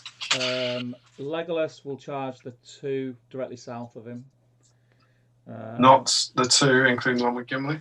So the one that's no. Go. I mean, roll your dice now. You can decide. You get the amounts for Leggy. a 3 that becomes a 4. So that's half move, which gets him. Oh, it's no, it doesn't matter because it's Legolas. He's in deep water, but it doesn't matter because he always gets plus 1. Yeah. So yeah, you can either charge these 2 or these 2. The first 2 you pointed at. Sure. Yeah. I've got faith, mate. I've got faith. I can't roll any more 1s, surely. There's people in the chat screaming at you. Oh, what are you thinking of? And then Boromir to charge the one that has. I mean, it's going to roll a 1, and Gimli's going to get carried off the board, and it's going to be your fault. Here we go. So Boromir, 6, mate. 6. Does he want to come round? I hope you rolled 2 dice there, Steve. Oh no, I didn't. Yeah, I rolled another one. Here comes the 1. It's a 2. Oh, so he's only got half. Yeah. Does he want to come round as far as possible here? No, I'll stay in that central area, I think. Into this bit? Yeah. Just let me move some.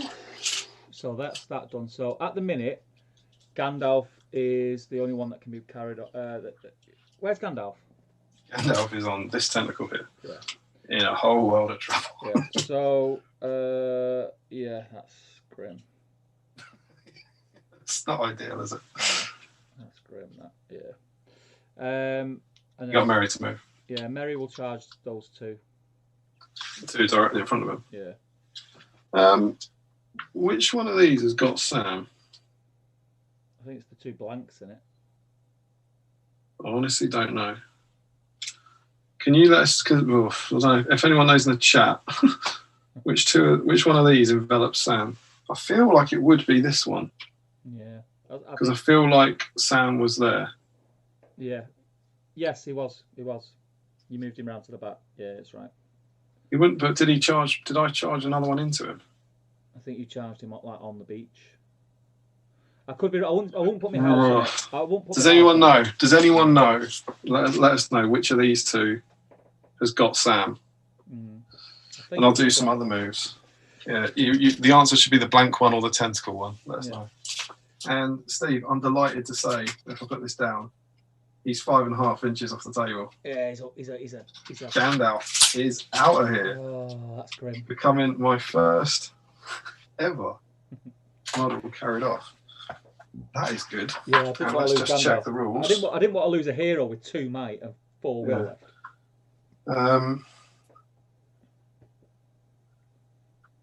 Technical moves off the board edge is brought back at the start of its next move phase. So he's off the board at the moment. Yeah. And then, yeah. Right. So I need to know whether I can move what I'm doing with that tentacle. Pippa's gone back through the whole thing in deep water. There's no, as of yet, there's no answers to our conundrum. I think people are still shocked at the amount of he's the only free one I've got to move. Does anyone know? Seeing if any chat appears, because otherwise I'm either going to charge someone with this or I'm going to leg Sam off the table. Do you think it's the blank one? I honestly think it is, but like I said, Dan Nelly says definitely blank one as Sam. Definitely blank one. Perfect. There you go. We'll go with that. So this one's free to move. So Aragorn's used his free might, hasn't he? No. I had priority. Oh, okay. So he's obviously going to call a heroic combat. Now, would 2 tentacles dissuade him of that? No. Well, it might not dissuade him, but I mean, it might stop you succeeding. I think that's more important. Yeah, I'm going to go for it. I'm going to chuck this one into Aragorn as well. Okay. Yeah, I think that's cool. All right. Yeah. So fight. Yeah, Mary's charged both, isn't he? Yeah. Mary's desperately trying to help his mates. So I'm going to call a heroic with Boromir. Leaves him with 4. Okay. I'm going to use Aragorn's 3 and call one with him. Yep. And then Legolas. That must be it. Yeah. That's out. So let's do. Let me have a look at that. So if I kill that.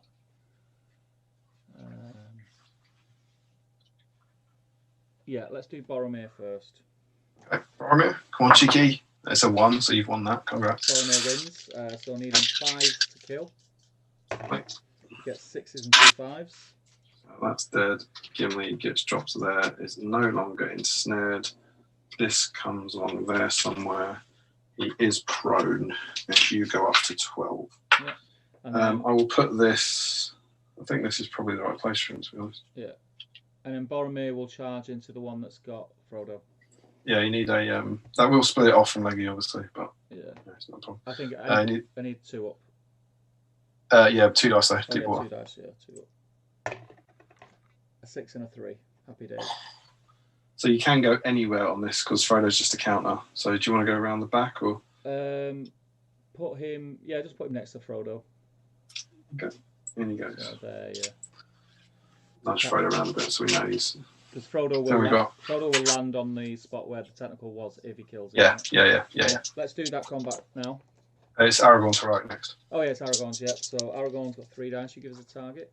Got a 5. Not bad. Here we go. What's he got? 2 might? Aragorn has 2 might. Yeah. Here we go. He gets the 6. Lovely. No. 5's to kill. Let's go on these 2. And he gets 2. Oh, he jerked. I knew it. I knew it. I knew he was going to come back. Up to 14 tentacles. Ooh. Oh, he's cleared out a bit there, isn't he? Yeah. He'll help. He'll now charge into. I'm just going to leave the hobbits. I'll charge into the one Legolas has got. Right. So roll a 1. Dice. He might be in deep. Is he in deep? Yeah, deep water. Deep water. So roll 2 dice, and I get a lowest of 2. All right. So you got half move. Yeah. So you want to be on this one. Yeah. With Leggy, yeah. Yeah. Leggy's there. So anywhere in particular? Yeah. Where you pointed? Yeah, just straight in. Yeah, there. Oh, there? Yeah, that's fine. Cool. So then, yeah, over to you for your choice of fight. Let's do Bozza. Bozza against 1. Yeah. It's got a 5. Not bad. Boromir gets 6 high. Lovely. Needing 5s to kill. And he gets it. Gets it. Oh, they're clearing up. So Frodo goes to there. He's no longer entangled. He's prone. Mm-hmm. I'm going to need another one here. You got up to 15 tentacles. And then we've got Legolas and Aragorn. You got a 5. Aragorn's a white. They get 6s all day. 5s to kill. Yeah, 6 and 5. Oh my god. It's turning. It's turning. It's close. It's a close one. Yeah, it's good. And the Hobbit. Yeah. I'll give you a target. It's Merry against 2. I'll give Merry gets 4. Oh, Oh no, Merry! Right, come on. I'm yet to wound with a tentacle. Smack him in his little head. 5s. Wounds. Merry's dead. He's dead. Smack him down. Take that. Jeez. Harsh. That was harsh. That was harsh. Okay. So the 2 blanks are carrying hobbits, aren't they? Yeah. Right. Okay. Right. So priority. Yeah, absolutely. Let's do it. Got 2. You get 2. I get a 1. Hey, free heroic from Aragorn, baby. Yeah, free heroic from Aragorn. Everyone's in deep water. Deep water. So I need to roll for it to see if he moves first. Yep. I get a 6 and a 3, so he can move half. Yep. Where is he? Aragorn's here. Move him towards Frodo. Brave from Aragorn. Yeah. Classic Aragorn. I'll do Legolas next. Yeah. Roll 2 dice. I get the lowest of 4, which becomes 5, so he can move half. Yep. Move him round the other side, if possible, to block off as best he can, Frodo. Or to protect Frodo. Yes, sort of come round him. Yeah. Frodo will stand up and roll 2 dice. And gets 2 4s. So he'll move directly towards the gate. So he moves 2 inches. No, he moves half, doesn't he? So he moves 1 inch. Slow and steady wins the race. Yeah.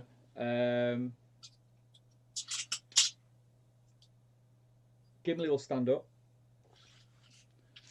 Roll 2 dice. He gets a 6 and a 3. So he'll move. Move half. So he's got 2.5. So he can move 1 1/4. He'll try and move sort of. He's got 1 1/4. It's kind of nothing, that is it? Not great. He'll move in front of Boromir. You think he will, mate? He'll move next to Boromir. Boromir will roll. Yeah. He gets a 2 and a 2. So he'll move round Frodo the opposite side to where you're stood.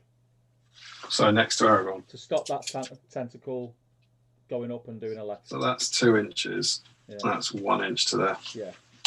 Did you say doing a left? Yeah. And that's it, right? Yeah. So this one, the one that carried one off, the tentacle that moves off the board edge is brought back at the start of its next move phase. So he can come on there. Yeah. So he might be able to. This guy's going to be able to get involved. So first things first, we've got to do it. Not losing the opportunity. To hell with the scenario consequences. He's mine. Eating Pippin. He's mine. Eating Sam. Good. And I've got this guy to play with. So I think we can go all. Because they've moved this turn. I think we just go all in for the weaker ones. Pick up the weaker ones. I've got 6 tentacles here. So this one is going to go into there. I don't think I'm going to be able to trap him, sadly.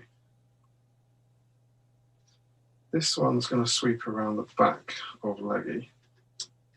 Charging him there. Hans says, loving the bat rep, think we need this every time.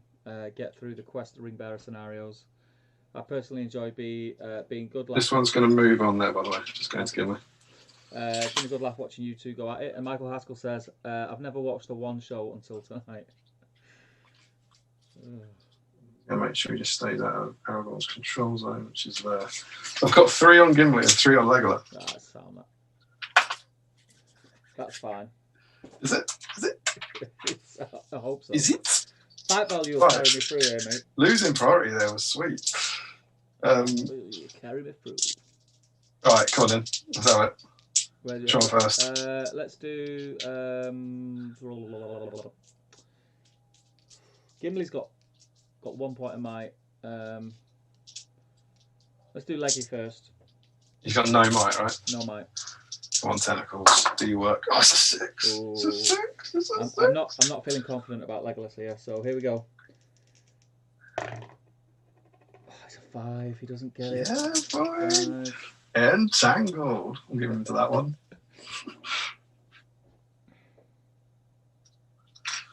And then Gimli. Gimli, yeah. What'd you get? It's a 6. Oh no, it's crumbling. Yeah, boy. Gimli gets a 6. Really? Yeah, boy. Oh, you jerk. That's huge. That's huge, man. Okay, so 5s to kill. 2 5s here, Gimmers. Come on, Gimli. 2 5s, brother. 1 5 and a 1. So it kills 1. I'll kill the one that's closest to the west gate. Okay. Yeah. So he goes. Yeah. And I put him back, and you go up to 17 tentacles. And I feel like I might need. You're going to move anyway. Might need an extra reinforcement there. Okay. Okay. Priority? Yeah. 4. 4. Good get. A 4. You had it last time. I guess you. Oh no, I had it last time. I'm in first. 3 here. There I go. Or did I? I didn't heroic, did I? Yes, you did. Well, you definitely moved. I think you did heroic. Yeah, I think. Yeah, you did heroic to so get. You to had get it last time, so now I've got it naturally. Okay. Who's ensnared there, Leggy?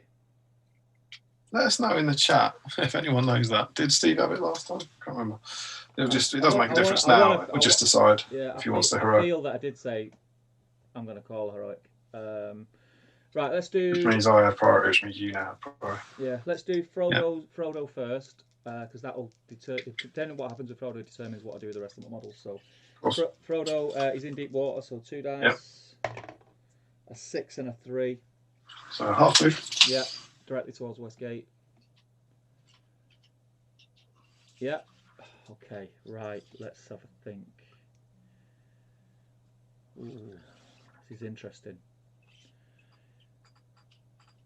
Gimli is going to roll 2 dice in a minute. Hopefully I'm not going to roll a 1. And he's going to charge the 2 directly in front of him. Mm-hmm.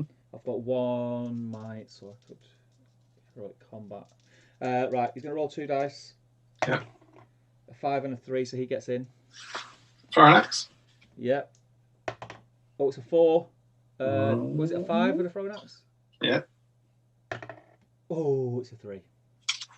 That's doubly huge because of you only need 3 tentacles to end the game. Yeah. Right, so that's them 2 tied up. Where's Aragorn there? Point to him for me. That's Aragorn. Aragorn's going to charge the 2 in front of him. These 2 here. Oh, hang on, is it? Because then he'll get countered by. You will hit them. Can he get both? Yeah.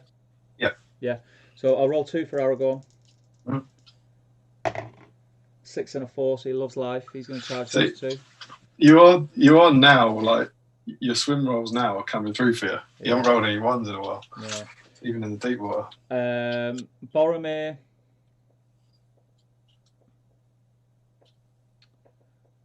Boromir will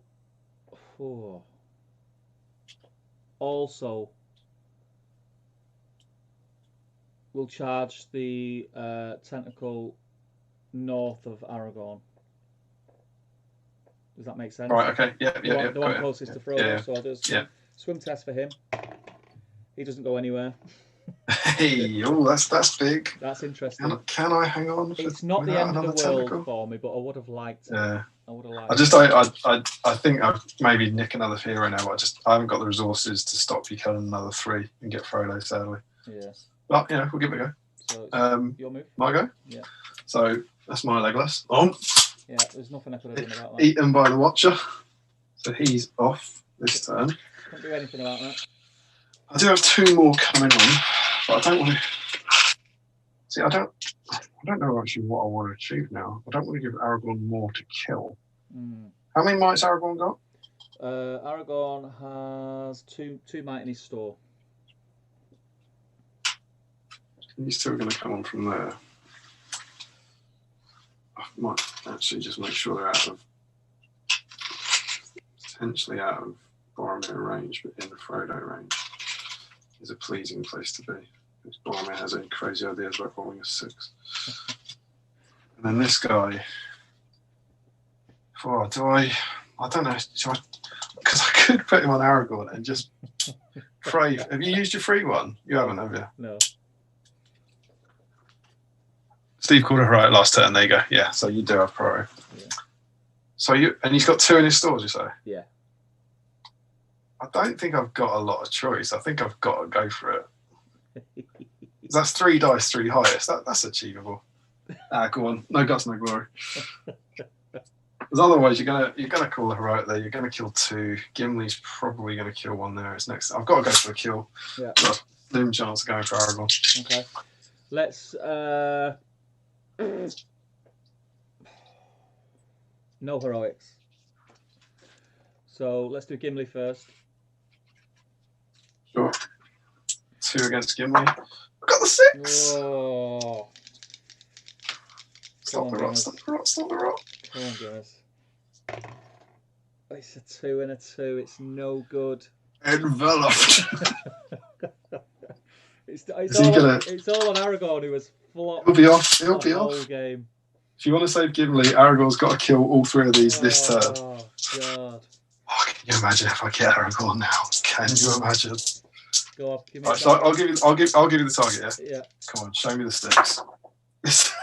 There it is. Steve, come on, 3 highest, 3 highest. You know you want to. 3 highest to be fine.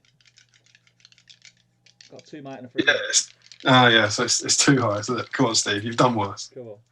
Come on, Steve. Come on, lad. Mate, I'm on 2. Oh, he gets the 6! He gets the 6. What was that? Wait till you watch that back. I rolled 3 dice. One of them was spinning on edge. The other 2 were a 1 and a 2.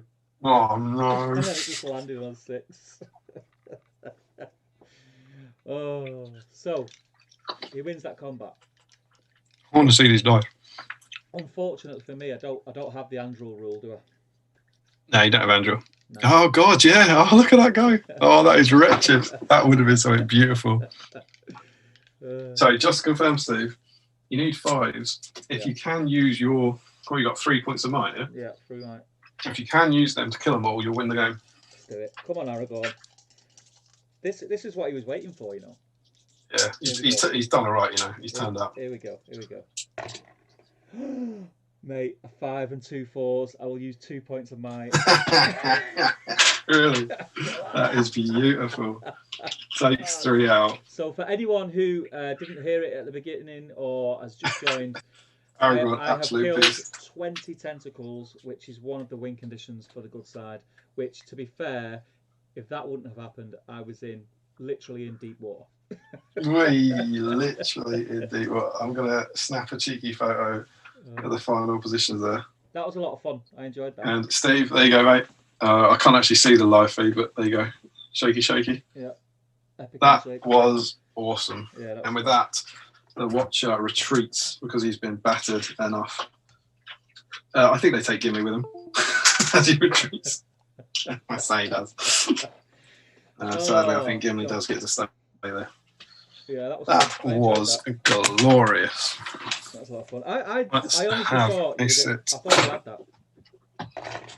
I thought you had that. I really. It's just them. I mean, we can have a chat about it. It's just the might, isn't it? Let's swing over here and see my little face for the first time, probably in a couple of hours. Whee!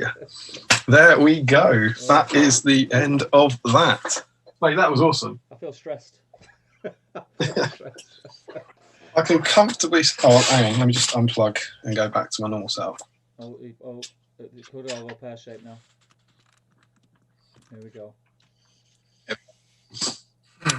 Plug it in, Mr. Damien O'Byrne. Hello? Are we in? Yeah, we're in. All right. Come on, the fellowship. Come on. I can comfortably say that was the best of the 3. Obviously not the first one. The first one, as we said, the fellowship called a heroic move in turn 1 and won. Yeah. The second one was good, but that was definitely the best that the watcher had it. Yeah. And they got 5 of the fellowship off. Yeah. They gave it a go. It was very close. Very close. I actually think that's a really, really good scenario. It's a lot of fun. Yeah. It's a lot of fun. I think if you try and play it like thematically, there was things that I could have done that would have been a bit gamey in certain things, and I was just like, no, just charge me. Like I was going to leave Pippin, and then I thought, no, his mates would help him, Merry would help him, Sam would help him. Even then, I think that was the right call. I don't think you need to particularly wade 2-inch moving hobbits through the water to be smacked in the face by a tentacle. In my head, I thought, even though they won't be doing anything now, do I get them in the water and just truddle through to act as blockers for if I do get Frodo through, and they can run through the middle of them, and then they have their control zones kind of thing. But I thought, sod it, I'll just go for it. But yeah, I enjoyed that. That was good. I'm really pleased for the stream as well, because it'll be interesting to see what people say about it now. If they as hopefully some comments come in. Yeah. Still 28 people watching, but it'll be cool to see what people thought about that. People will now realise when I mention and talk about my notorious bad dice rolls. They will now know exactly what I mean. How good was Frodo putting on the ring and then just taking a stroll and decided to fight? That was glorious. But yeah, it's fun. But Aragorn, mate, your favourite character, won the game. He smashed it in the end, mate. He did nothing. He did nothing for 2.5 hours. I think I'm just trying to think. I know it's a big if, but you had 2 and 1, and you had that 6. If I get that other 1 or 2. Aragorn's then ensnared there. Yeah. Boromir can heroic and probably stop him being charged, probably carried off. Gimli's gone. I think I might be able to stop you getting 3 then. Well, the problem that I would have, even as soon as you start bringing your tentacles back on, I can't move my hobbit quick enough away. Yeah. Because you can move full pelt in the water. Yeah, because you'd only have Boromir fighting. Yeah. And I reckon, he's still got a might. He could go in. Maybe it'd be a tough ask. I don't know. But it's all ifs and buts. But that was brilliant. I loved that. Yeah, it's good. That was good. And that's kind of what we thought that when we read through that that game. I think I obviously I read it in order, and I read that scenario before I got to the modelling guide. Yeah. And as we'll hopefully talk about, we've got a bit of time, I think. Yeah. It's different to the other tentacle scenarios. Yeah. And so I was like, that's worth a go. That's worth a play. And I loved that. I thought that was great. I wish I had 2 more tentacles, really. But yeah, it's cool. Do you want to see what people thought? Are we jumping in the chat? I don't know how far you got. Yeah, the chat's been pretty quiet. I think everyone was just enthralled. Or entangled. Where are we? Larry says, cracking, open the Freddo biscuits I forgot about last stream. Carl says, just finishing off 2 horses I made a start on this afternoon. Got a few more to make a start on afterwards. Joe says, yeah, pretty sure Steve called heroic. Yeah. And Hamdizzle says, oh, what's that? Aragorn has found Andrel in his back pocket. As if. More of that, lads. Michael Haskell says, who's taking on the Balrog now? Because Gandalf. Well, I think it's Aragorn, Boromir, Frodo, and maybe Gimli. Depends what we rule about Gimli. Green Tree says, really enjoyed that. Now I really want to start work on the Gate of Moria display. Yeah, that'd be cool. Cool. Dan Nelly says, thanks, gents. That made for great watching. Colin and I have a good one. Yeah, you too, Dan. Thanks for joining us, mate. Michael says that was a thoroughly enjoyable encounter, gents. Thank you, Michael. Oh, thanks, Michael. That's good. Cam says, really enjoyed that, guys. Thanks, brother. Silver Templar says, great fun to watch. Steve's dice rolls were shocking. That's yeah, and that's not just tonight. That's my dice rolls in general. The thing is, though, genuinely, you did roll. I think it wasn't just the amount. The amount's probably average, but it was the choice of them. It was because it was always Aragorn. You're losing Aragorn in 3 turns or whatever it was is dreadful. But that said, you've got 9 models. You have to roll dice from every turn. Yeah. 1 or 2 of them should roll a 1. Yeah. That should happen. And then as soon as you're in deep water, I think it went the other way. When you're in deep water, I then don't think you rolled any 1s or very few.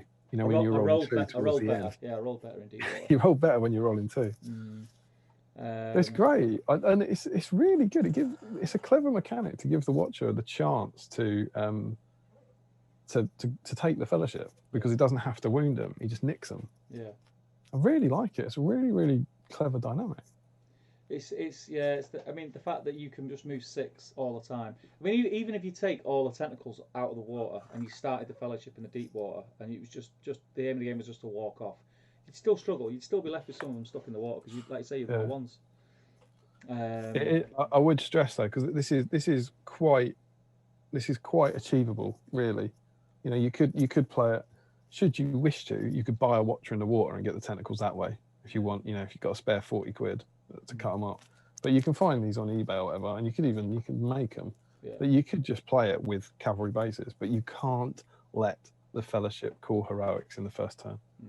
That's the key thing. Yeah. When was it? It was over by turn 2, I think, wasn't it? Yeah, the first if they game call we a heroic had, move in the first turn, they can't stop them. I just heroic move with Aragorn, commanded the single tentacle forward. Yeah, and then didn't I use the hobbits as blockers then to stop you being able to get in and help him? Because the big thing is, in the first turn, the watcher needs to be able to get the Frodo tentacle behind the other ones.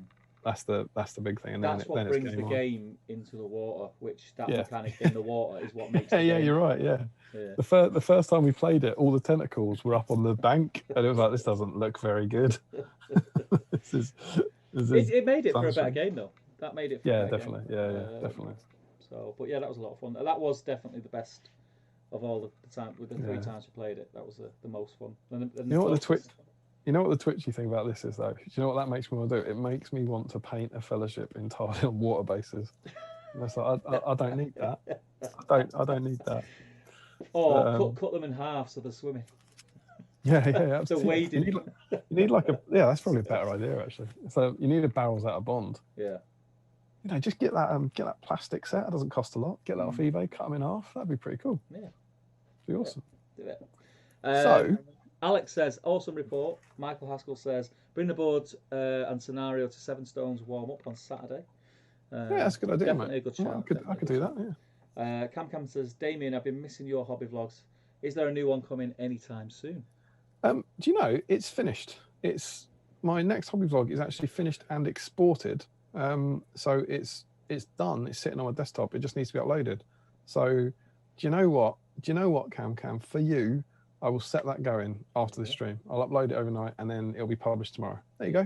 Good stuff. It's a long one as well. Alex says covers about a month. A month. That's a long watch, that, mate. Yeah, it's the period where I was at my folks. It's August. It's the whole of August. Yeah. Alex says, even though I came in halfway through, it looks amazing. Seems like a really unique scenario for such a short screen, short scene. Yeah, it's. I always find that they're the little finicky ones that they mess around a bit with the rules and make them play a little bit differently than the normal gameplay are always the most fun because unexpected things happen. I think most of the time. Before we have a look at the others, I'm desperate for a drink. Yes. I think Emma might have gone to bed after Charlotte was, a bit upset. Do you mind getting the Facebook chat up, thread up? I'll go through that. You seeing who's in, and can you do a list of names? I'll get a drink. Let me find it. See in a sec. Oh, this will be fun because I've not even set it up. Right. Okay. Give me 2 seconds, guys, and I will add it. So I need to add that. No. I need to add that. There we go. Not that. Facebook.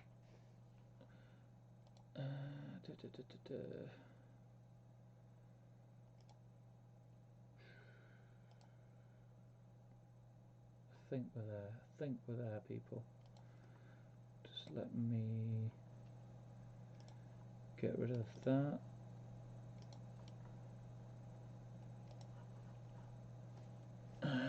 Yep, sorted it. Right, give me 2 seconds. Let me get rid of the junk at the side because I've got a million messages.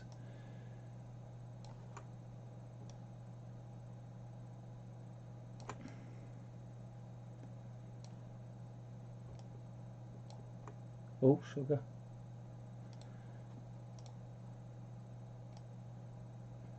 There we go. Okay.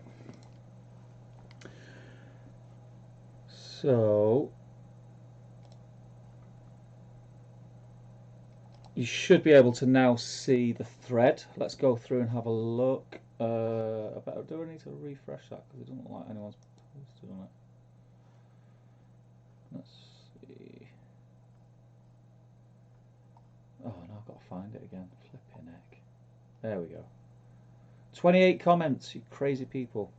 Josh Crosby, finishing off the horse I started on a previous stream. That looks good, man. I really like that. That's a good job.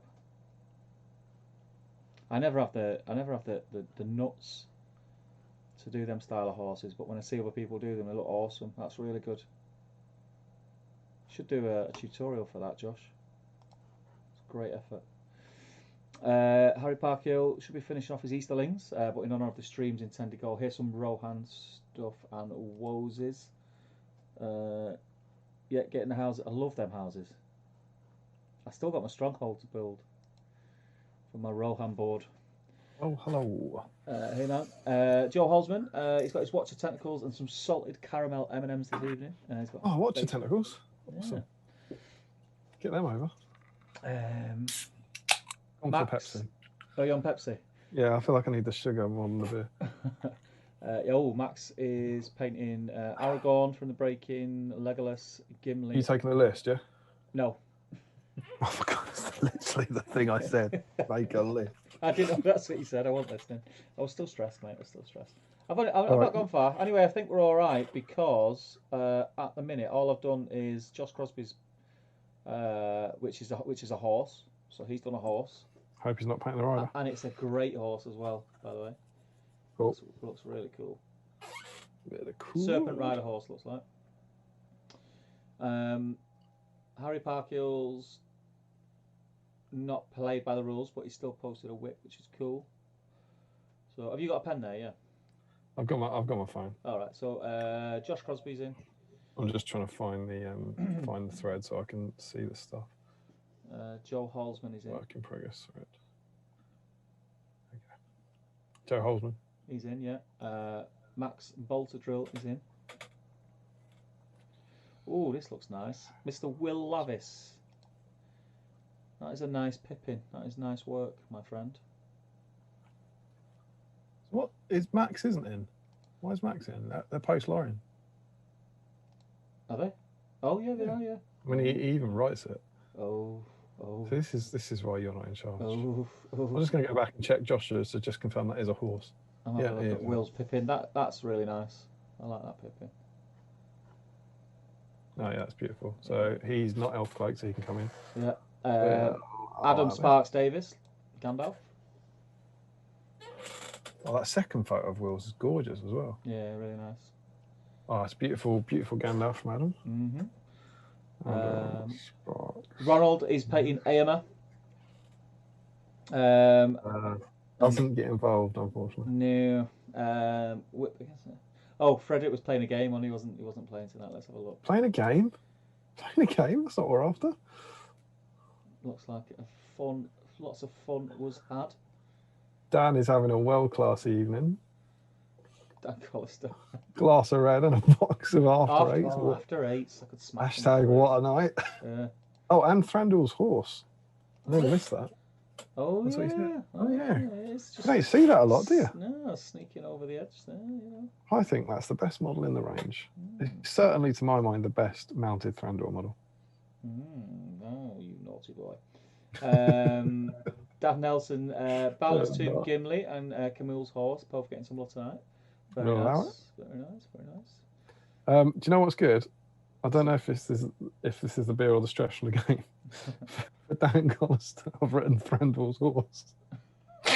So Thranduil's horse could win tonight. Dan can't win, but Thranduil's horse can win. Do you know what? I'm gonna. We all want to see Thranduil's horse win. I'm gonna leave that in there. You know, if that wins now, people are gonna scream from the rooftops. Yeah. Dan Nelson, Barlin's Tomb, Gimli, and Camille's horse. So Dan's in. Yeah. He's in. James Holden is painting Moria goblins and a Warg Marauder for conversions. That's a no, unfortunately.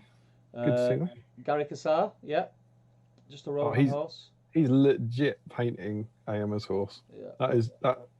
That's what Larry wanted to see. Loving life.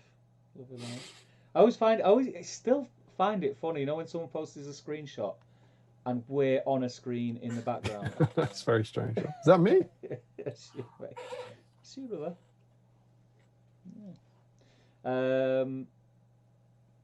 Don Barnett painting Gimli. He's in. Lovely. Hans.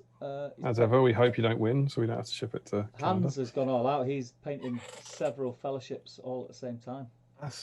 Look at you. That's right up your street. 4 Aragorn, yes. Arathorn. Well, yeah, I think he's got to be in, right? Yeah, he definitely. There's no way he's missing out. He's hammered that home. He's making sure he's in. Kenneth. He's buying the raffle. Yeah. Kenneth is in with Legolas. Oh, beautiful Legolas. Lovely to see some Legolas action. Alistair is painting up Aomer. Nice work, that Alistair looks well. But it does say he doesn't get in. No. Cameron Cochran is in, painting Faramir's horse. Faramir Ranger's horse. Beautiful mounted Aomer, by the way, Alistair. Just got to that. Yeah, it looks cool. Faramir Ranger's horse. That's another classic plastic horse there. Yeah. He's also painting Azog's horse. In inverted commas. Horsewalk. Oh, Will's finished Pippin. Let's have a look, mate. That's a conversion as well, isn't it? That's the Wild Wog Chieftain he's painted up as. Let's have a look. Wow. Yeah, it is. Yeah. Wow, Will, that is incredible. Yeah, it's beautiful. Whoever was asking earlier about how to do Legolas's skin, do it like that. Yeah. That's class. That's beautiful. That's genuinely what I love. Like, I don't know where that was on Will's painting list, but that's a model. It's a 20-year-old model that he didn't have painted at the start of the night, and then he's got painted now. Yeah. That's what I'm hoping Battle Streams does. That's what I'm talking about. What I'm talking about. Dan Collister painted Thranduil's horse, and it looks beautiful. He's in. He's not painted Thranduil. Thranduil is still unpainted. 41. That looks amazing. The brown one, that's beautiful. Yeah, it is. Harry's. That is a massive. Is that his painting handle? That is impractically big. Dan, you want something a bit smaller. He mate. might have massive hands though. Like a massive infinity gauntlet. He just slides his hand inside. That is too big. So we've got Harry's, Smarties, and Woses. Good mix. Let's just check as well. Harry posted that an hour ago, so that's 11:15. So we kept Harry on the stream with Louise on date night till 11:15 on date night. I think we got a new subscriber. James painting horse. That's not lowly at all, James. That's not a lowly contribution. That's Helm's horse, isn't it? Yeah, it is. It is. Yeah, we've got that strange face card here. Helm horse. I'm a horse helm. Larry Miller working on the Lord of Horses. It's a pony, Harry. It's not a horse, mate. Let's not split horse hairs. Do you know what? I'm gutted that Larry is not working on a plastic horse. I've been building up to this since January. He's been screaming it. He's been screaming it for weeks. The hell is that? He bottled it. He bottled it at the last minute. I choked.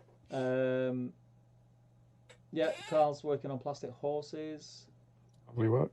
And Hans, that's more Aragorn work. Very cool. So yeah, I've already got Hans. I'll be honest, there's not as many there as I thought there'd be. No, 1, 2, 3, 4, 5, 6, 7, 8, 9, 10, 11, 12, 13, 14. It's solid. There's not been enough as many people. Bear in mind we were up about 60 last week. Yeah, that's true. Could be a new channel. Could have to build up that community here, but we shall of course do our best. We've got 14. There's still time for people to join. Yeah. Oh. So what we were going to do is look at those other watcher scenarios, right? Yeah, let's have a quick look. I can honestly say, with it being 16 minutes past midnight, Aragorn is going to get 0 paint on it tonight. Yeah, I agree. We did fear it. That took longer than I thought, though. That took longer than the one last night. Probably because it was closer, I suppose. That's probably what it was. I'd be interested to know when. Did we start about 9:30? Yeah. Could obviously go back. So, did some digging, and I don't honestly know which way around it is, but Best the White Dwarf, this is the Two Towers edition, somewhat counterintuitively, has a wonderful, wonderful Watcher in the Water. So we get the artwork, and they built this board. It's got a resin pour on it. I would have used PVA glue myself. Coming to a scarring near you soon. Watcher board. Good as that one. Well. You want to bin yours and borrow that? It's all right, mate. All right. So what you get here, it could obviously be longer, but it's really nice. It's an 8-page article about how they wrote a custom scenario, how they built the board, how they sculpted the Watcher. Yeah, I remember that fondly. Including, the body and wherever Frodo is. Can you see Frodo yet? Dangling? Yeah. Which is quite cool. And then a battle report. So that's well worth a read. But in this one, you also have a body. So it's the same people, same participants, same deployment. And in this, the evil side, this is the change in the dynamic. The evil side isn't trying to carry Frodo off the board. They're trying to kill them like old school. You still have the same water rules. And then the tentacles are pretty much the same, except they're strength 5. And what you do is when you win, you don't deal any damage and you move it D6 inches away. So when you win a fight, you grab the model, you entangle it, and you move it D6 inches away. And you do that every turn. So you can't move it 6 inches like I could. You have to roll for them. Yeah. But I'm sure on this one, it still takes damage. You know what? Maybe it didn't. Oh, no, it was this. This was it. So there's the Watcher body as well. That was it. There's the Watcher body, which is like the head floating. And if the tentacle, that Watcher body can move 3 inches. If that tentacle is in base-to-base contact with the Watcher, it takes D6 strength 8 hits. So in that scenario, the Watcher's also got 2 might, and you can use might on tentacles to fight with. And also, if you wound the body, the Watcher has to take a courage test. Courage 6. It seems to have 3 will per turn, which is awesome. I ain't failing that. And if it's wounded, if it fails the courage test, all the tentacles drop the guys. So in that one, you fight as normal, you envelop them, and then you try and carry them back to the body. To the mouth. Yeah, to the mouth, and they take D6 strength 8 hits. That's crazy. Which is obviously, you know, if you roll 6, that's any of them dead. Oh no, you still have to roll to wound, don't you? But it still feels like that would be hard for the Fellowship. For the Watcher, I think. I don't know. What do you reckon? Yeah, I don't know. We'd have to try it. It's also on a bigger board. It's on a 48 by 24, and all of that, basically half the board is Moria. That's like the gate. Yeah. But the pool is about 24 inches again. So I don't know. It'd be interesting to see. You need a little body bit, and it's 8 tentacles again, so we wouldn't know. Oh, my foot nearly fell. I got my feet up and it just slipped off the desk. Your foot nearly fell off. A nightmare when that happens, isn't it? You don't want your foot to fall off. So yeah, it'd be interesting to give it a go, but I'd really rate the Fellowship for one of them to get into the body and start whacking it. Yeah. You got the deep water. Maybe you just leave the body right at the back. I don't know. You just for me with that. You how many wounds has it got? It doesn't have wounds. You can't kill it. You can't kill it. No, you can't kill it. It just wounds it and then drops everything. Just drops everything. And the Fellowship have to get off the edge. But I don't think the tentacles come back. Do they? The tentacles don't have wounds. Yeah, I think actually if they wound, don't they run back to the body or something? Yeah, sorry. Should a tentacle win its combat, it won't deal damage. If a tentacle is wounded, it drops an enveloped model and returns to the body of the Watcher. So none of it can be killed. So it just returns and so it is like it comes back, but rather than a board edge, it's from wherever the head is. Yeah, it's wherever the head is. So maybe you do want to move it forward. So none of it can be killed. Yeah, just keeps coming. I suppose the Watcher's kind of inexorable, kind of moving forward. Maybe it would have a shot then if you can't actually take the things out. Yeah, could be interesting. And they're obviously just trying to leg it. Yeah, certainly be willing to give it a go. Yeah. Yeah, you need a head and all that.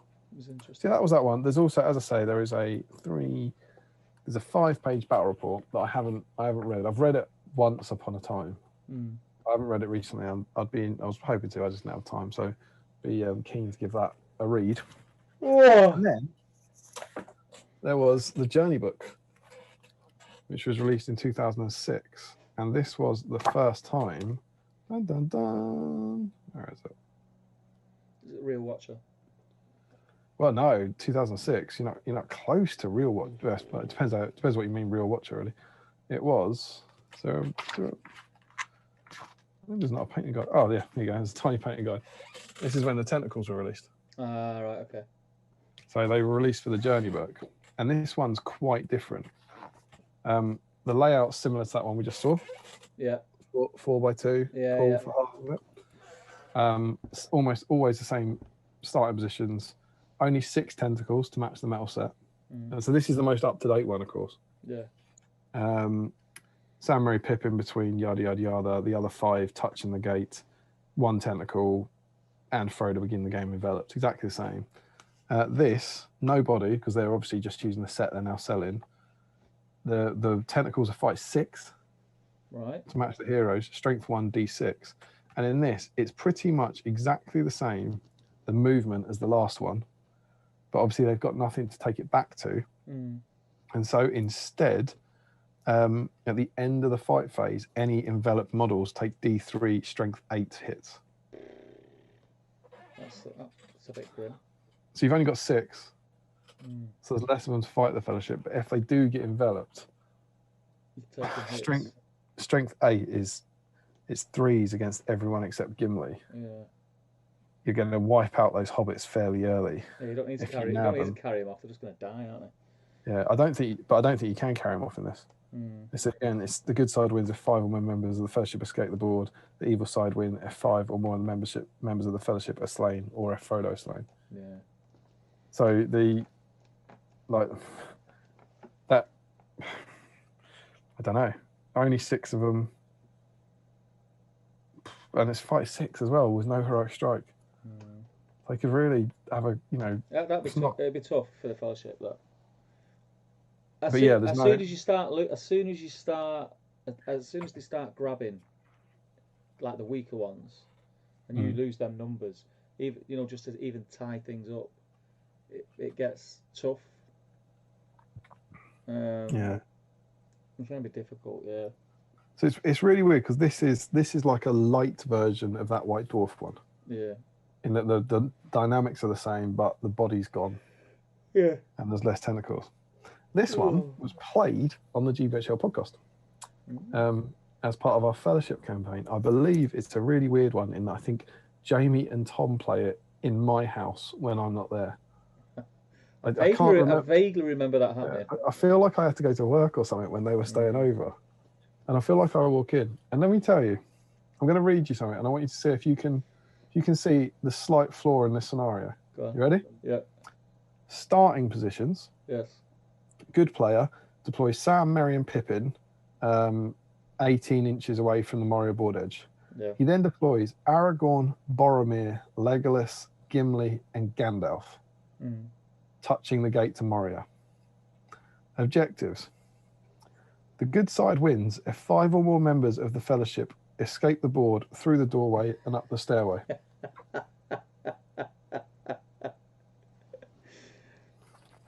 That's good logic, mate. I remember Jamie and Tom saying it like turn 1. All right, bye, Frodo. Like, the 5 of them just start there and they just move off and win. I think that's meant to say including Frodo. Yeah. And that's how they played it. But that is wretched. 5 of your models start touching the gate. You win if 5 of your models move through the gate. But yeah, so that's it. Imagine inviting someone round to play that. Do you want to come round on Saturday and play this? Yeah.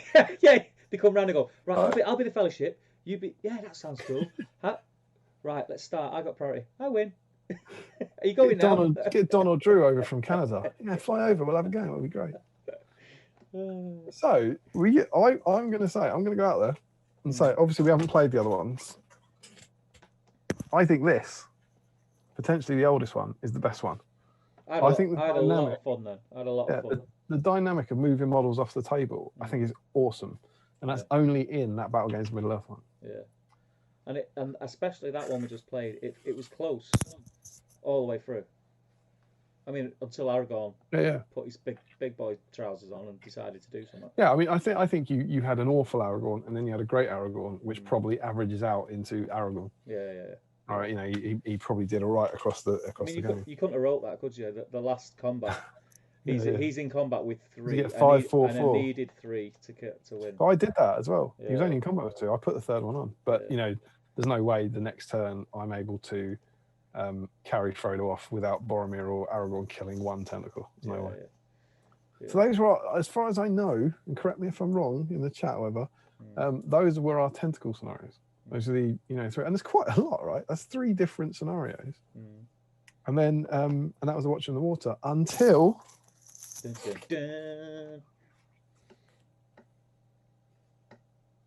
2012. I love 2012. They're my favourite books then. Still smell good. Yeah, I remember when this was January 2012, so it was the best part of a year before The Hobbit, and there was 1 month where Lord of the Rings got a completely unexpected shot in the arm. We got 5 new source books and loads of new models, and everyone's like, "Whoa, where'd all that come from?" And then nothing for a year. But we got that dude. Yeah, The Watcher in the Water. So I wasn't a fan of it when it first came out. That's what I was going to say to anyone. How are we doing over there? It's grown on me. It's just it's become The Watcher to me now, like that aesthetic. But I remember when it first came out, I was like, I don't like that. We've still got 30 people in the chat, so on the stream. So let us know. What do you think of him? What do you think of him? Is he? And my take on this is it's not what I wanted. You can see it in. I meant to get the art book out. You can see it in the art books, and still it is a Kraken.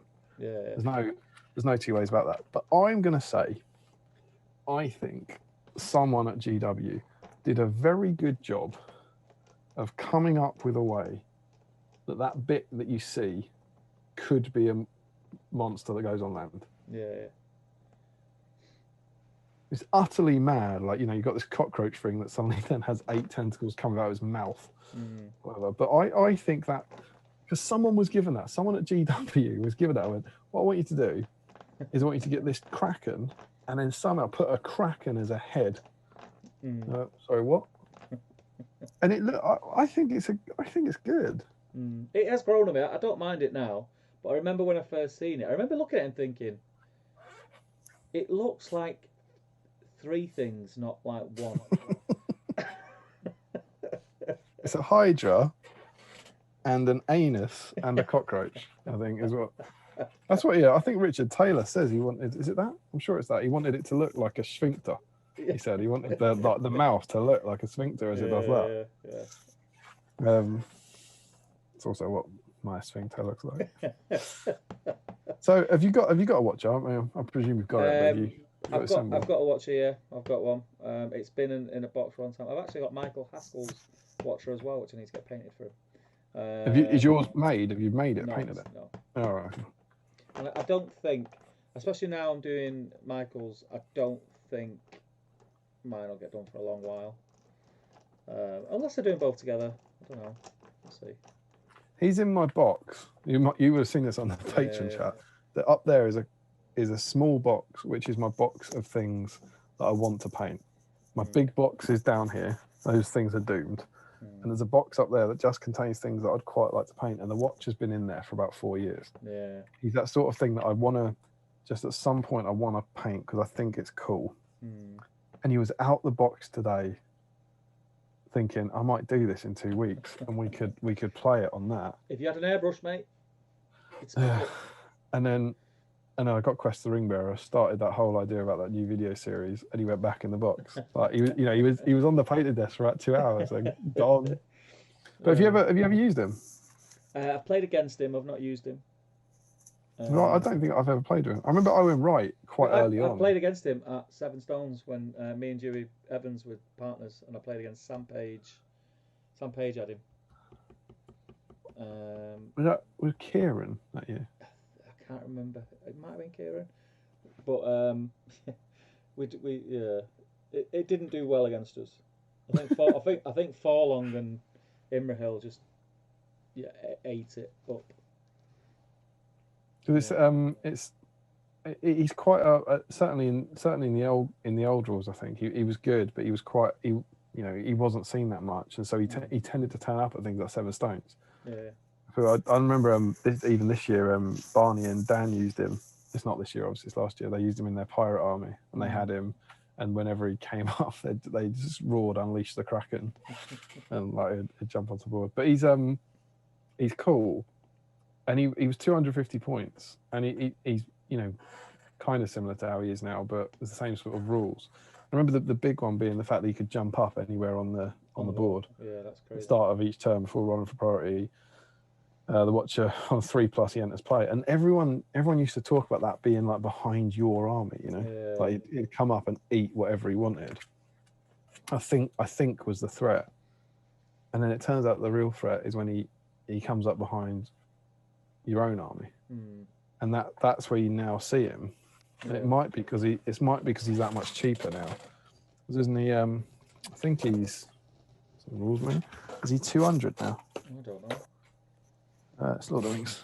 I think he's one of those models that in the new edition got cheaper and better. They didn't think he was good enough, so they did the double hit on him. Yeah, he's 200 points now, and I think he lost his rule about being wounded. Many tentacles. Specific tentacles are going. Yeah. So in the old version, he's got a rule called many tentacles. As the Watcher in the water is wounded, it becomes less menacing. Each time the Watcher loses a wound, he loses an attack. And it changed to when the Watcher is reduced to 3 or less wounds, his attacks are reduced to 3. So it means he's got... It's exactly the same as that one. But I suppose he loses 4 and 5 attacks, but he never goes down to 1 or 2, does he? So I think it is better most of the time. But he's obviously cheaper. Yeah. And then what you see people doing in a Moria list is he comes up behind their own army, D6 attacks, needing a 3+, just move him towards their heroes, pull them over the line, over 2 rows of goblins, and put a bat swarm. You put a bat swarm next to him, so he moves in, and then suddenly you have a fight 6 hero against any enemy hero who is a max of fight 5. And he got 6 attacks. Yeah. And he rends or knocks them down and he traps them and gets 12 or something. It's rancid. Grim, yeah. And he's now incredibly good. And he also gets things like Harbinger of Evil, Resistance to Magic, Terror. He's awesome. He's absolutely awesome. Yeah. But I'm not quite sure, particularly in something like Moria where they've got so many models. You can really afford him. Yeah. But yeah, so I remember Owen Wright at one of the, I think was it only one event maybe or a couple of events. He took a Watch in the Water and a dragon. I think he did really well with it. He got like 4 out of 5 wins or 5 out of 6 wins. Just those 2 models, a Watch in the Water and a dragon. And you don't see a lot of him, like you say. You don't see loads. I think you do. It's one of them models where you've got to know how to use him as well to get the best out. You've got to. Yeah. It's not just an auto. Oh, he's a 200-point monster. He does loads of cool stuff, so he's going to do loads for me. I think if you. But that bit's easy. If it's in the Moria list, that build is just easy. It's like a shade. So he comes up behind your army. You put your bat swarm next to him, and the only thing they can do is try and keep their heroes out of his range, because he's got D6 shooting attacks on 3+. That's like so you roll your dice, you get whatever you get 4, roll 3s, and you hit with 2 or 3. If you've hit Aragorn, then over he comes. Yeah. And obviously Aragorn comes over, and then Aragorn dies. It's like there's no. I don't think in that build there's any skill in that. But I think that's a fairly common thing. But it's like putting a shade behind it or something. When you're playing against it, he only moves 4 on land, so you can keep him away. But his tentacles are 6-inch range. Yeah. He's got that kind of effective threat range of 10 inches each way, so it's a 20-inch battle line. Yeah. And that is just you're seeing that and you go, well, I know if any one of my heroes goes within 20 inches, they're going to get pulled over. There's nothing I can do about it. It's really tough. Yeah. But 235 points investment. I don't know how I'd fix that, but I just don't. It's one of those, I don't like anything where you can't. It takes the fun out of it for your opponent. That's the thing that always bugs me. Whenever there's a bit where you can't do anything about it, you can't stop it. How much will has it got?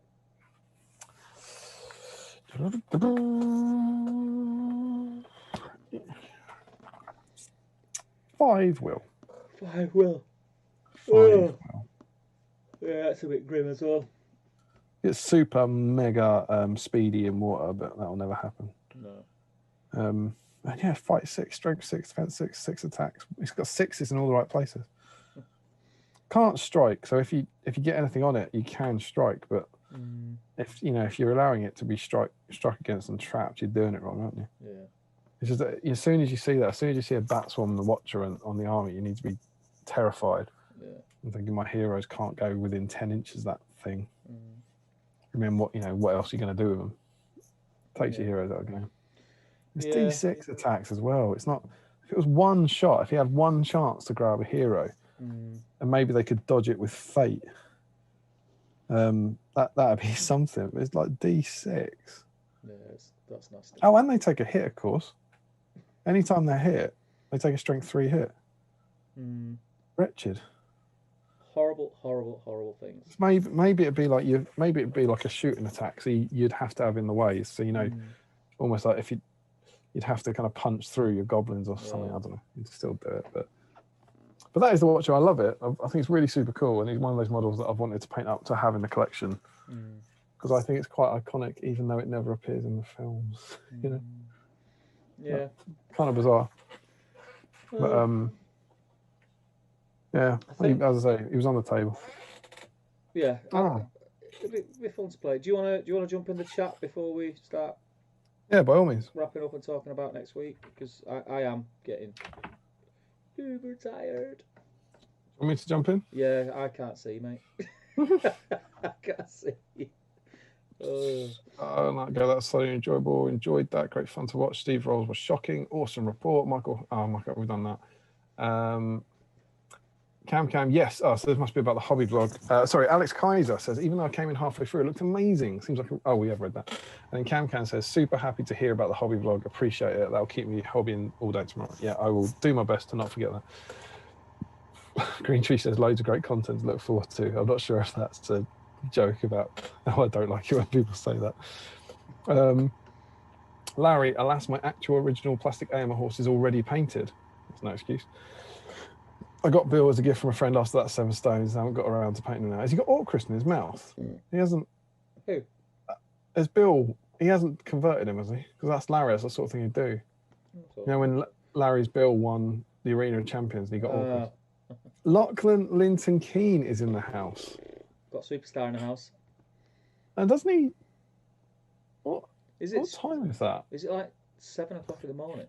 Well, he starts at about 7 his time when it's 10 p.m. our time. Oh no, so it's the morning. Yeah, it's fine. He says, "I want to die. I'm so tired." Maybe it's not fine. Evening all. That's his intro. The first thing he says, "I want to die. I'm so tired." I've stumbled into a live stream. Larry Miller, yes, it is great. Journey book. People saying hello to Lachlan. Larry Miller says, "I like the crab, but I presume that's the anus thing." Oh, we're talking. Okay, so we're on to whether people like him. Silver Templar. I didn't like him for a long time. For some reason now, I think he looks amazing. I don't know why my opinion has changed on it so much. Yep. Green Tree, I would like to version of the Watcher like the Hobbit Barrels minis, just the top half. Who did that recently? Mark Boyland. Did you see that sometime last week? He did that where I think it's the same thing Owen Wright had done. You just cut the head off it.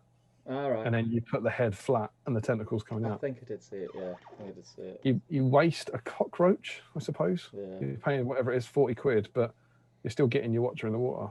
So Dwalin Grudgebrain is in and says, "Hey guys, hey Dwalin, Larry, I've played against him a few times." Hans says, do them both together. That's the spirit, Steve. Oh, the two Watchers. Oh yeah, absolutely, yeah. Watch eye. Larry Miller, funniest one time was when I was fighting him with glowing feeling Keely. He struck and I double struck. Then him and all 3 dwarfs rolled 3 highest. Yeah, Alex says he's 200 points now.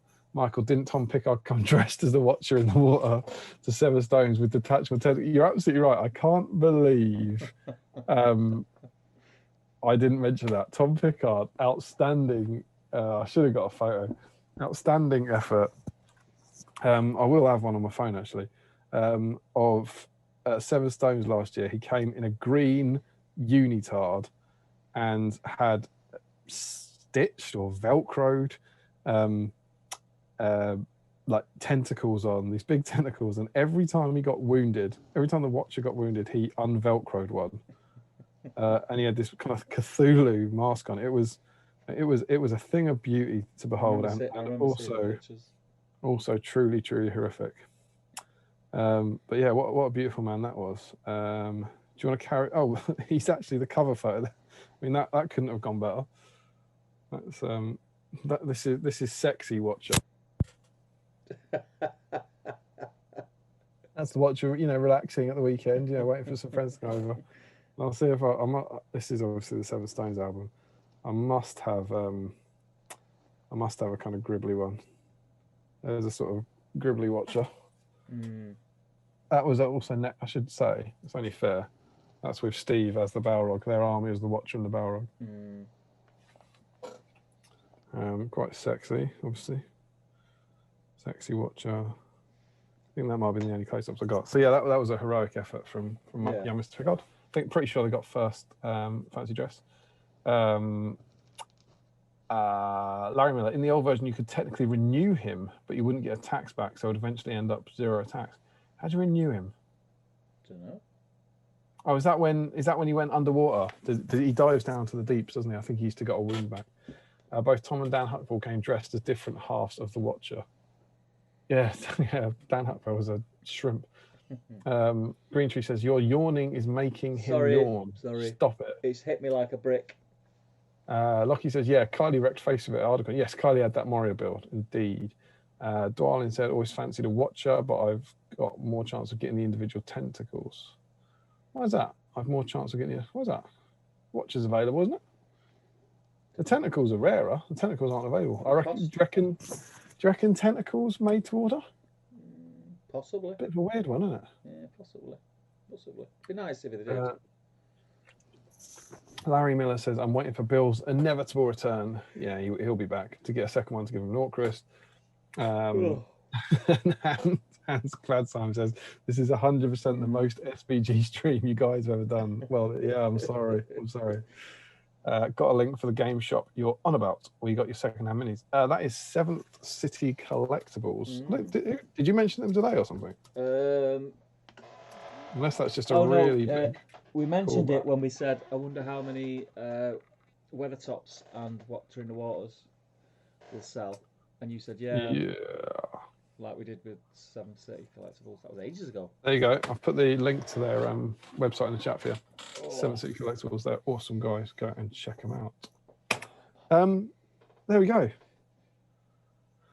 Facebook thing. See if anyone joined it, and we'll pick a winner. Let's have a look. Hans Gladsheim, Larry Miller. Oh, hang on a second.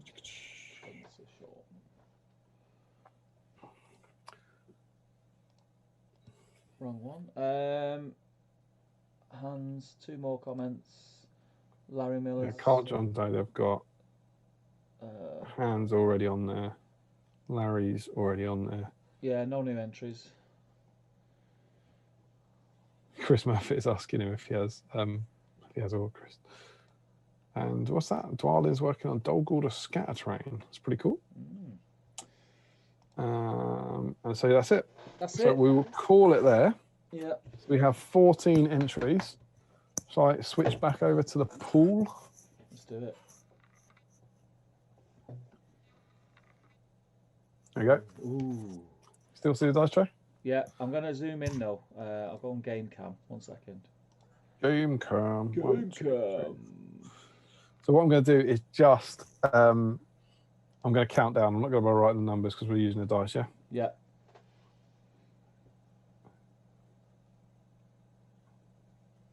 So we've got 14. You've got a 1 in 14 chance. 15 plus will be a reroll. And the one we all want is 5. Right, are we ready? Yeah, apologies for yawning, people. Have you zoomed in?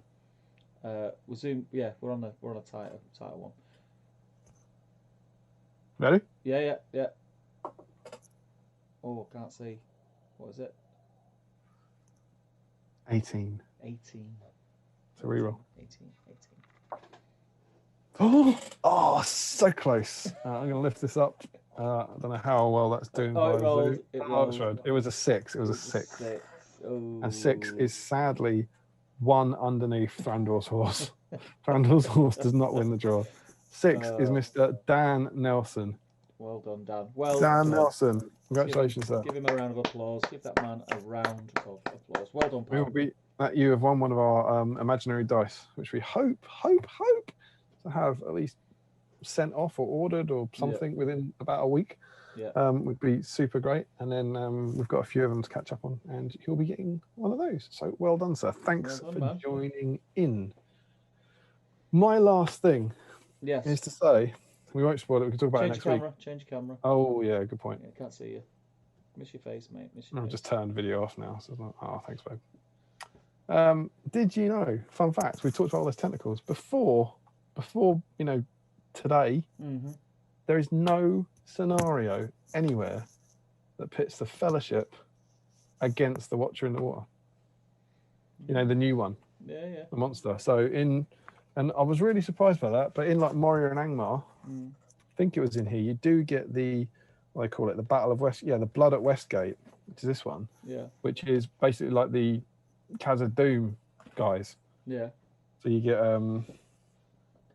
it's where you have to, it's the narrative scenarios where you had to pick your own army. So 500 points of war bands from the Durin's folk.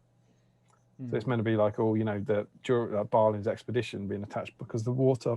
Who does the Watcher eat? It eats. Does it get oin? I think the Watcher eats oin in the book. So you had that, and in like the armies of the Lord of the Rings and stuff, and you didn't get. There wasn't a scenario. So despite the fact he came out in 2012, there's not been a scenario that actually has that monster fighting the Fellowship of the Ring, which I thought was quite strange. It's interesting. A bit sad. Yeah. Oh, you're yawning now. Oh no! Is there a new scenario in a certain new book that's out today? It's here today. It's not a spoiler. Today. It's not a spoiler because it's out today. No, because it's the day. It's the day. Yeah. History has changed. Yeah.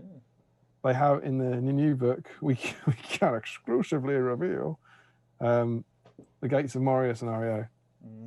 Has the Watcher in the water as we now know and love him against the whole Fellowship. And I was genuinely like, I've read it and I was like, how the hell does the Watcher not just die? Yeah. Run in, strike, dead Watcher, and it's because he can't be killed. Quite similar to some of the other ones. It's the same sort of thing where he keeps getting driven away. Yeah. Crucially, I don't know if it's the same. Check this out. Caught by surprise. The evil player has priority on the first turn. Additionally, good models cannot use magical powers or declare a heroic move or a heroic shoot during the first turn. There you go. Yeah. See, they clearly learned their lessons. Yeah. But yeah, and the objectives on this, good player wins if 5 members escape via the board gates into Moria, including Frodo. Evil player wins if 5 or more slain. So it's the Watcher trying to kill him again. Yeah. Similar to that Best of White Dwarf one, in that it's just about killing them, but it can't be slain. It takes place on a 2x2 board with a big pool. Oh, really? Yeah, well, so that's where I was this morning. Suddenly thinking, hang on, I've got at least a week or maybe 2 weeks. Paint the Watcher in the water and see how he does on there. But now I think that's gone out the window. Yeah. Oh well. You hear me? Future project, that, mate. Oh, I've lost you. I can hear you. Yeah, there we go. Yeah. There's a dodgy connection. So I don't know if I will because I'm so excited about this other stuff, but maybe. I'd like to watch. I'd like to do. But if I do, are you up for that? Yeah, bang up for it. Because the reason that will be topical is because what's our next stream about, Steve? It's only about Quest for the Ringbearer, right? Oh my god. Happy Quest of the Ringbearer Day, everyone. We're over midnight. It's here. It's a new supplement. We can talk about it in depth live. Nothing spoilerific now because you can't. You know, you had every right to be furious with us at 11:59. As soon as it ticked over to midnight, this is all fair game. So Harry Goatleaf's stats are no, we're only playing. But yeah, we're gonna be diving into this and all sorts next week. What do you think of the new models? Your models go class, yeah, class. It's been a while, I think, since all the new models have been in the book when it was released. We won't hold them up because some people might still not want to see them. But yeah, Harry, I'll be getting Harry and Barlaman. Yeah, absolutely. Without doubt. I mean, the rules are cool as well. The rules are very cool. Yeah, that's what you wanted, right? You wanted brief folk. Yeah. So I reckon then they're obviously not out this weekend. Maybe pre-order next Friday. Next week, maybe. Yeah. They're not going to be long, are they? But yes, that will be the content. So, Steve. Yes. What do you reckon? What's our painting requirement? For that. Quest for the Ringbearer. I think any Ringbearer, obviously. Stephen Crow, you get me. I'm there 100%. Any Ringbearer. Any Ringbearer. Yeah, it's got to be in it. Yeah, any Ringbearer. Frodo. Isildur. Bilbo. Isildur. Sauron. Schmeagol. Gollum, yeah. Sam, yeah. I think Sam carries it. Yeah, we'll allow Sam. He gets on the ship, doesn't he? Yeah. The tricky one, the contentious one. Boromir. He picks it up. Does he pick it up in the book? I'm not sure he picks it up. No, does he not pick it up in the book? Yeah, I think we need to. Tom Bombadil, though, he gets it, doesn't he? Doesn't Tom Bombadil put it on? Mm. I'm not sure if does he put it on, or does maybe I try and gloss over that bit. Maybe Frodo puts it on and he can't see him, but he definitely holds it. I think he like flicks it and he makes it disappear or something. And Frodo gets all like, "Where's my ring, dude? Where's my ring?" But do you know what I reckon? If someone fancies painting Tom Bombadil next week, we'll probably let him in. We'll allow it. Yeah. So yeah, I completely agree. I think that's the way forward. Any ring bearer. Yeah. Should we have a last catch up on the chat? Yeah, go through the chat, and then I'm A, falling asleep, B, dying for a wee. Classic combo. Larry Miller was trying to brush my teeth when you showed sexy Watcher and almost sprayed toothpaste everywhere. I like that people are brushing their teeth for the stream. Yeah. Also, you could renew him if you were fighting him with Elrond or someone, as renew could be cast on enemies. Oh, for God's sake, Larry. Something Larry does, like, right, I'm going to put his, I'll renew your Watcher, but you still can't have your attacks back. Alex has just picked up 25 old medals at 7th City. Larry, a good idea in Lords of Battle. Oh, you could renew the Watcher. It is a good idea. You could renew the Watcher and then wound him again. That's cool. Congratulations for Dan about winning. It was Oin who got gobbled. Michael Haskell says night. Rob Cron, he's in. He's in as we finish.